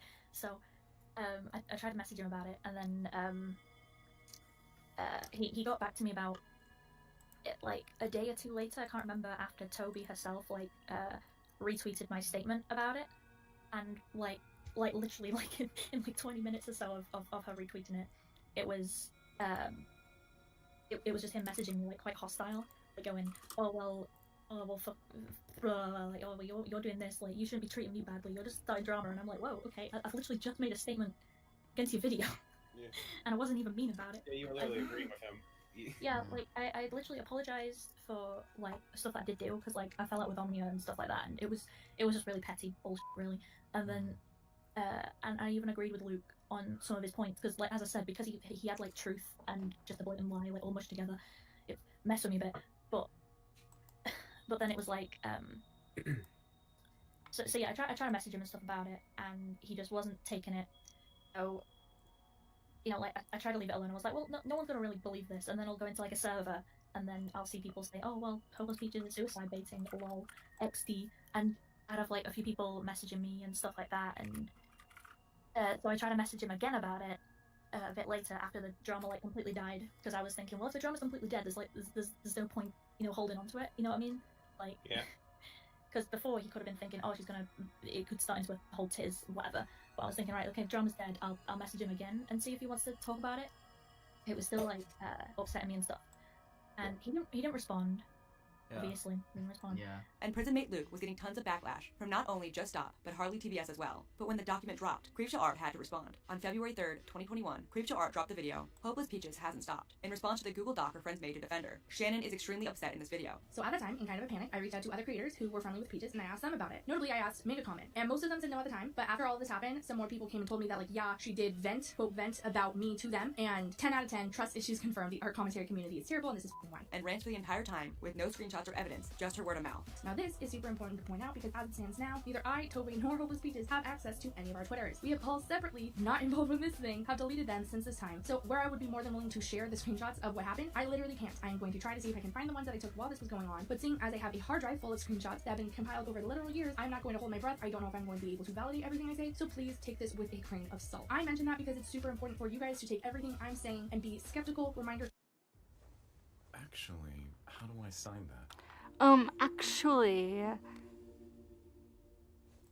yourself, who's talking, who am I talking about, and all of that. The video goes over Shannon's personal problems with Peaches, about her allegedly lying about her behind her back. But she literally talked about me multiple times over to multiple different creators, most of whom do not want to be a part of that. They then showed the tweet that Peaches sent to me asking me to provide the names of the creators who stated outright that she talked shit about me to them. But I think the second part of this tweet is largely overlooked, because the people who wrote this document are her friends, and only read, oh, Shannon didn't respond to this. She says, yes, I was irked a good while again, and said my frustrations privately, but I still said you were nice. So, you talked shit about me. You told people, like Toby, who then put in a video, that I ignored you, that I disregarded you, that I was a bad friend who didn't care. Something that, again, they then put in a video about me, a video that you approved of before it was said public and later said you disagreed with because you no longer like Toby. You told her negative shit about me, but it's okay, because at the end, you swear you said I was nice. After you were done talking shit about me, you made sure to tell people that I was nice at the end. The only evidence she has is a screenshot in the Google Doc where Peaches wasn't 100% positive about Creepshow, but still speaks nicely of her. They then show these screenshots of Peaches talking to another creator with Peaches saying that I am, quote, a good person, which, like, great, she's inconsistent. That's all that says. All this literally says is that, yes, she talks about me, seemingly a lot, even to people who I don't know, because I don't know who this is from. I've seen a lot of conversations she's had about me, and this one's new. And that, to me, is so fucking weird. You are not going to be finding any time when I'm friends with someone where I talk shit on them like this, where I even talk weirdly about them like this. The only time I talk to someone or about someone who I'm friends with is when I'm with that person. But worst of all, she implies Peaches is racist for the sin of disagreeing with black people. But literally people telling her, hey, the thing you did is bad in regards to lying about various people and situations in order to appear like an uwu victim? Yeah, that's stupid. And high-key a bit racist when we get into what you try to pull with Kai and Omnia. I mean, you have to be the white girl victim to the angry black woman and black man, right? But I'm not there yet. Now, no POC in this drama has actually called Peaches racist. There were implications that some of what she's done is racially insensitive, but Creepshow is straight up out here saying disagreeing with people of color makes you racist, which is probably racist. I'm tired of saying racist. Things were actually looking better for Peaches, but now thanks to Creepshow Art, no go. People in the comments were saying they're tired of this drama, but the video mostly got positive votes. Peaches seemed to immediately respond to this, tweeting,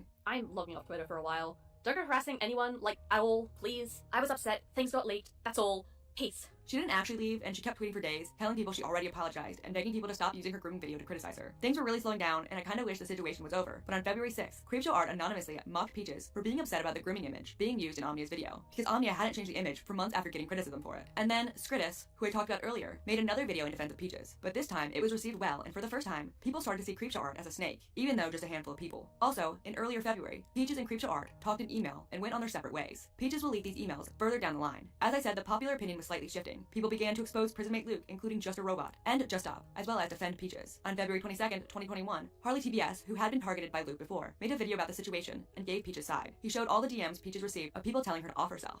Peaches is saying that because she didn't go through with taking her life, she's being called a suicide baiter, and Peaches is absolutely correct. Look at all the messages she gets sent daily. It's clear that Peaches has been labeled a suicide baiter, even from yourself. He also mentioned that Spockter didn't show all of Peaches' side due to PR. Okay, now I want to provide some well-needed criticism to the people who I feel deserve it, so that they can improve and learn a lesson from this situation. Spockter is a content creator who covered this situation, and the way he handled it genuinely angers me. In DMs with Peaches, he discusses how the evidence she provides him completely changes the narrative, then continues to make his video, where he says in DMs with her that his video misses the mark and doesn't defend her at all, where he says that he has to go after her for the sake of PR. And I want to pose a question to you, Spockter. If you're in commentary, not to discuss your own thoughts on something, but to provide the most PR-appropriate response, maybe you should reconsider your reasons for being in commentary. Spockter would later reply to this, saying, My whole comment on the "but I have to pull strings for the sake of PR" was not a statement on me hiding my opinions, because that's far from the truth. I said what I wanted to say in my video, and I spoke from the bottom of my heart. The reason I said that to Peaches was because she was unhappy with my presentation of the video, and that I didn't include everything she told me. The reason I didn't include those things was because I didn't feel like they were substantial enough at the time. Creepshow Art took to lolcow and anonymously critiqued the video, writing this in third person. I watched the video and I paused at the part where he threw an email from Creepshow on the screen. And he tried to say that she did a bad job with researching because she didn't know that Peaches had apologized to Camilla. But if you read the email, Creepshow said that since Peaches continued to do what she had apologized for, that it didn't matter. This guy is so blatantly dishonest. On the 23rd, Just a Robot posted a video called Prisonmate Luke is a Liar, and that received positive reception. Prisonmate Luke wasn't the only one having problems, though his was for his scummy videos. On the 24th, I found a comment relating to Kai and Omnia that read, one person asks, "Hey, do you know what's going on with Kai?" To which someone responds, "Odd, apparently I can't find the comment that detailed what the situation was." To make a long story short, Kai had an outburst on Twitter, and the situation was detailed in a pinned thread that is now gone since his Twitter has been deleted. Kai and Omnia were secretly dating and met up recently. Before this, they had a fight, and Kai thought they worked it out. The meetup ended badly to say the least, as Omnia's roommate left Kai at a hotel in the middle of a snowstorm at 2 in the morning. Luckily, Kai's phone was charged, and he was able to contact his brother and get home safely.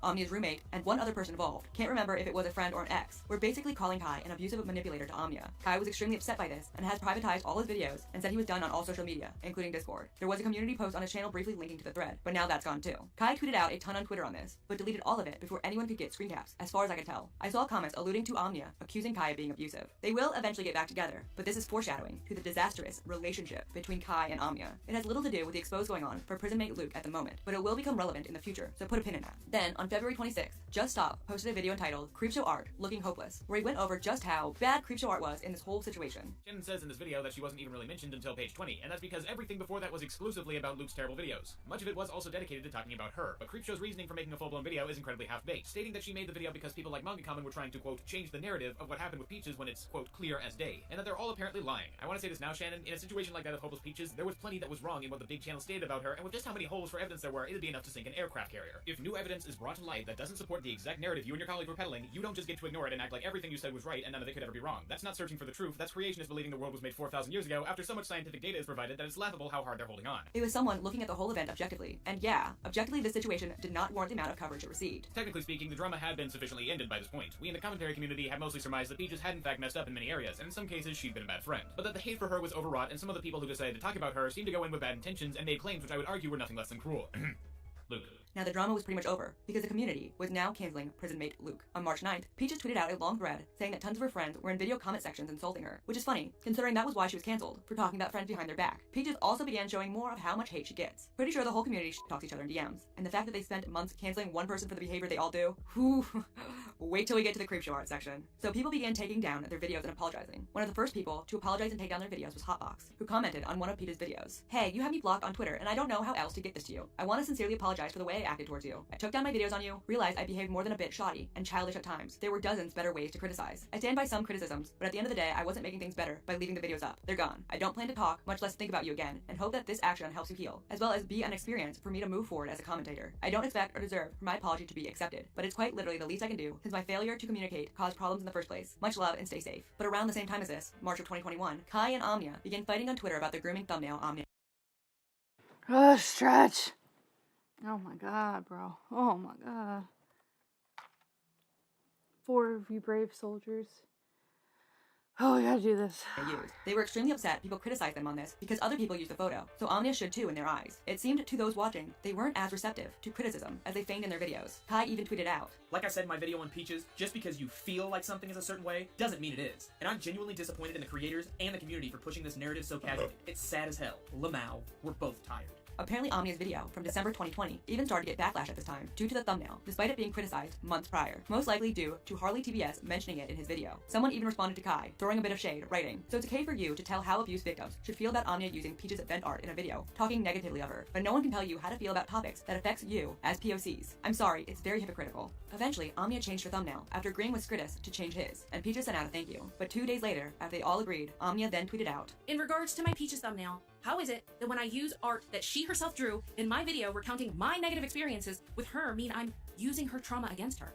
But when Skritus does it in a positive video, suddenly it's interpreted as acceptable?" And because of this drama, Omnia decided she was making another video on Peaches. And because of this, Peaches announced a hiatus. Meanwhile, Omnia was fighting with Harley TBS over the thumbnail on Twitter. Omnia was even caught in a fib when they said they were not aware of the fault of using the picture in their thumbnail, till now, when in December 2020, they showed someone criticizing them for the thumbnail, and they kept tweeting about the thumbnail. Guys, the Peaches drama should be over. Please, please. Mally Malware even offered to draw them a new thumbnail.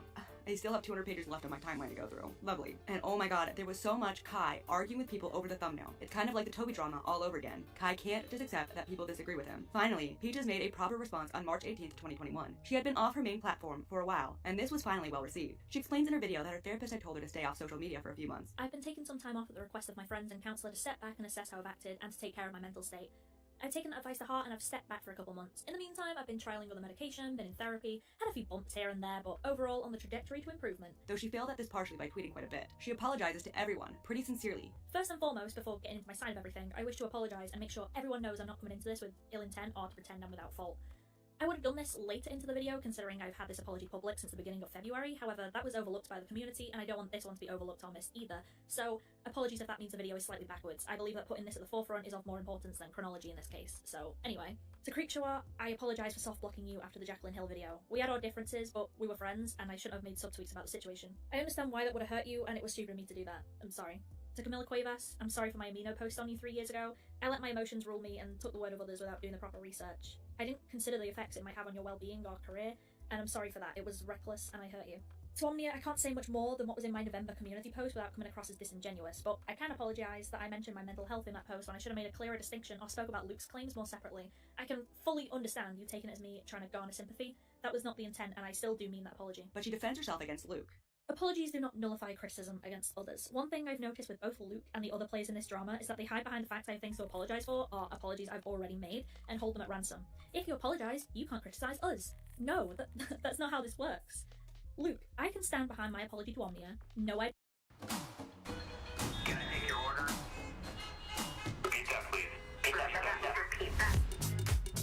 I did wrong in that situation and still call you out on the criticisms I have with you. You are not Omnia, and to be honest, even if you were, I would still call you out if you believe an appropriate response to a disagreement in a comment section, no matter who's in the wrong, is to go onto a platform 140,000 strong and call me a suicide baiter and faking an attempt to hide from criticism. Criticism I received nearly a month prior, by the way. She gets her friend, Manga Common, to give testimony, to show she wasn't suicide baiting for attention.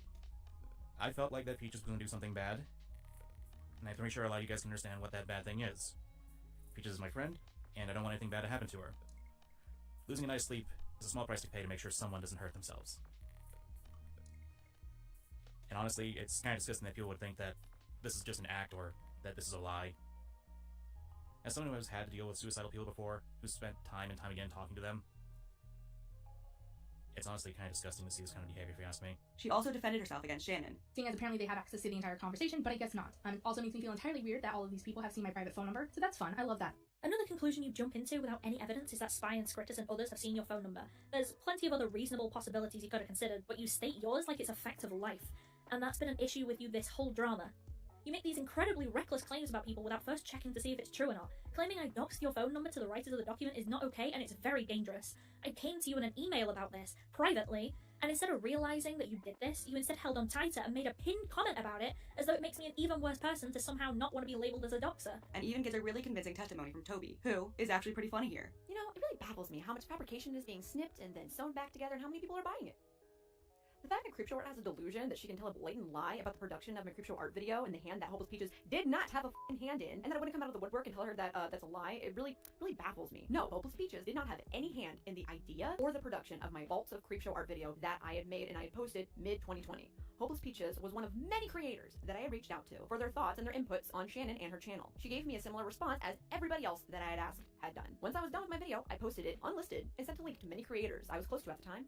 One of these I did also give to Peaches. However, I also gave it to 10 other creators before I even gave it to her. I told you about this months ago because after you lost your actual marbles over the fact that some person in my video where I said, I asked 2 other creators and they said you brushed them off. You took that small part and ran summer with it because you went actually fucking crazy and took it as a personal offense, which is being blown out of proportion. And I told you this in DMs the day that you posted that no, that's not what was going on. This is not what actually happened. And no, nobody helped me with that video. I said that to you in DMs the day you posted your response video. So you know that this is false because I fucking told you months ago. And crazily enough, the one situation where Peaches was undeniably in the wrong, the one with Camila Cuevas, well, Peaches shows evidence that even after she tried to apologize and fix her wrongs, and she does agree that she was super wrong in this situation, Camila went onto social media to trash Peaches more, and even got her friend to demand Peaches delete her social media to get Camila to stop posting about her. Camilla, I find it very distressing how I'm back in gonna lose 2018 my you fucking continue to mind, harass holy me, cow. belittle me, lie about me, and actively go out of your way to try and ruin Bro, relationships I let me had with tell other you. creators, even though I tried again and again to apologize. Let me tell you, okay, once upon a time there was a wee Abby, also high Lord Sludge. I have to pee really quick, but there was a wee Abby in a fucking god-awful relationship. Real bad. I was left alone a lot of times, okay? My life, not so great. Things, miserable. Me, miserable. Okay? I don't like misery loves company, you know? That's other people's business, but holy fucking hell is that what this is? I have to pee, but I will be right back.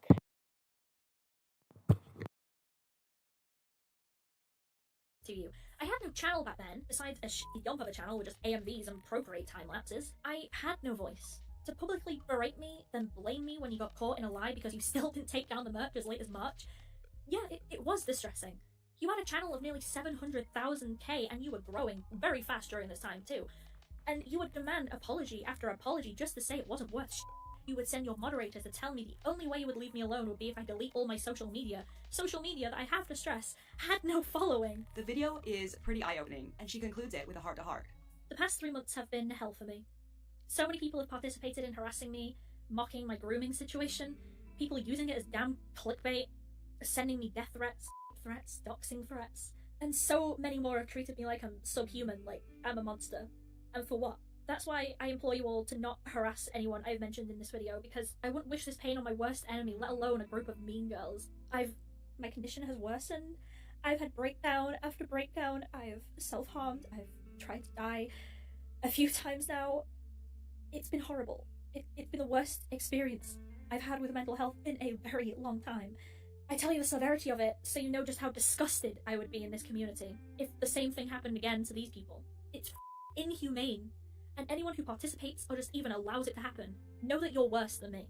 So please, don't harass them, don't deplatform them, or treat them like monsters as I've been treated. The sad part about this video is many more people watched both Prisonmate Luke's videos on Peaches, where he lies, and also nearly 1 million people watched Creepshow Art's video. This video Peaches put out successfully defending herself only got a fraction of their views, and I really implore more people to watch it. Sure, Peaches wasn't the best friend, but it's a video that really shows how bandwagoning against a person online can affect them. Peaches was kind of a bad friend to a few people in private. That's what this whole drama was over. It should have been none of our business. So I wanted to go over 2 super interconnected dramas that I did not understand why they got so out of hand. The Toby drama and the Peaches drama, but I also wanted to show what happened to everyone involved.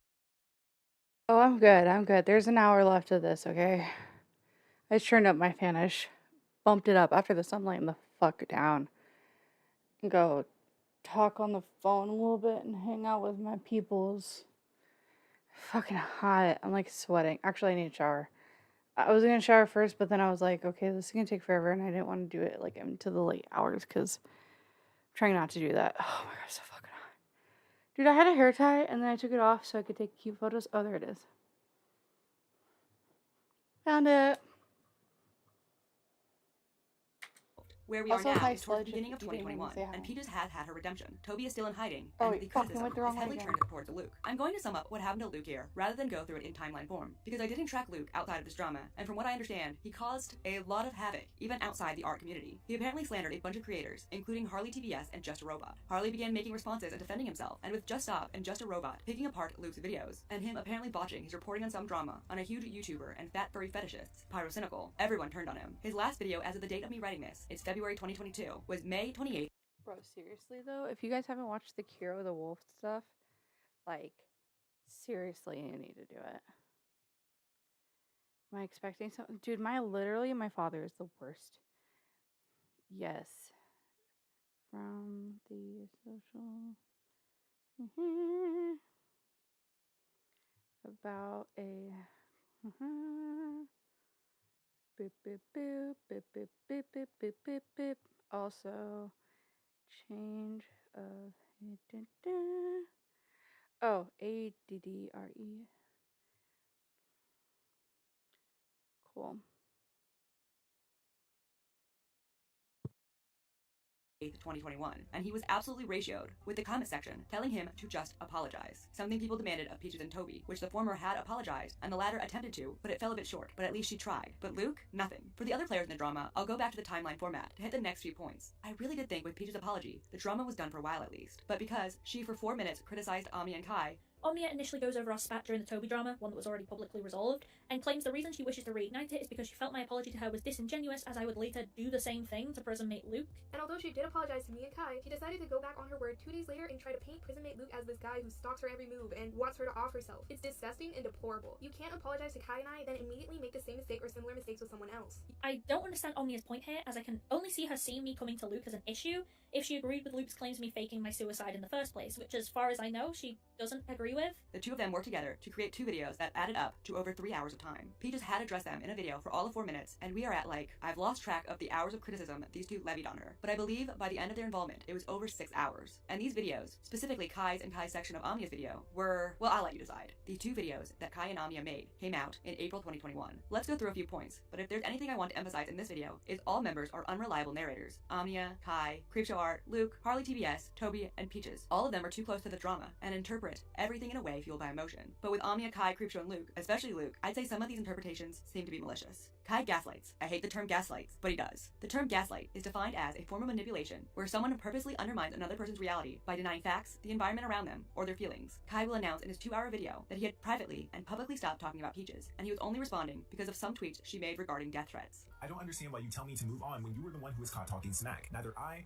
nor Omnia spoke about you privately or publicly until you started to talk about us again. She said sorry and I was willing to let it go. Same with Camila. As long as she stopped talking about the both of us and admitted fault, I didn't care. I went back to living my life and being on hiatus until Peaches decided to mention Omnia and I's names again on February 10th, where she tweeted out this. My initial problem with this tweet is the fact that this is only 7 days after your initial confession, where you respect my wishes and said that you would not talk about any of this or any of us again. This is you talking about us again and this drama again. And look, I couldn't care less if you wanted to talk about your drama again. It's the fact that you started talking about me again regarding some less than savory comments on your Curious Cat. The thing is, he shows screenshots of him talking in private in the video talking to Spocker. I don't have his tweets at this time because he deleted his Twitter, but judging by his pattern of behavior, I doubt he completely stopped tweeting about it as well. Kai has a habit of saying he has stopped talking about a situation while still talking about it. He also heavily implied Peaches was racist because she tried to defend Thuman, a YouTuber who at the time was being maliciously attacked by racists. I make this video to not close the dialogue, but to open it, so if you wanted a conclusive answer, I'm sorry, but you won't get it from me. Because I don't speak for everyone. I speak for myself. I can say my opinion, my own perspective from what I have seen, but I can't give a conclusive answer because the dialogue hasn't even happened yet. I mean, I would personally suggest to stop using easy conversations for woke points while simultaneously ignoring real issues. I mean, performative activism seems to be like a plague in this community right now, but I can't force people to speak on what they don't want to. I have many problems with this. I apologize to anyone watching this video if I sound a little vexed or passionate here because, oh boy, for one, instead of bringing a 16-year-old... I have a problem with your stupid fucking record. Stop beating on women, you fucking loser. How about that? That's a thing. Bruh, people like this are fucking awful. It just makes me mad that people like this were making money when I was being fucking miserable as fuck. Not being a miserable fuck, being as miserable. Is this a copy of my license? Duplicates.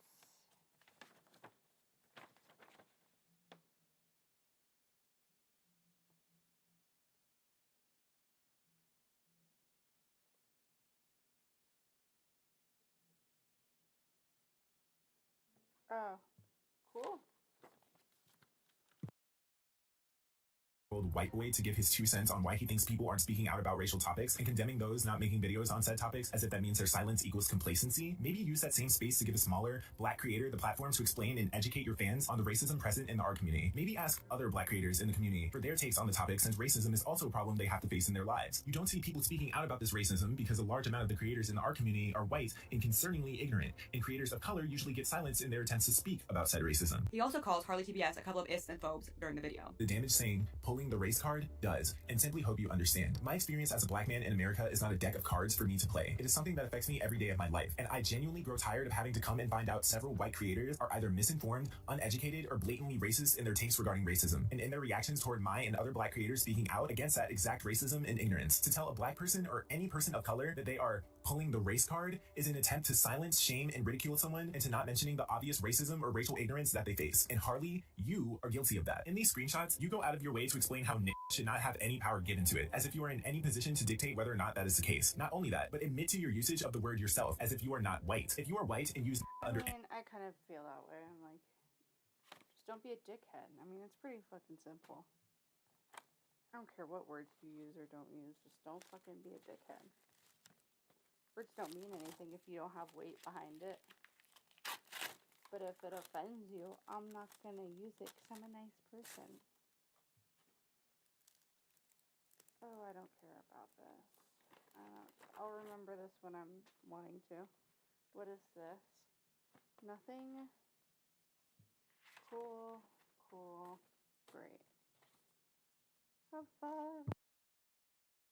Any context, you are either blissfully ignorant to your own racism or completely undermine the systematic oppression and history that word upholds. And I'm not even going to touch on the justifications you made regarding the use of such an ableist term, and hope sometime within your future you realize the error you made in saying this and continue to get... Comadres, buenas noches, bienvenidas.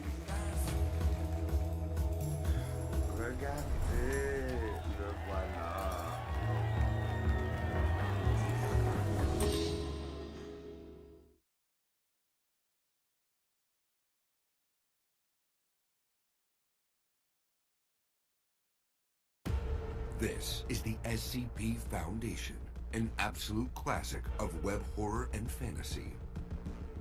This is a secret organization that keeps the most dangerous anomalies under control. And this is the world's first SCP comic series, presented in a classy... Gear yourself toward positive change and utilize your voice correctly through allyship to black and neurodivergent bodies. Oh, and he goes over for a long while a suspected alternate account of Peaches named Pink Chew.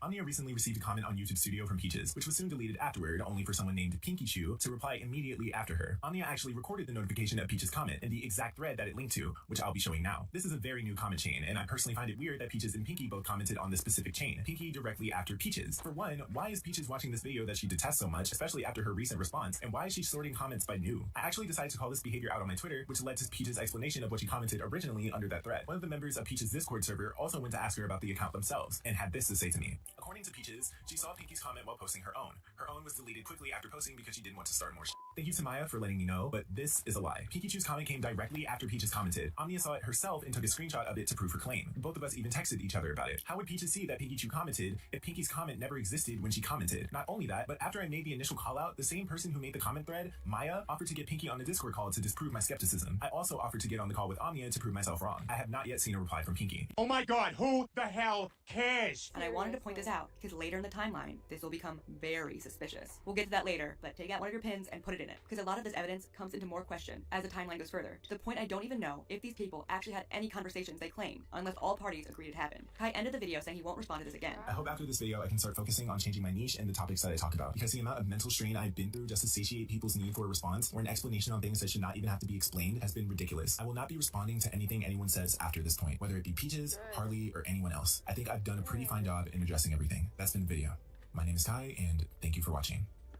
Bye. But we all know that's a lie. Then comes Amnia's video, an hour long. The first 40 minutes is Amnia explaining why they didn't immediately change the thumbnail when Peaches requested them to. And it's whatever. They were busy and wanted a direct explanation from Peaches, and just a series of events led it to take a while for it to be changed. But essentially, the entire video is meant to address the thumbnail situation as well as apologize, clarify, and explain a lot of the misconceptions regarding that. I don't even care anymore. Cool, great. It's not horrible, but I can't imagine spending 40 minutes explaining a thumbnail. I personally don't know if I would have changed the thumbnail, because I think all public images are fair game. But I don't really think of myself as morally above any person. I'm a bitch. I'm just here to laugh. I'm not your kind, unproblematic creator, like everyone in the art community pretends to be. You're a white woman. Who are you to say that? And then Kai's section comes in, and I feel gaslit again. He lies about Peaches, making a claim about what she said about Luke. My disgust with Peaches was saying that Luke implied that she wished she would die because of her tweets. No, Luke should not have called Peaches a suicide baiter, but Peaches should not say that Luke wanted her to die when that was not what he said. And Kai and others have said this lie so many times that if I wasn't directly writing the script about the situation, I would believe this was actually what happened. That wasn't how that went down, and is actual gaslighting. I hate the word gaslighting. She's tired. YouTubers abuse her to death, but in this situation, this is that. Take notes. Of course, Kai did not stop talking about this on social media, and on April 22nd, he tweeted out,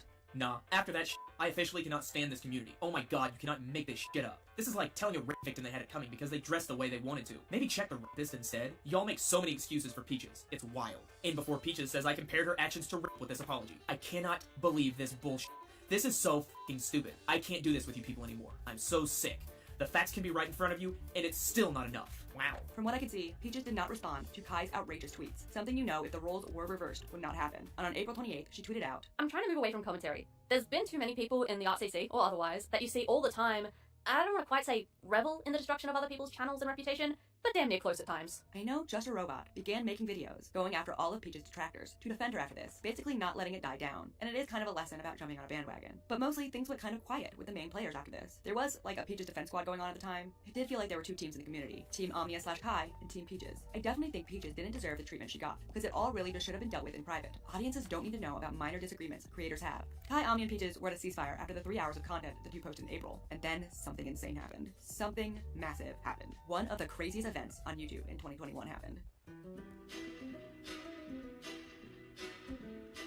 You see, criticism of Shannon, aka Creepshow Art, began to ramp up. She deleted her Twitter some while back, and Lolcow had a very active thread on her. People were beginning to criticize her participation in the Toby and Hopeless Peaches drama. And in May, during all of this criticism, Creepshow Art pretended her YouTube channel was hacked. I say she pretended to do this because all that was changed from this hacker was her profile pic and banner.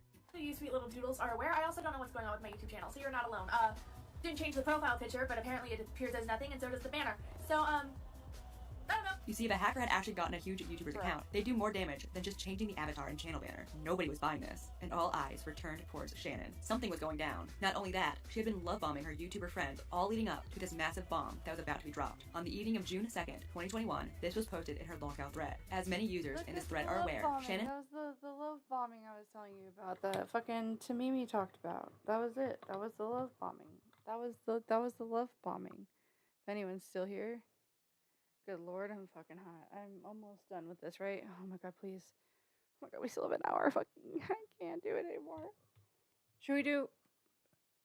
I feel like on Lolcow haven't exactly been subtle. We've decided to compile her post history after she escalated her behavior by sharing her sister's social media in order to deflect criticism towards herself. Beyond that, she has been anonymously promoting her videos and Patreon/YouTube membership to farmers and making posts about herself to either white knight or insult herself. For many years, we've had a policy to reveal post histories of users who go to great lengths to use lolcow.farm to propel their own online presence. You can read the full post history here and linked were hundreds of catty posts by Creepshow Art. That's right, Creepshow Art, who started a hate mob on Peaches for allegedly saying things behind her back, had been outed for posting a huge amount of times anonymously on Lolcow, saying things she had tried to cancel others for. The straw that broke the camel's back for the moderators to out Shannon was when she decided to reveal her sister's private social media account. The results of this were insane. People defended her at first, including Ready to Glare. Ready to Glare was one of Shannon's friends, and Shannon had actually insulted Ready to Glare anonymously on Lolcow. Creepshow Art at first claimed a stalker that she had talked about previously on her channel had spoofed her IP address and faked all these posts spanning over 2 years. She posted to her community tab an essay detailing her ridiculous story that this stalker, named Amy, had spoofed her IP address to pretend to be her while trashing her friends on Lolcow. From what I understand from IT professionals who looked at the situation, that's not how it works, and it only made Shannon look like she was making up a story to get out of all the shit she had caused. It was all too funny. Everything I detailed throughout this video, all of this tedious drama, Shannon was behind the scenes, anonymously causing most of it to spiral to the ridiculous proportions it went to. Omnia, who is at least pretty friendly and supportive of Creepshow Art, responded to her bogus story writing, Shannon, I really want to believe you about this. I really do.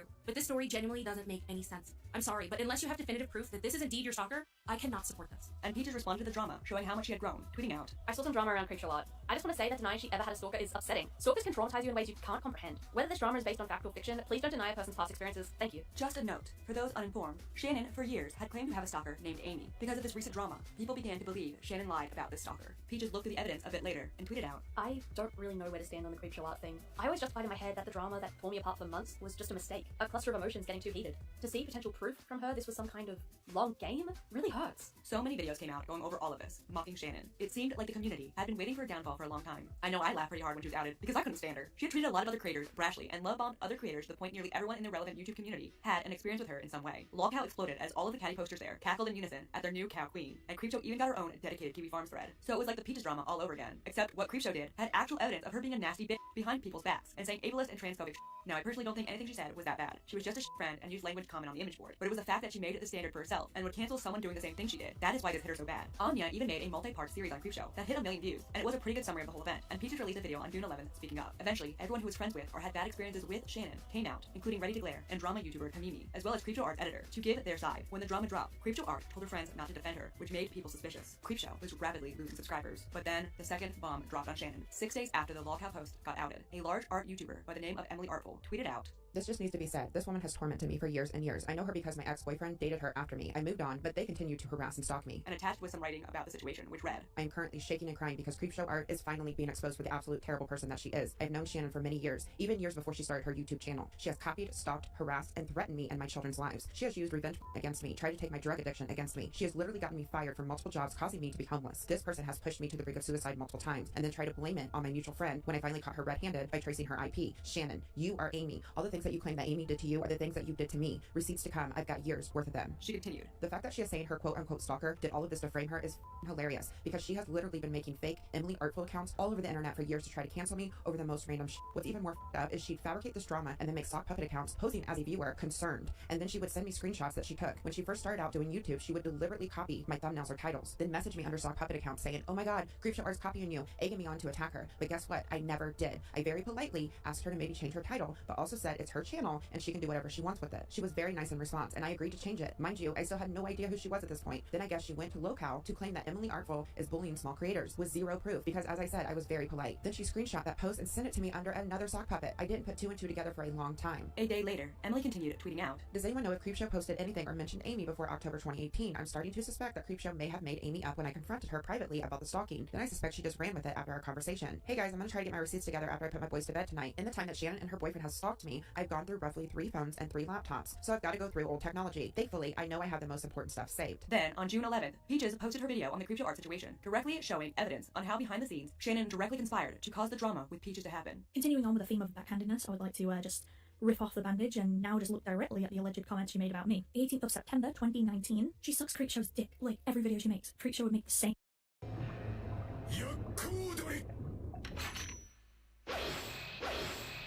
Same video, but with more swearing a day earlier. What's funny though, funny relatively speaking, is I've already seen this message. I saw this comment on this LolCow forum a while back when I was googling my own art on Google Images. Yes, I do forget to save my art sometimes. And the comment she was referring to was kind of linked there through one of the images. That comment about sucking Creepshow's dick was kind of a catalyst for me wanting to rebrand in the first place. So I do find it weird to see it now being speculated to be Shannon, especially since later she'll take offense to me not wanting to be like her. Moving on. And also shows an exchange between Shannon and Peaches at the beginning of 2021, showing how manipulative Shannon is. Something to note. Finally, she then states how I was supporting someone who wished her to have COVID. She states I was supporting somebody who wished her to die. This person, mind you, said this on a server I don't own, wasn't moderating at the time, and I was not even present for when it was said. If she brought it up to my attention, that's fine. That's fine. But the way she swears blind, 100%, I 100% support this. Support this death wish. It started to give me like a panic attack. I was terrified that she would then start telling everyone I wished death on her when I didn't, and I don't think I can emphasize enough how distressing it was that Shannon was accusing me of supporting a death wish on her with literally no evidence. Theories began to come out that Creepshow Art wanted badly to cancel Peaches, and had manipulated Omnia, Kai, and Prisonmate Luke to do her bidding. I'm not sure if that's true. I think Omnia had their own reasons to not like Peaches, but I do believe Shannon heavily influenced all involved, especially Luke. She had been making this whole show go since before the Toby trauma even happened. Okay, and then the situation went nuclear. On June 12th, Emily Artful posted a 2-hour-long video titled, "Creepshow Art has always been this way." The video lacks a lot of evidence, but it goes through Emily Artful, describing constant harassment she has received over the years. The story is long, so I recommend you watch it at 1.5 speed if you can. It's long because this stalking campaign has lasted the better part of a decade. And while I didn't know who my stalker was before, now I know who my stalker is. My stalker is Shannon, better known as Creepshow Art, and what I believe to be her current husband, Anthony Parker, who is also my abusive ex-partner. This has been my life. This has been the thing that has terrified me, that has kept me up at night. It was incredibly difficult, but also incredibly cathartic. And Shannon, Anthony, if you're watching this, you have no idea what you guys have done to me. You think it's funny. You think it's something you can laugh about behind the scenes. You think it's retribution because I was a drug addict. You have made my life so much more difficult than it ever needed to be. when I was in an incredibly vulnerable place.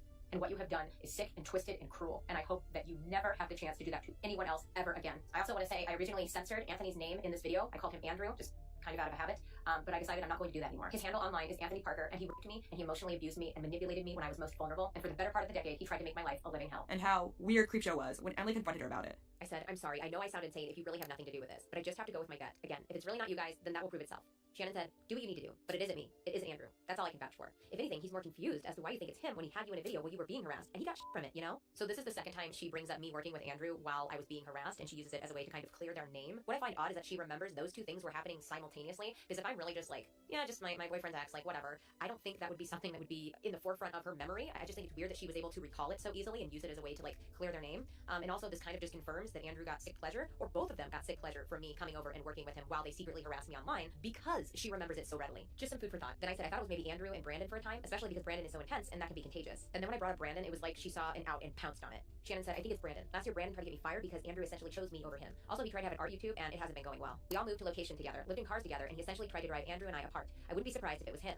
I did mention it lacked evidence, but there was some evidence, including Emily using an IP tracker, which located one of the stalkers being around where Creepshow art allegedly was. I want to backtrack a little bit and talk about how I said I had undeniable proof that Andrew was the person stalking me, that he clicked a link and I was able to trace his IP, because this was the first time that I had done that. Now, after the Twitter incident where Andrew accused me of supposedly buying subs, I was very suspicious that my stalker up until that point had been Andrew. So I laid out a trap where I sent one of these profiles a link pretending to be another like separate hater of mine, and on that link I attached an IP tracker. And because we had mutual friends, I knew exactly where Andrew and Shannon lived. So I sent over the bait, he clicked on the link, and wouldn't you know it, the IP address took me directly to where they were living. What's interesting is back when my Facebook account was hacked, I wasn't aware that Andrew was doing any of this, right? But Facebook had sent me an email basically saying, here's where the unknown login came from. The IP address pointed to the city where Andrew was from and where he resided in at the time. And I didn't think anything of it because it was 2013, I was 21, my world was small, and like all my friends came from this specific area. So it could have been anyone, really. But when was like this, saying nothing about Oh my gosh, you guys. Sorry, that was my bad. I was accidentally pressing something while I was doing that. Should we finish it? I think I'm gonna pause. I think I can't do it anymore. I think I gotta shower. I'm like feeling like I'm gonna pass out. I'm so fucking hot right now. I'm gonna die. I don't wanna die. It's too hot. It's too fucking hot. I'm hot. It's hot. It's hot. I'm hot. It's hot. Maybe we'll finish or something later. We're almost done. I can't do it anymore. So that being said, I love you long time. I'm gonna fucking get the fuck out of here. Can't do it. I'm fucking too hot, honestly. Please go check out Cecil McFly. If you guys do want to go be somewhere, go here. I can't. I'm so fucking hot. Honestly. Hot.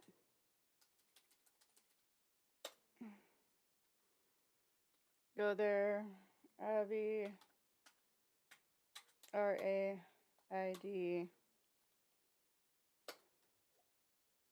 Go let them know I said hi.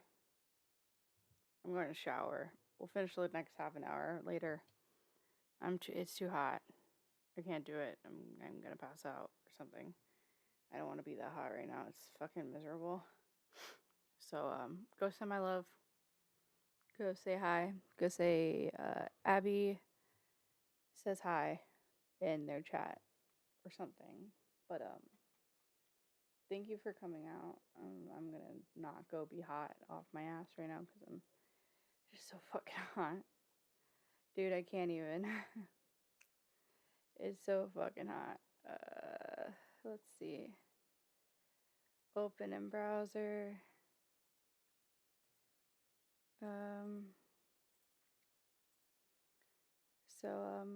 Otherwise, thank you guys for everything. It means a lot.